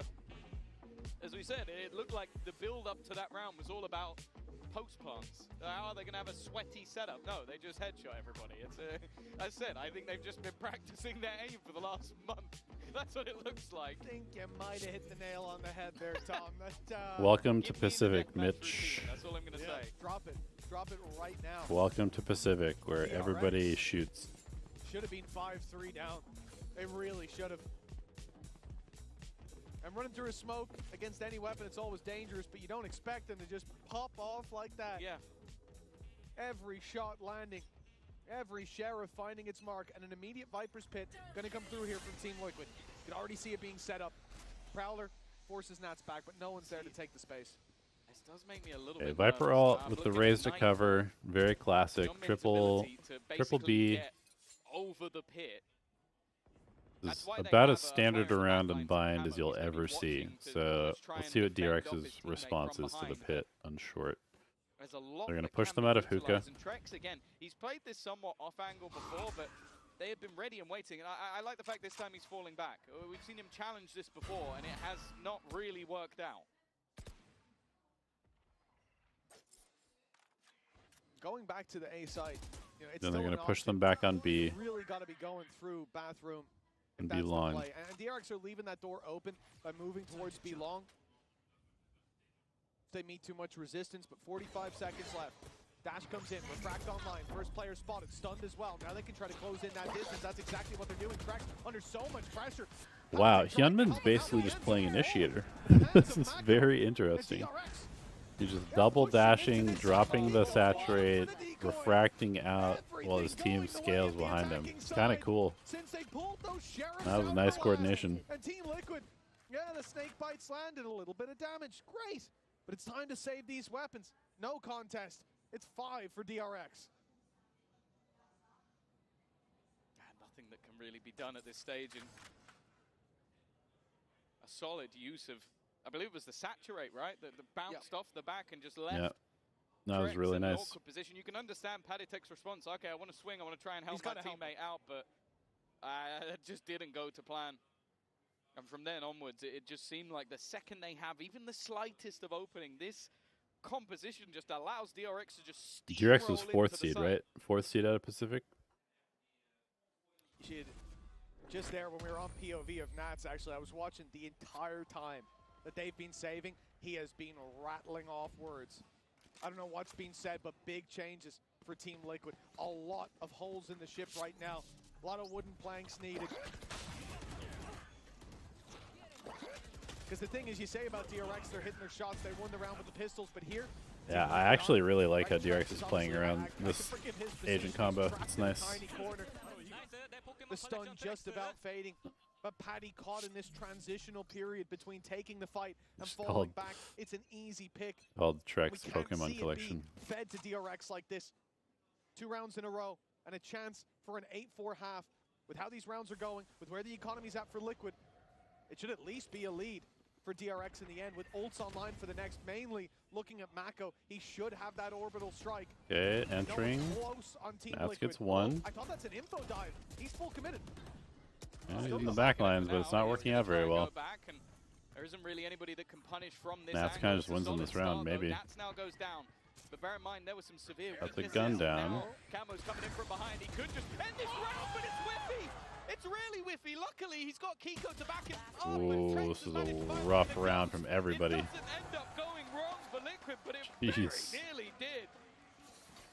So yeah, DRX hitting all their shots. Sometimes for Liquid, that's not the case. This is just... might be the most egregious example look at the back and forth we've ever seen, and good luck to Camo in living that one down. But 5-5 nonetheless. The rest of the team was able to pick up his mess, I'll say. And we may still see a neck-and-neck half. The game of Deuce continues. But what a chaotic set of rounds. Yeah, this is so chaotic. The ult popped, it was full focus from them, but the reaction from Hyunmin finding one. The 180 as a bullet whizzes past him. And okay, attack op contacting showers. DRX slowing it down. That just shows the chaos of the comp, though. Like, he's having to full 180 trying to defend the orb. Shoot out the haunt and then turn back in time to be able to shoot flashback. And he did that. Fair play to him. Like, his reactions were impressive, but they are making what is normally his home turf. He's going to get deeper here. To play. See how deep he goes. Is Kiko? Ooh, Camo just takes the timing. There's been a missed shot on the other side of things, and Camo gets a little bit that of should have been a free kill. Poetic justice, but timing a little bit off. However, there's always a response, and that was incredibly clean from freeing Nats. I don't even know if his head was fully showing. Big response from freeing, though. Found on the other side, nonetheless. Okay, they clear out Hookah. Redemption for Camo to start, but Nats, same old thing. This time, less utility involved. It's just the straight-up duel that he loses.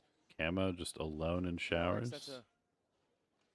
Okay, Trex coming over to help. Numbers, it makes this A site much more vulnerable. Only now Trex is swinging out to who takes contact first? The short guys? Short, and I think he's seen some of the Camo now turns to fight oh my god, the coordination is just so good. When Fring is going to be striking. What a shot from Kiko. Finishes them off, but Kiko does well to at least find himself too, leaving it onto Bay. Every round is just chaos. 15 seconds. That plant needs to be secured now. Goodbye. Flash over the top. The second comes out from Sky. This is forced Bane into an awkward Wait. position, or maybe not.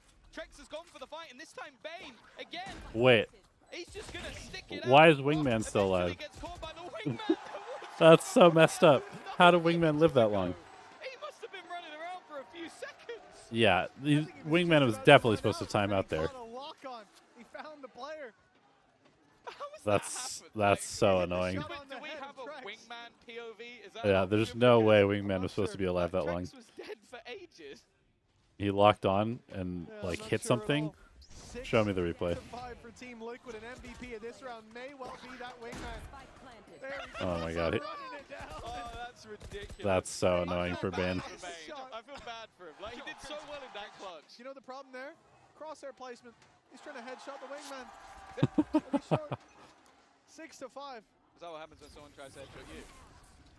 Anyway, into the round, an aggressive start, a low weapon or two. Super aggro from Liquid. Usage of that orbital strike. They're just going. They're just sending it. Oh my gosh, what is happening? As he will find a double. How many free can get? None. Okay. Gives them a chance. Oh. Mackel and Bane are so low. Nightfall goes through. Super doable. That's also low. But Hyun Min, the man with the weight of the world on his shoulders now, his teammates have forced into a fight. The odds aren't looking to be in their favor. Good counter util no smoke. They do have Fade Eye though. He's just waiting. Okay, there's the eye. The counter. They get scanned. Great swing. The ults. Wow. I mean, really nice from DRX. Good response. Neck and neck at the halftime. A really good response from DRX. Response once again, and an incredible half of Valorant. 6-6 as we stick it out. And honestly, the way that this game is going, it is looking like it's going to be potentially, Mitch, one of the all-time greats. Nice transfer from Ben. Certainly one hell of a start here on Bind. We've seen some long games, and if it keeps up, really good round from Ben. This one indeed. You talked about the bounce back of Nats as well, and he has certainly looked good. But Tom, I've had enough of hearing from you. Okay. I want to go down to the main man who was up here earlier, Durka, who's standing by with me. Et ai-je vraiment besoin de présenter la légende de Vitality, Durke, qui m'a rejoint? Hi Durke, welcome to Paris. It's a pleasure to welcome you here on Vitality's home soil. Thank you for being there. First of all, I think the fans appreciated you coming here, even though you're not playing. How does it feel, you know, having people cheering for you everywhere you go?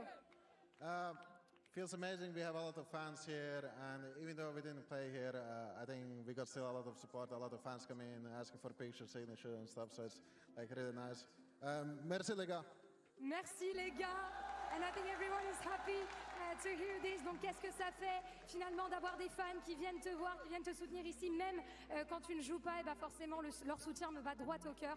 Ça fait très plaisir. On espéra aussi faire mieux. Merci les gars, comme il le dit si bien. Second question about this match. I was wondering, are we rooting, you know, EMEA, or is there any player in DRX that you want to see winning? I mean, always kind of for EMEA. I want them to succeed anyways. I think my first initial prediction was like 2-1, but now it kind of gets tough, you know.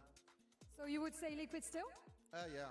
Okay, rooting for Team Liquid. Du coup, qui est-ce que tu soutiens entre Team Liquid et DRX? I don't know. I feel like DRX might take this now. Thank you very much. Looking pretty good for them. And let's see if Team Liquid can take the win. Let's get back to the game.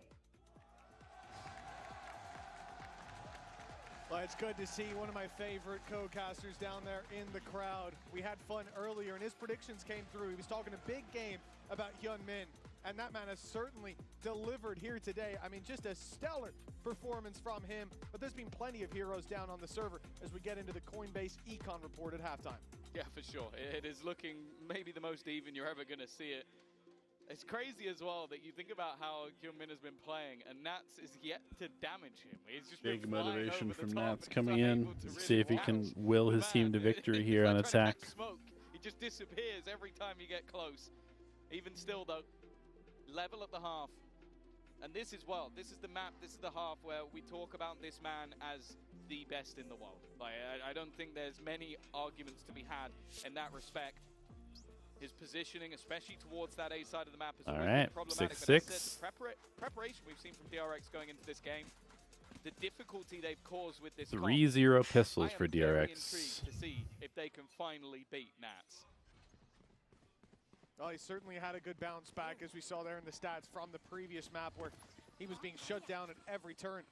A couple of rough openings, but for the most part, this has been night and day. Deep play from Team Liquid. Not afraid to get aggressive, and the full site's already cleared out. They're starting to get but they planted for front site. There's no reason to leave A this open. So they expect the flank to be coming through. In fact, Nats expects the flank to be coming through. In goes the snake bite. He will be caught. Push up, but Kiko's Nice coverage by Chichoo. Team Liquid. These two are going to have to do a lot of work to win this map. They know that Mako's here as well. Ooh, but Nats has been tagged extremely low. It's an easy cleanup. How did he win that Time is duel? ticking.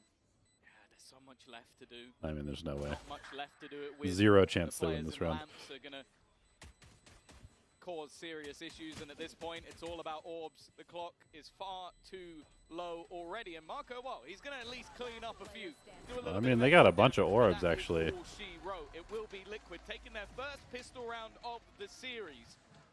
We'll see if that is a turning point for them in this map. From what I've seen so far, probably not. I have absolutely no faith. We've already seen second rounds go the way of the team who lost the pistol. We started it out that way, and for DRX, with the shots they've been hitting, I don't think anything in this match is guaranteed. It is a game of uncertainty. Outlet comes out. One of them being who's the best of this team, and maybe now we've got an answer, but who's the best team? That's still up for debate. Still up for discussion, still up for competition as Team Liquid one Big round scan up. there. This should be housekeeping. It should be easy. A chore. And they've got the stack in the right spot. Not a difficult one. Well, they are currently walking into a 4-man stack, and well, now that 4-man stacks coming to them. Yeah, I kind of wish they had just let them come. Kind of wish they just let them come. They had the stack correct, and then they just fought aggressively into a blind corner.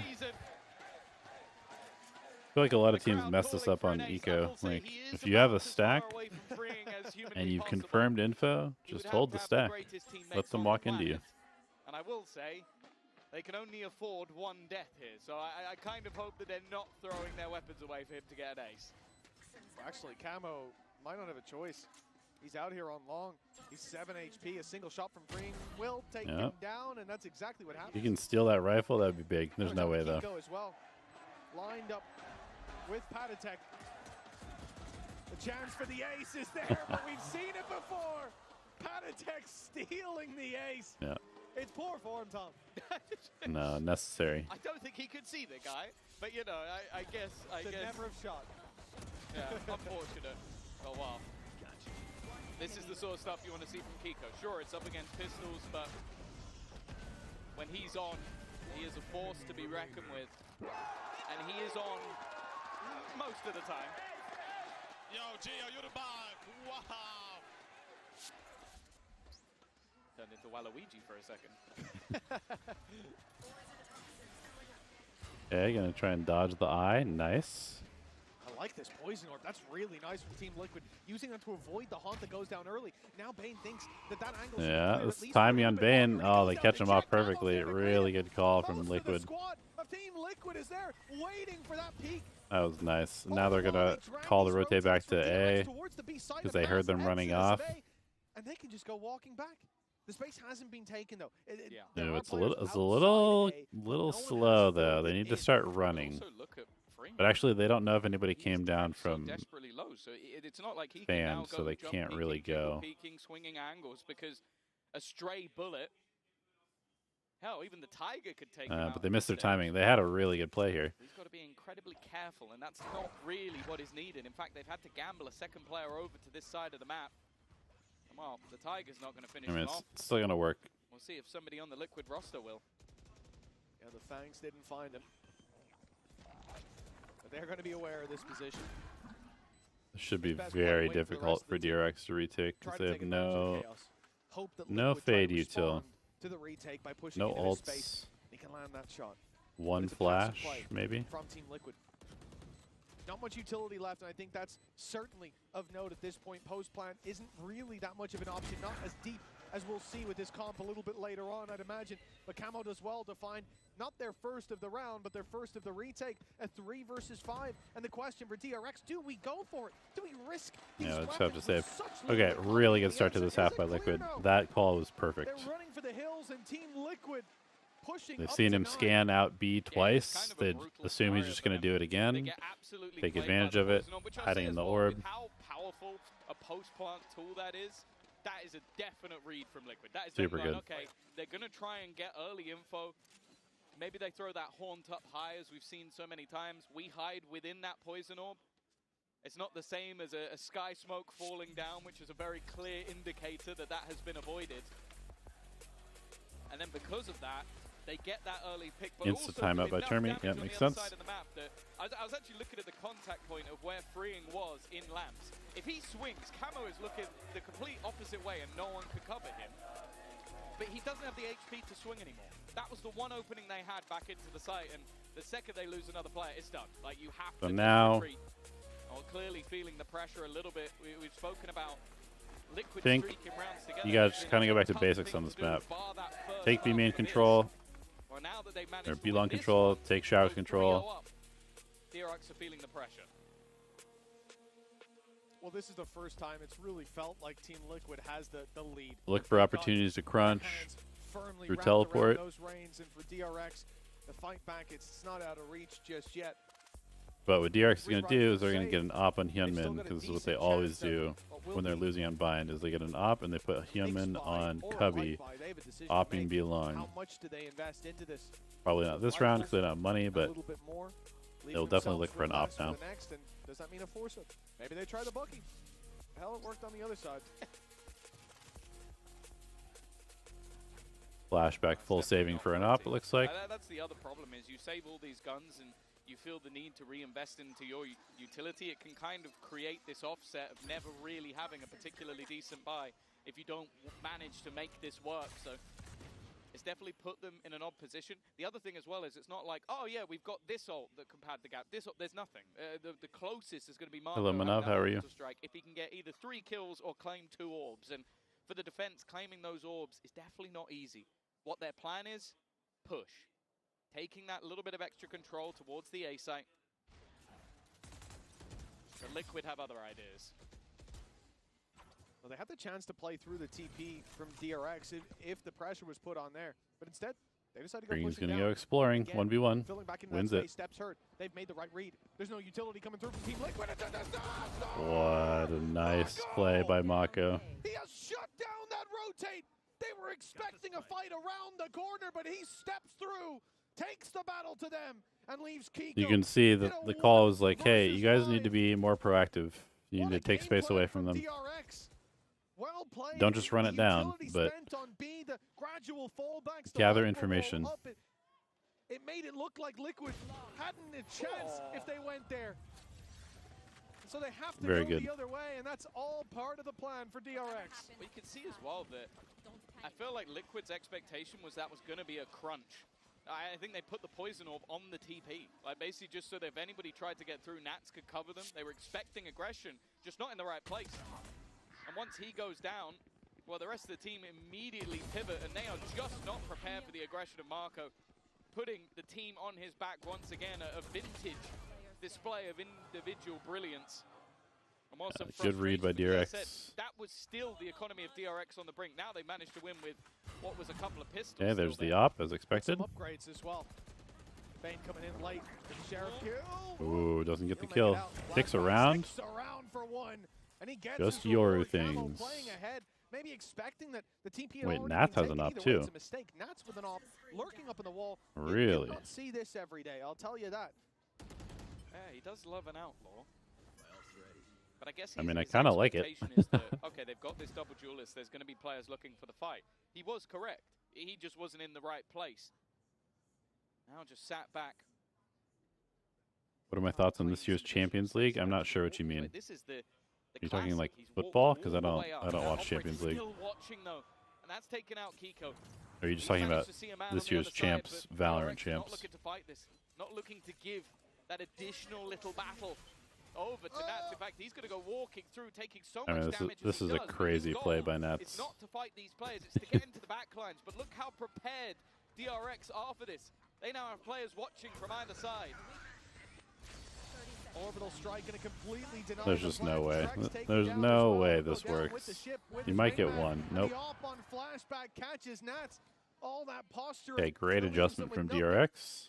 For Patatek, yeah, Val he champs. was I way mean, out I of think. position, trying to play a super late lurk, but when the whole I team think this is crumbles like the that, hardest to all you predict can it's do ever is been. save. needs to as well. I really do. I had a very hard time sort of deciding who I thought was the best team. And honestly, I still don't really know. It's probably G2. Maybe it's Paper X. If Heretics shows up at full form, could be Heretics. But I really don't know who's going to win. I feel like it's all the regions are so much closer than they've ever been. But I do think there's a bit of a mechanical gap between China, Pacific, and the rest of the teams. One round between them. I felt like Liquid were at least going to push up to like that a very small but potentially significant gap. Just a few rounds ago when DRX had those 3 rifles and 2 pistols to play with, 3 players digging deep in terms of their economy to make that happen, and look at the reward they found. One round between them. Orbital strike online, and you know what? Goodbye, Bane. Sent in onto Bane, but it's only a trade, and they've lost Camo, the man who would have taken that orb and been 1 away from the showstopper. Instead, he's still 1 away. But it's going to have to be saved for the next round. And the credits where they're at. That's not ideal. It's a successful ult combo. At least they don't go a man down, but it's a heavy investment. They might have heard that drop. We now sit there looking at a patient DRX. You've got the operator locking down the other side, and Hyunmin again is going to go looking for re-clearing hookahs is good. Quite a bit of control. They've stuck oh, they're coming back out to fight it. But have left themselves stuck in the mud. Even still, oh my goodness. An absolute shutdown of the Liquid push. They might get caught by the flashes, but it means absolutely nothing. I actually don't know who broke the Gecko flash that came through. Yeah, whoever broke the Dizzy there saved them there, because they could have easily gotten double flashed, and then were going to be dead to rights if that connected up close in. I was kind of surprised when they dropped back out and tried to fight that against the double flash. It seems really dangerous. DRX see Liquid push up to 10, but instead a huge punish. And again, it's going to be 1 player on that attack side left to save this weapon. But it's worrying. 10 seconds left. This is where you want perhaps a pause to come through. At 9-6, DRX did it, and they managed to course correct immediately. Now they're neck and neck again for Team Liquid. A team that comes in as, I think in most people's minds, certainly, look, EMEA #1, Pacific #4. They are the favorites. They are 100%. The ones with the pressure on their shoulders. And for DRX, heating up like this so early on, already having a map to the good, and now on the map where Liquid think, well, we're comfortable. We can take the fight to them. It's not the case. Well, not convincingly. Giving the context of how DRX even qualified it, it was the match of Talon facing off against RFU. Talon with 2-0 in the lead. Of course it was Mako. Of course it was Mako who broke it. Well, we're talking about Talon playing in this game, or actually Talon would have gone in as a number 2 seed and put someone else down, so it would have been a completely different story. DRX make a last-minute roster change as well, bringing Bane back in. And wow, what a change that seems to have been. Flashback, able to go over to the duel list. And another spam on track. They're on Patatek. We've seen him just spam through. And this time, well, there's no orbital strike. Yeah, it's been on Patatek twice. Yeah, exactly. In fact, he's the one with the ultimate, and that confirms no one's here anymore. All right, stack A. Hyunmin starts to rotate around. He's now going to be here to help out with this push. If that TP is not safe. He needs help. He has to face it. Very well played, though. And you don't cross flashback ooh, Bane, too aggressive. In a 5v3. Too aggressive. That's left the B site wide open. Yeah, the thing is, Nats doesn't know that. He doesn't know how much of a commitment there was, so they still have to be patient, but eventually will get themselves in onto the site. Flashback. Their positioning is really bad for this retake. They do have the ult, though. Okay, yeah. They have to use this to get through here. Camo means he doesn't have that ultimate online yet. They're trying to put the pressure on. He needs a kill, and he'll find it. Now that's the showstopper. Pop the ult. Immediately puts into play, but he's trying to find the target, and he'll get it. Hyunmin down, giving them the advantage. Once again, and Camo's taking over. Just the one standing, but that one is flashback. He has been a man to deal with, and a rifle picked up with the remaining 2. So passive, there's no way. So patient. He's expecting that they're towards long, but both players are going to be swinging from the same position. Okay, nice round from Liquid. Honestly, pretty bad round from DRX. Bane really overstepped there. And then the fact that they had 4 people coming from spawn is just, it's so hard to retake if you do that.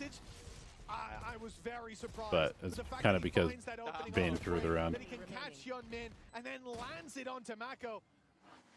That single-handedly saved the round and perhaps Team Liquid's life on that upper bracket run. One round in between them, but it's Liquid still in the lead. It's Thrash online for Trex, making a side exec much easier. And Flashback wants to get ahead of that. He knows if you sit back and let Liquid make the push, especially with Thrash, they've got a good chance. You're going to go He all wants the to push way? into them. No. Okay. Goes any further than Did this. Nats see the barrel? He might have.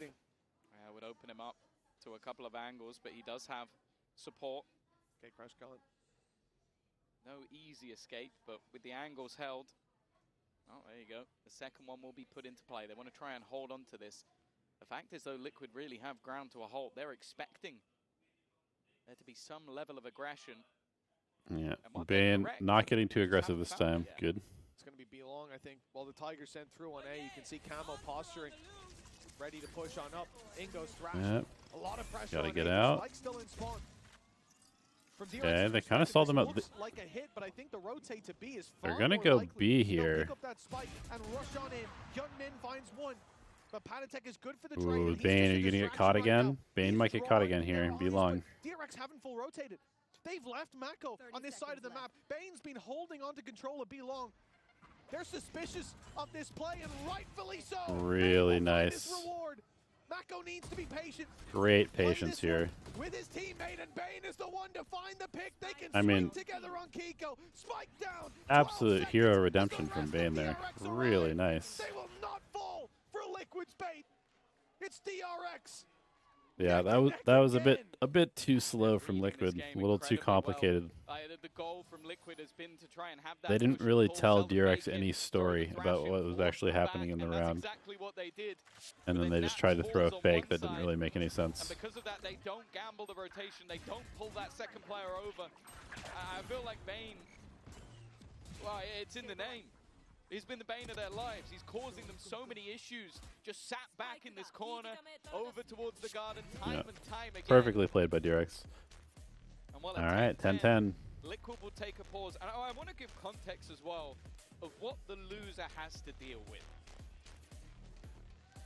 The previous champion's winner. Yeah, loser plays EDG. That's what happens if you lose. If That's you tough. take a defeat, you go up against That's Kantan tough. and his merry men of EDG.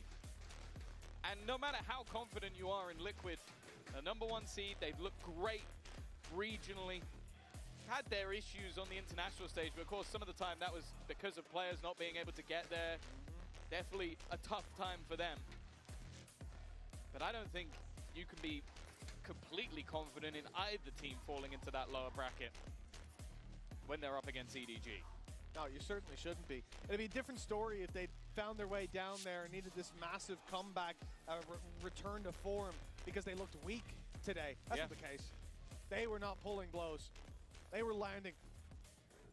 A lot of solid rounds, and I think, you see it in how long the series lasted. Yeah. Or even just one of the maps over on Abyss. For Team Liquid, it's 10 on the board, but it's not likely to be 11. The economy is very weak. 2 rifles, a Bucky, Okay, op a over Stinger, B long. and a pistol. For DRX, they have everything. Be to pretty work standard with. setup. This should DRX be not really loaded for the making much of a defensive side, but change. Stranger things have certainly happened, even just here They are today. going to go fast though. Yep. Early space taken. Nice shot from Bane again. As Bane said, needs to play his life here they though. have struggled to Buy deal some with it. time. On this side, So much combination util. of utility trying to Oh my create goodness. pressure, and pressure is being created. Flashback missing a shot. Flash immediately round Yeah, the you're corner. dead. So blind and will Okay. fall because of it. Spike These down fast once again. rounds are catching DRX off purchases, guard pretty Liquid consistently. Get a chance. Liquid have got the op as well. They've done Yeah, the work. this is going to be really hard for DRX Spike now. down might not be an advantage just yet, but it's a lot closer to it Did than not they were like just Flashback's moments positioning ago. there. The defuse already starts. Blind catches everybody. Oh my god, he's just sticking it. Spamming, no, and the player He's just sticking it. Okay, beautifully handled by DRX. I kind of love that. He stands in the open. They spray too low. And that will give DRX 11. That was a shaky start, but DRX have control. Yeah, it's once again. Bane gets the opener. And then Bane is the one that basically just defends his teammate while the spams are coming through, clearing out the remainder. What a fantastic individual display from this a has man been that coming into this tournament we didn't even expect to be in the roster. this has been I didn't know he was in such the a roster good showing from Bane. today. Well, I think they're going to be pretty happy. Other that than they the brought it one back. round where he kind of threw. 11 to 10 rifles for Team Liquid. Ult on Patatek. That's the only one for now, but this could be a crazy round for DRX. Ooh, Gecko flashed a little bit off. And Bane all one away. Detects Bane that somebody's next to there, 4K but doesn't in the actually radius. shoot. A single pick, a single orb. The favor of this round swaps completely from a close one, a hard one to call. The heavily favored one for that defensive side, who've now been chaining rounds. They've been looking good. Okay, they re-clear B long. They get the op reposted. Spike is over towards B though, so they're gonna heavy push A and go into a fake. They've been calling a lot of fakes on their attack. Are they gonna go through teleport here? Wait, what is happening? They don't have the spike. The problem is Marco's still standing. Nats with the pit, and the spike wasn't necessarily committed to this side of the map. In fact, it's incredibly far away. They'll have to be They're just gonna teleport and go plant B. To the other side. In fact, they are now going to take it into the And B just side. leave The Nats Viper's here. pit ended up just being a ruse, but that feels much more like a mid-round call. You've dealt with Bane. Now you got a post plant. The damage here. Again, Bane kind of getting caught out, The but being picked back up, but it makes it a lot closer than it might understandable. seem. Patatek and Camo have been able to tuck away though. It was a They've been able full to claim their spots commitment to from fight Liquid. But Liquid need to be so careful not to overpeak. DRX already finding the opening. They baited Mako into the open with the tap. Another tap coming through. The scars Wait. of the previous round where the diffuse was stuck. Wait. There's no way they lost like that. What happened to Nats? Did he accidentally teleport? How have they gotten away with that? Did he accidentally teleport? The maestro of Marco. What happened? Why did he teleport? Once again, the last round he sticks it from the very beginning. This time, taps it, and then just almost plays the bait. His teammate goes down, and they assume. Wait, I have to go back. How did Nats end up on the other side of the map again?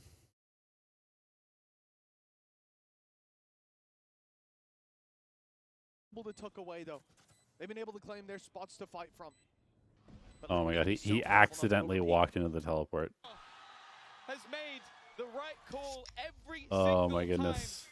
time. Leader of the pack. So tough. And back on the international stage. He accidentally walked into the teleport and lost something around. Oh, what a disaster. That now leaves Liquid 2 behind. What a disaster. For sure. That could help. The flashback's got a victim in mind. It's the showstopper himself, stuck in the corner, and Op watching his crossback. He's stunned too. The flash goes in. They know there's two players here. Blood in the water. The DRX are hunting it down. Oh my god, he gets out. That was one of the main things that Team Liquid could rely on. The showstopper. They if took found, out could the change rocket. The course of this round. At least give them a leg up, and instead, Oh my god. one by one. And now they're all hindered. It's over. Oh my gosh. Liquid loses the map because Nats walks into the teleporter. What a favor to Team Liquid. Holy moly. 2-0, the likely result. And look at them now. 30 seconds called the masters of the group stage. That's for a so reason. tough. The 5th, 6th spot has always had their name on it, and that means they need to make it out of the groups, but they're looking. I mean, DRX look great. I'm so glad Bane is back playing. I cannot stand how DRX has handled their roster in terms of their players, but I mean, this is the best they've ever been. It's always been the best they've ever been. With this 5, they should keep this 5 going forward.